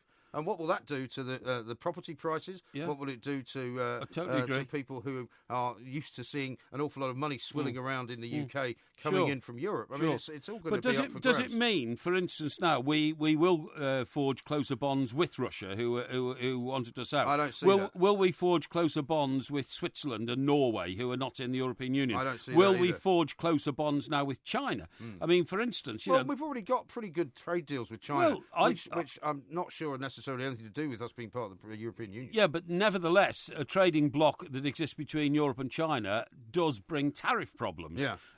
Except when it's China coming this way. Yeah. China dumped a load of very cheap steel on Europe. They did. And that caused the closing down of Port Talbot. Are they not also building a nuclear power plant down in the West Country? Are they not also being renegotiated? Yeah, are they not investing an awful lot in property? I mean, will the Chinese, for example, decide now that Britain is no longer part of the European Union, they no longer want to put all sorts of money into the property business? business. I don't know. I don't know that, and I don't know whether they'd want to invest in this country in businesses. They buy football clubs and all sorts of things. Yeah. Who knows? Those are all the unanswered questions which have got to be answered. I tell you what I do like. I like some of the panic situations that come into mode on like this. Robert Peston, right, who of course we all know very well. Yes. He's the floppy-haired... recently defected to ITV. ITV BBC, correspondent. You won't believe it, but in the mad panic of the night, he put out a tweet which said, ITV News calls Remain victory by 52% to 48%. What time did he do that? It's done. I don't know, but 20 minutes ago, he put out, sorry, very, very long day. Of course, I meant it the other way around. What a nit I am, crikey, Robert Peston. Yeah, I mean, it's quite a fundamental mistake, that, isn't it? Well, it's fundamental, but I'm not going to condemn the boy. I've done things like that myself in the heat of the moment. Yeah, I know you have, but you wouldn't want to equate him with you in terms of his inability to work a piece of information device that he's got in his hand. Well, that is quite an astonishing... Sometimes, you're thinking, I've got to get this out first to prove that I am, the number one banana. Yeah. And you just get it wrong, Now, Gary Lineker... I know you're very familiar with that. I'm not at all familiar with it. Yeah. And I won't respond to that because it'd just give you sucker. Show's nearly over, by the way. No, don't worry about it. It's not nearly over yet. Now, Gary Lineker. Yeah. And, I said to you, I saw Gary on the train a couple of weeks ago. We travelled to Everton together, and of course he's... See anybody else on the train? Was this on the train when you were coming back singing, When I'm 64? No. It was on the way up, was it? It was on the way up, yeah. No, what I was going to say to you was, and of course he played for Everton, scored 40 goals in one season. That's the second reference to Everton you got in. Yeah, but anyway, listen to this. Yeah. Listen to this. I'm not sure whether Gary... I never know whether he's got his tongue in his cheek or whether he's joking. He says, this is his statement on Twitter... It's not a time for triumphalism, not a time for division, not a time for hatred. It's a time for change, a time for calm, a time in history. That's from Gary Lineker. Yes. I mean, maybe you should get Peston's job. This is Talk Sport. John Rentoul from The Independent coming up next. But life still goes on. I can't get used to living without you by my side.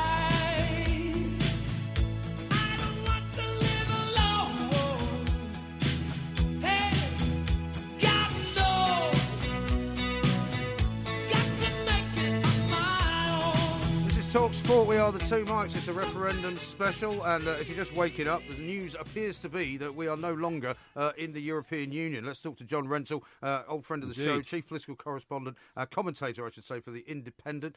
John, how does it feel to be no longer a citizen of the European Union? Well, it's shocking. I mean, it really is, isn't it? It's not at all what I was expecting. I mean, at 10 o'clock, when the polls closed, I thought the opinion polls were all tending one way, and the YouGov, they did this special opinion poll where they phoned people back and asked them actually how they voted, which is the closest we got to an exit poll this time. And they were very accurate in the Scottish referendum, but they said it was 52-48 the other way. Right. And overnight, by 3 o'clock in the morning, it was becoming very clear that Leave was going to win. So, John, what is the immediate future, and I mean within the next 2 or 3 hours, for David Cameron? Well, he'll come out of number 10 and address the nation from that lectern of his. Yeah. And he will say he won't talk about himself. I don't know if he'll say what his intentions are, but he'll try and reassure the nation, I think, to say, I know I said it was going to be terrible if we left, but actually, nothing much is going to change immediately. We've got there's a 2-year process for negotiating our exit, so we're still in the EU for the next 2 years. Are we? Is that right? So yes, yeah. Yeah, I see. I mean, no, this is just a vote. This is an instruction to the government to get us out of the EU. I see. That is a process that takes 2 years. So I see. Right. I am still a citizen of the EU for the next 2 years. Okay. So, in the words of Gwyneth Paltrow, this is a sort of conscious uncoupling over a period of 24 months. Well, that's right. Yes, or possibly longer. But it's the end of David Cameron's political career. I mean, which is something I feel rather sad about because I mean, I'm not a conservative, but I thought he was quite a good prime minister. I thought he was good at speaking for the nation. He was good at uniting the nation, and he actually had some sort of fairly sensible one-nation conservative policies. Okay, John, can I just ask you for more detail on that? I've just been telling people, in my opinion only, this will all change at the Tory party conference in October, I don't expect him to suddenly quit for two reasons. Firstly, he'll be accused of being a quitter, and secondly, it would cause political turmoil. That's right, yes. No, he won't. I suspect what he'll do is he'll announce that he will stand down as Prime Minister when a successor has been elected. And that successor will be Boris Johnson, almost certainly, I would have thought. And will that be in October, or will it be before? Thereabouts, September, October, yeah. September, I think they'll have the MPs will choose two candidates, which they'll do in the next few weeks. Yeah. And then over the summer, the Conservative Party members will choose between them. And I don't know who the two candidates will be, except that I'm sure one of them will be Boris Johnson. And I think he will win, because, Conservative party members mostly voted Leave, so they will want one of their own to manage our exit from the European Union. Right. Would you say, John? We've been debating this over the course of the night as the kind of the votes have changed as well. But it looks now, does it not, as though Cameron's kind of desperate effort to sort of placate the right wing of the party and to try and nullify UKIP's strength in the last election has totally, completely, and utterly ruined him. Well, yes, it's the end. That is it. It's just bang. If he'd pulled it off, it would have been a brilliant stroke, and everyone would have hailed him as the genius who won an unwinnable election, and won 3 referendums to keep things the same. But now, he's going to go down as a 6-year Prime Minister who ended in failure.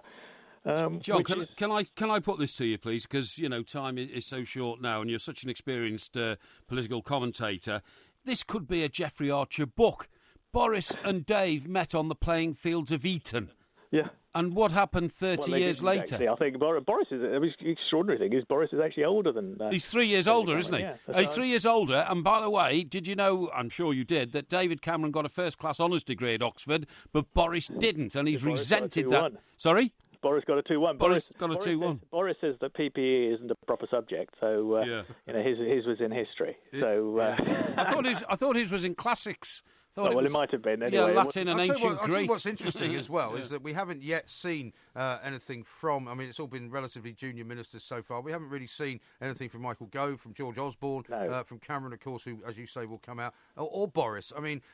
What's going on behind the scenes at the moment? Well, they're preparing their words. Boris realises that suddenly the mantle of greatness has actually landed on his shoulders, and provided he doesn't sort of make a complete idiot of himself, which I don't. There's always a chance of that. Of course. There is. You always feel you're sort of you're only a few feet away from him making a complete idiot of himself. But on the other hand, he is still the most popular politician in the country, and he got through the referendum campaign without making any serious blunders. Yeah. So I think he's going to be sort of forming the words to express his humility in facing the challenge ahead. And George Osborne, obviously, his career goes down with the Prime Minister. Well, and interestingly enough, first victim. Interestingly enough, we've obviously known for a while that Nicola Sturgeon has said, if it was a vote to leave, she would seek a second referendum for independence in Scotland. I'm not sure she has said that, because I think opinion in Scotland is not at all. Is not at all certain on that. Well, I saw her being interviewed on Bloomberg the other day, and she pretty much said that. And we're now seeing Sinn Féin this morning saying Brexit intensifies the case for a vote on a united Ireland. This is a massive thing, isn't it?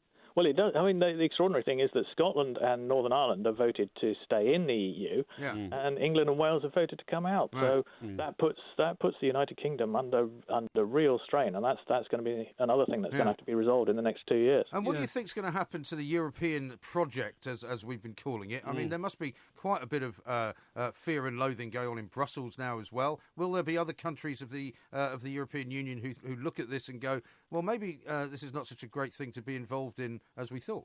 Well, indeed. I think there will be, among the peoples of other countries, the Netherlands, Denmark, especially, but even the Italians and the French. They've got their doubts about the European Union.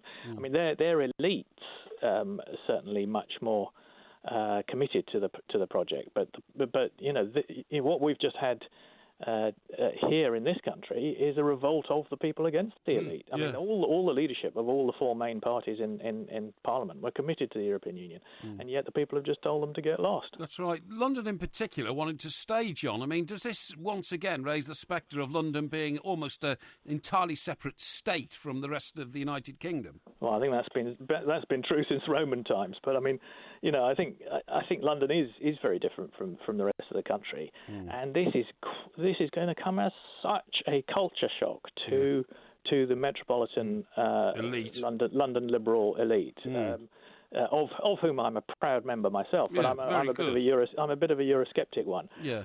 So I've sort of. You know, I understand why people don't like the European Union, and I understand why they want to get out of it. But I still think it is an extraordinary decision for the British people to take, because everybody agrees that there's an economic cost attached. Oh, yeah, absolutely. And John, on Boris Johnson, I thought that he just popped up and said, I'll be leader of the Brexit, because it was opportunism, and the only way he was going to get into number 10 Downing Street. I don't think he's got a clue in his head about having a set of policies as Prime Minister, nor has he ever had any sort of political ambition based on doing it for other people, except for himself. Am I right? I think that's unfair. Yeah, you think he's got this great grand vision to make us a better country? I think he spotted what many people say Cameron has lost since Andy Coulson left the office of the Prime Minister. Yeah. He saw where the populace was, and that's always been his strength, hasn't it, John? I think so, but I give him a bit more credit than that. I think he actually genuinely believes in the position he took. I think he. Well, why did he change so rapidly then? As recently as March 2015, he was still saying, "I'm not by nature a leaver." Yeah, well, no, but that's true. I don't think he was. I think he was one of those. He was very 50-50 about it. He felt a loyalty to the government, and it is a bit of a big step. But then in the end, I think he sat down and he thought, what do I really think of the EU? And he said, I don't like it. So I'm going to throw my lot in with the outers. And I think that he could have thrown his career away. Yeah. So, and finally, John, just a couple of other names that we should cover before we let you go, because I'm sure you're going to be very busy. What does this mean for Nigel Farage? What does it mean for Jeremy Corbyn? Well, Nigel Farage, I think he's had his shout. I mean, I think obviously the objective of his party has now been fulfilled, and not particularly by him or by UKIP. So UKIP can carry on as a sort of fringe protest party, but what's the point of it once you do have UK independence? I mean, it's not the party ceases to be required. And as for Jeremy Corbyn, it's fascinating. He's going to have to reverse ferret, isn't he? I mean, he used to be against Europe, and then he was for it. Yeah. And now that we leave, I suspect he'll come to terms with that too. Just one final one, John. Sorry, George Osborne frightened us all a few days ago, saying, "Well, of course, if we vote to get out, there'll be an emergency budget, tax in the pound, 3p on the pound, £20 billion worth of cuts." Was that just a scare, or is that going to happen? No, I don't think it is. I mean, I think it's a possibility, but I think it would be sensible to wait and see what the immediate effect is. I mean, I think all the forecasts for the budget are going to be out of kilter, but the normal time to fix that would be in the autumn statement in November or so. And how badly will the pound sinking damage us, or financially, politically? It makes foreign holidays more expensive as of this morning. So that doesn't affect Porky. He doesn't like taking holidays. So that's true. Yeah. Well, I don't think we're going to be taking any holidays for a while. John, listen, we've got to let you go. Thank you so much, John Rentoul from the Independent, chief political commentator. Fascinating night, incredible day to come. You'll be hearing all about it right here, of course, on Talk Sport. Coming up next, we'll have the news and sports headlines. The Two Mics, simulcast across the UK on Talk Sport and Talk Radio. Right now, though, we're going to hear some more from Sandy Wall.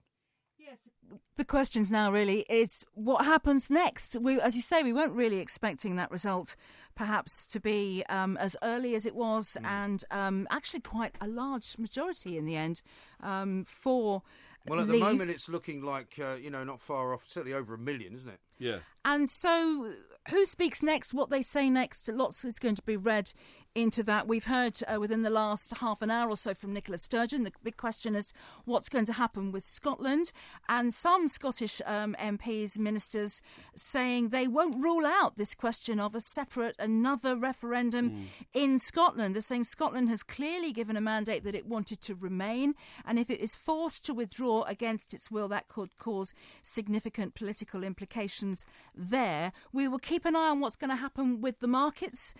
Overnight, the pound falling very sharply, particularly once the Sunderland result came in. That seemed to be the sort of tipping point in terms of sentiment, and Asian markets have been very volatile overnight. And we're now getting calls directly for David Cameron to resign. We've had the first, and you would expect that at this stage. We are waiting. There's a real media scrum has set up outside Boris Johnson's house, waiting for him to speak. Well, you probably heard John Rentoul saying, he's going to probably be the next Prime Minister. And he's going to be. It's his choice of words will be very interesting in the next. Well, humility is his strong point, isn't it? Or mock humility, or what do you call it, fake humility, faux humility. Faux humility. The other thing, of course, is that there are some senior politicians from the Labour Party who are saying basically this is an immense decision that's been taken. It's a terrible day for Britain, a terrible day for Europe. That kind of talk is going to go on. Looking at Alistair Campbell's face on one of the monitors, he looks absolutely ashen, doesn't he? He looks ashen face. He looked more like Steve Davis this morning with a bit of receding hair at the front, which is not his fault, of course. But he did look ashen faced. We know at the start of the night there were several prominent Conservative politicians saying that whatever happened, David Cameron should stay, and certainly there will be a suggestion that at the moment, if we've got downward pressure on the markets, if we've got uncertainty, the last thing we want is to add to that by having a leadership challenge. And there may well be, just if nothing else, a sense that let's stay with what we've got at the moment and let's not challenge David Cameron from within the party. We need someone who's got a bit of experience to stay in it. But it's going to be that the next hour or so still lots of changes, lots of implications still to come. Bottom line is the people have spoken. Well, not just have the people spoken, but the people have spoken, and they've spoken against the views of an awful lot of MPs, because you can bet your life now there'll be MPs running all over the place to realign themselves with the European position if they want to get voted back in. What I'm talking about, the MPs from the sort of north of England who've now suddenly realised their constituents ain't that keen on Europe. So these MPs have got to realign themselves. You can actually see, I don't know, you can see the call for a general election somewhere down the line, can't you? You say that, but there are also, we understand, talking to politicians around the country, there have been some local issues playing out here that may have had very little to do directly with Europe. And there may be that this, in some areas, a suspicion that this is a vote of no confidence in the government and David Cameron's position. There are other places we heard with Sunderland that the Nissan issue was a big factor there. So it may be, yes, you're right, there are issues that have been specifically related to Europe that have played, but others as well that maybe need looking into. OK, Sandy, thank you very much indeed. Sandy Moore, of course, has been reporting for us throughout the night from the referendum desk. She'll continue to do that throughout the morning here on Talk Sport. Fascinating times, and I think what some of those quotes are from senior Labour people about how this is a massive decision that perhaps a lot of people aren't too sure why they've come to it, if you know what I mean. It's a revolt. It's a revolt against the status quo, a revolt against what you might call mainstream politics and mainstream politicians. And I think a lot of people might have voted without even thinking about what the consequences are going to be. Well, to be honest, Mark, I think you're absolutely right there, and it's also an act of pure democracy. Yeah. If you voted for Brexit and you've got the result this morning, you're going to feel wonderful that you've actually exercised your right to change in such a massive way. Yeah. You're going to be walking around, floating on air, thinking, we did it, I did it, I was part of it. But once that euphoria passes, the next question is, what happens now? Well, the Nobody reality seems to know the answer to that. Yeah. I mean, as John Rentoul said quite rightly, we are still in the European Union for 2 years, and I think it's important to bear that in mind. But basically, it will be a process of detachment from the European Union over the next 24 months. Yeah, well, that's right. That's what John told us. The other thing is, do you remember that a couple of weeks ago, Sir John Major went on a Sunday programme, and he was very, very stridently in favour of remaining in. And he did warn then, I remember, he sort of veiled warning to Boris Johnson, that Britain would be ungovernable with a new Tory Prime Minister in the medium term. Because what he's saying is that the one thing that the Tory party doesn't ever recover from is knifing its own leader, i.e. Mrs Thatcher style. Yes. Once Mrs Thatcher went, because he, of course, was the beneficiary of that, he was a successor, but once and he only slipped in, sort of on the coattails of Mrs Thatcher's policies. After that, what was it? 18 years of Labour Party government after 13, that? 13 years, sorry, of Labour Party government after that. And that's the warning he was making. He was saying that he might face the same problem, Boris, if he gets there. Does this not Duncan-Smith? But does this not also mean, because we've now entered this new period of sort of more or less the tail wagging the dog, if you like, with the public basically telling politicians, look, we're not interested in all of you banding together, whether you're Jeremy Corbyn, whether you're David Cameron, whether you're, the Lib Dems or the Scottish Nationals, whatever you are, we'll tell you what we want to be doing in these big issues. And so actually, it might not matter who's running the country for a while, because they'll be so busy trying to pander to whatever it is they feel the public want, because otherwise they'll be voted out. Sure, I totally agree. That's the extraordinary thing, and the Corbyn crowd are not really any better off. Yeah, I totally agree with you. The one fear I have, because, look, I'm very happy to accept the decision, and in a way, and I bet there's millions of people who feel like me, I'm sort of secretly thinking, well, I wasn't brave enough to go for a Brexit vote, but those who did have got it. It could be quite exciting now to see what happens. You see what I mean? It could be exciting, but I mean, I think it's. I mean, I don't think you can overstate what a massive seismic change in the politics of Europe and of this country it is. Well, I'm more concerned. Never mind the politics of Europe and all that. Politics is one thing. I'm more concerned about the pound in my pocket. Now it was. Well, of course you are. Yeah, now, you would say that. Well, everybody is. Everybody is. Of course we are. I'm worried about the value of my properties. Are they going to go down? Yeah. Is that going to knacker me? I'm worried about the fact that I think it was only last week George Osborne proudly announced as part of his strategy there are more people working in Britain than there have ever been in history. Well, yes, but there are more people in Britain than there's ever been in history. Right. The fact that a good percentage of them got jobs is a good thing. He may not be one of them, by the way. He might not be one of them. That's right. I'm looking for a job quite soon. I have to go back and work in the family wallpaper business. The wallpaper business. Yeah, that's right. Yeah, absolutely. But anyway, the point I'm making is we still have a booming economy. Compared to most European countries. Certainly compared to France and compared to Italy and obviously compared to Greece. We have a very strong economy. And my one fear would be that for the sake of a political victory, i.e. we've extricated ourselves from Europe, I hope we don't blow the economy apart and we all end up like people on the streets of Athens searching around in rubbish bins for something to eat. Well, one of the things, that would be terrible. One of the things, I fear poverty. Well, for heaven's sake, it's steady on. I think you've finally gone mad in the final hour of the show. What I think is going to be also, sometimes an unlikely benefit of the pound going to a new low is that exports can sometimes be boosted by that. Of course they can. Because, of course, foreign companies and foreign countries can now buy a lot more British goods because they're cheaper. Yes. But, I mean, there are so many questions that will be being asked over the next few hours, over the next few days, over the next few weeks and months. David Cameron, as we heard from John Rentoul, will probably come out and stand at his lectern outside number 10 within the next few hours and probably, admit defeat, as it were. But what they seem to be saying in the world of politics is that he will say that, he didn't win the argument, but now the time has come to, steward the country safely and cleverly in the way that the vast majority of the people wanted it to do. Well, funny enough, our political expert, John Rentoul, who was excellent as usual, he worded it in a way that he said, no, Cameron won't come out and admit defeat. He will come out and say, well, the people have spoken, and now it's my job to get on and, try and implement the desires of the people and all that kind of stuff. But he also said his political career is at an end, didn't he? Yes, indeed. As I predicted, I think you'll find. This is Talk No, Sport. I don't remember. Well, you don't remember the good bits. You only remember the bad bits that involve you. He's Mike Parry. I'm Mike Graham. This is Talk Sport. Gerrymanderer.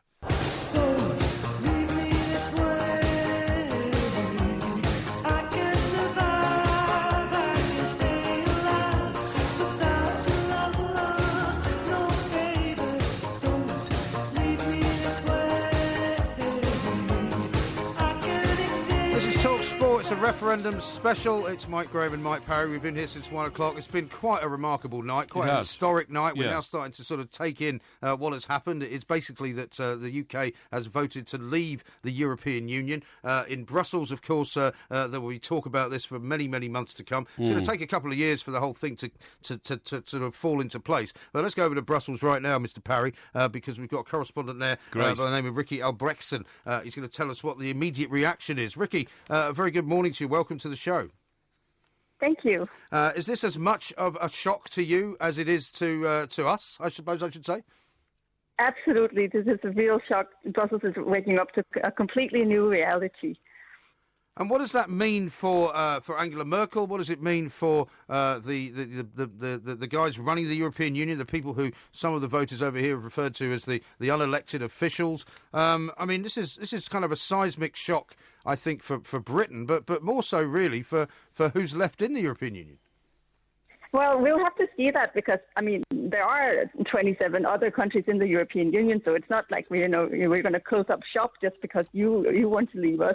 But, of course, there's nothing that a political system likes less than uncertainty. And what is very clear is that nobody knows exactly what it is that Britain wants to happen practically right now because we have a completely insecure political situation. We don't know whether your prime minister will be the prime minister at the end of the day. We don't know what they are going to tell the European Union that they want.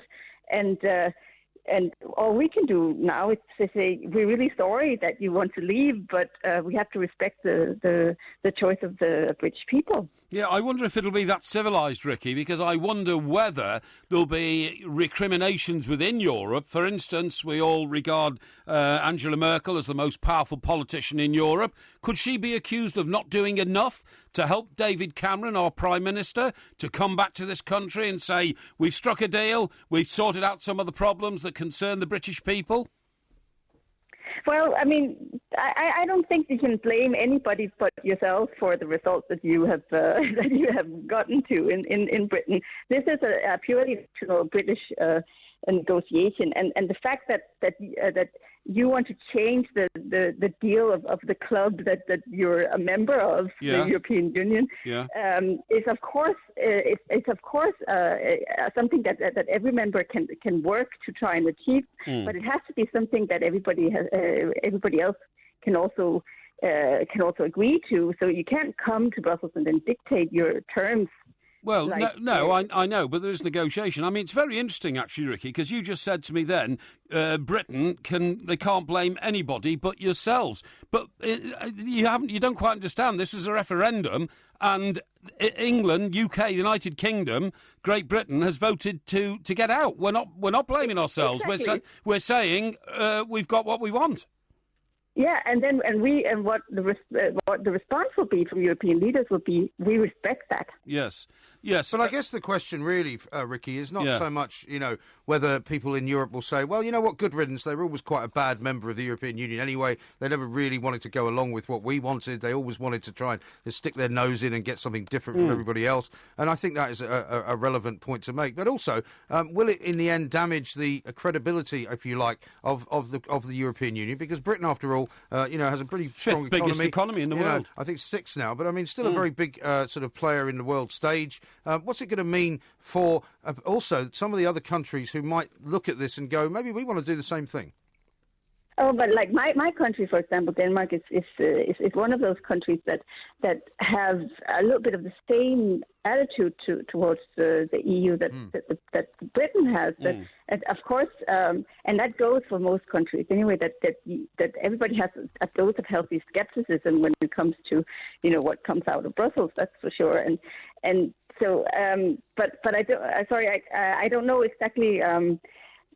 So, sorry, can you repeat your question? What was the... Well, my question really was, will this have a possible kind of domino effect, a knock-on effect to countries maybe like Denmark, perhaps parts of Italy, parts of Spain, countries that have asked the question about whether the European Union is being run properly, whether, the refugee crisis has caused problems across the continent, and also whether things like the Greek collapse and the subsidies of countries which are not doing so well economically, whether this will encourage other members of the EU to ask questions about possibly having a referendum in a similar way. Oh, it absolutely can, and we already see it in several countries. We see it in my country, Denmark, where the Danish People's Party, which is a national conservative party, is calling for a referendum. But what they want is a referendum on whatever deal the UK ends up getting with the EU. So that's a little bit, further down the road. But you have Front National, of course, in France, saying that if they gain the presidency next year, then they will call a Frexit referendum within the first six months of their mandate, and you can see that this is something that a lot of different parties and a lot of different parts of Europe will pick up on. Yeah, it's going to be a fascinating time, isn't Certainly it? is. Ricky, thank you so much. Ricky Albrechtsson there, who's a correspondent for Altinget over in Denmark. In Denmark. And is Ricky Danish, as far as we know? I would imagine so, because she said, you've only got yourself to blame to me, and I had to pick her up on it. Because the point is, what do you mean we've only got ourselves to blame? Well, I mean, I can see why she said that, because actually, I mean, what you were asking her was whether or not the European Union and its leaders had done enough to sort of convince people in Britain. I think the problem has been that basically so many people on the ground, if you like, in this country have become disenchanted with politics in general, disenchanted with the leaders of this country and indeed the leaders of Europe. Absolutely. I mean, when, like I said, when the head of the European Union comes out and says, if you vote Brexit tomorrow, there's no coming back. That's right. A lot of people probably went, if you want to threaten us like that, that's exactly why we want to get out, which is what Boris Johnson said. That's right. Got a statement here, not a statement, I've got a piece that George Osborne wrote for a Sunday newspaper just, how many days ago was that? 4 days ago. 4 days ago, yeah. He said, this is my stark warning, right? Yeah. Jobs, you'll lose 440,000 jobs will be lost if we vote to And as leave. I said, one of them will be his. One of them will be his. Yeah. GDP will be 5% lower. Well, GDP is appallingly low already, isn't it? You know, we can't get a growth factor into the economy. It hovers around, sort of 1.5%, 2%? Something like 1.25% to And it may 2%. well be with the fall in the pound over the last few hours, that unless that bounces back relatively soon, that could have a bad effect. Yeah, OK. He says there'll be a black hole of up to 40 billion lost to public finances. I don't quite understand why that is, actually, because I can't see any immediate change in the amount of money the government takes in to fill any black holes, and he says inflation will go 1% higher. Yeah. And again, I can't see that. Inflation is usually based on demand, and I think a couple of his statements here contradict each other. I think the bottom line if demand about falls, inflation won't go up. I think the bottom line about George Osborne and many of the things that were said before this whole campaign got underway was nobody really knew what would happen. Nobody really knows now how it's all going to work. Nobody really knows what Cameron's going to say. We expect that he will, as John Rentoul said, that he will remain in power at least until maybe, as you suggested, the party conference season. But we could end up before the end of this year with a new Prime Minister.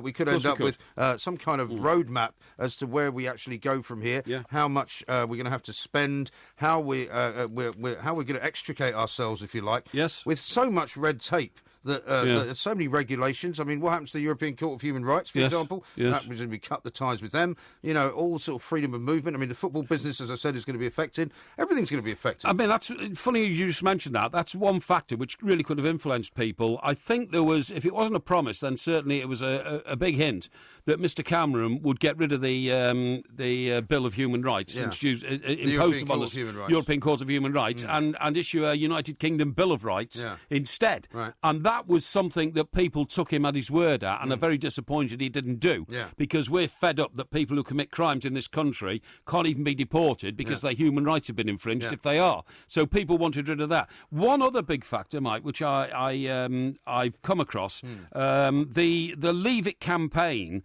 those who were confident that they won, said that in the aftermath of a victory of leaving, they would go to the Chancellor today in the aftermath of that and say, look, because they knew the pound was going to sink and all that kind of stuff, they would urge the Chancellor to immediately slash corporation tax on businesses in this country to 10%. That's half of what it is now. Right. And if doing that, they said that would then open Britain to business for the rest of the world, free of the constraints of European regulation. So come here to Britain, hoping to attract a lot of European businesses into this country with a very, very low corporation tax. Well, I mean, this may well be the case. I mean, I'm looking at a quote from J.K. Rowling there. Scotland will now seek independence. Cameron's legacy will be to have broken up two states, effectively, because, as we said, we've now got Sinn Féin calling for a united Ireland. On the back of this, we're now having Scotland calling for probably a second referendum and independence for their country. I mean, it's just astonishing what Cameron has done. He has made a complete rick of this entire situation. That's what politicians do. Yeah, but I mean, this is a bigger change in the future of this country than has happened in my lifetime. Far bigger than going into the European Union. Agree. Coming out of it is a much bigger deal. Well, the thing is, Mike, going into it was a slow process which took 35 years, right? Coming out of it is a process which has taken 5 hours. Yeah. I know. So it's bound to be a bigger shock. Very well put. Very well put. Well, it's been an absolute pleasure working with you for this long. And yourself. You made a lot more sense than you normally do, I have to say. That's nice, isn't it? And you still managed to gerrymander the quiz. The quiz was as you would expect. There will be a podcast coming out a little bit later on. 2 out of 10, I'm afraid, for Mr. Parry. If you've just woken up, Britain has voted to leave the European Union. It's going to take a little while. It's going to take maybe 2 years. But as I mentioned earlier, it's a kind of conscious uncoupling scenario, as Gwyneth Paltrow would call it. What it means for our future, I have no idea. What it means for going on holiday to the European Union, I suspect it won't make too much difference in the short term. What it means for the pound, which is at a 35-year low, we don't know. What it means for David Cameron, we're not sure. No. What it means for Angela Merkel, who knows? Yeah. I mean, there's an awful lot of questions. But we should have another 5 hours for this. But there's one thing I do know. Yeah. We should head off now for a bladderation breakfast. We should, yeah, but sadly I won't be able to join you because I've got to go now and get to myself to the school run, which is a few miles away, and I have to get myself get my skates on, basically. Opting out of a breakfast union with me. I am, yeah. I can't. I've just got to leave. It's as simple as that. I've had enough. I'm not remaining. This has been Talk Sport. It's been a referendum special. We've enjoyed it. It's been absolutely and utterly historic in terms of what's happened.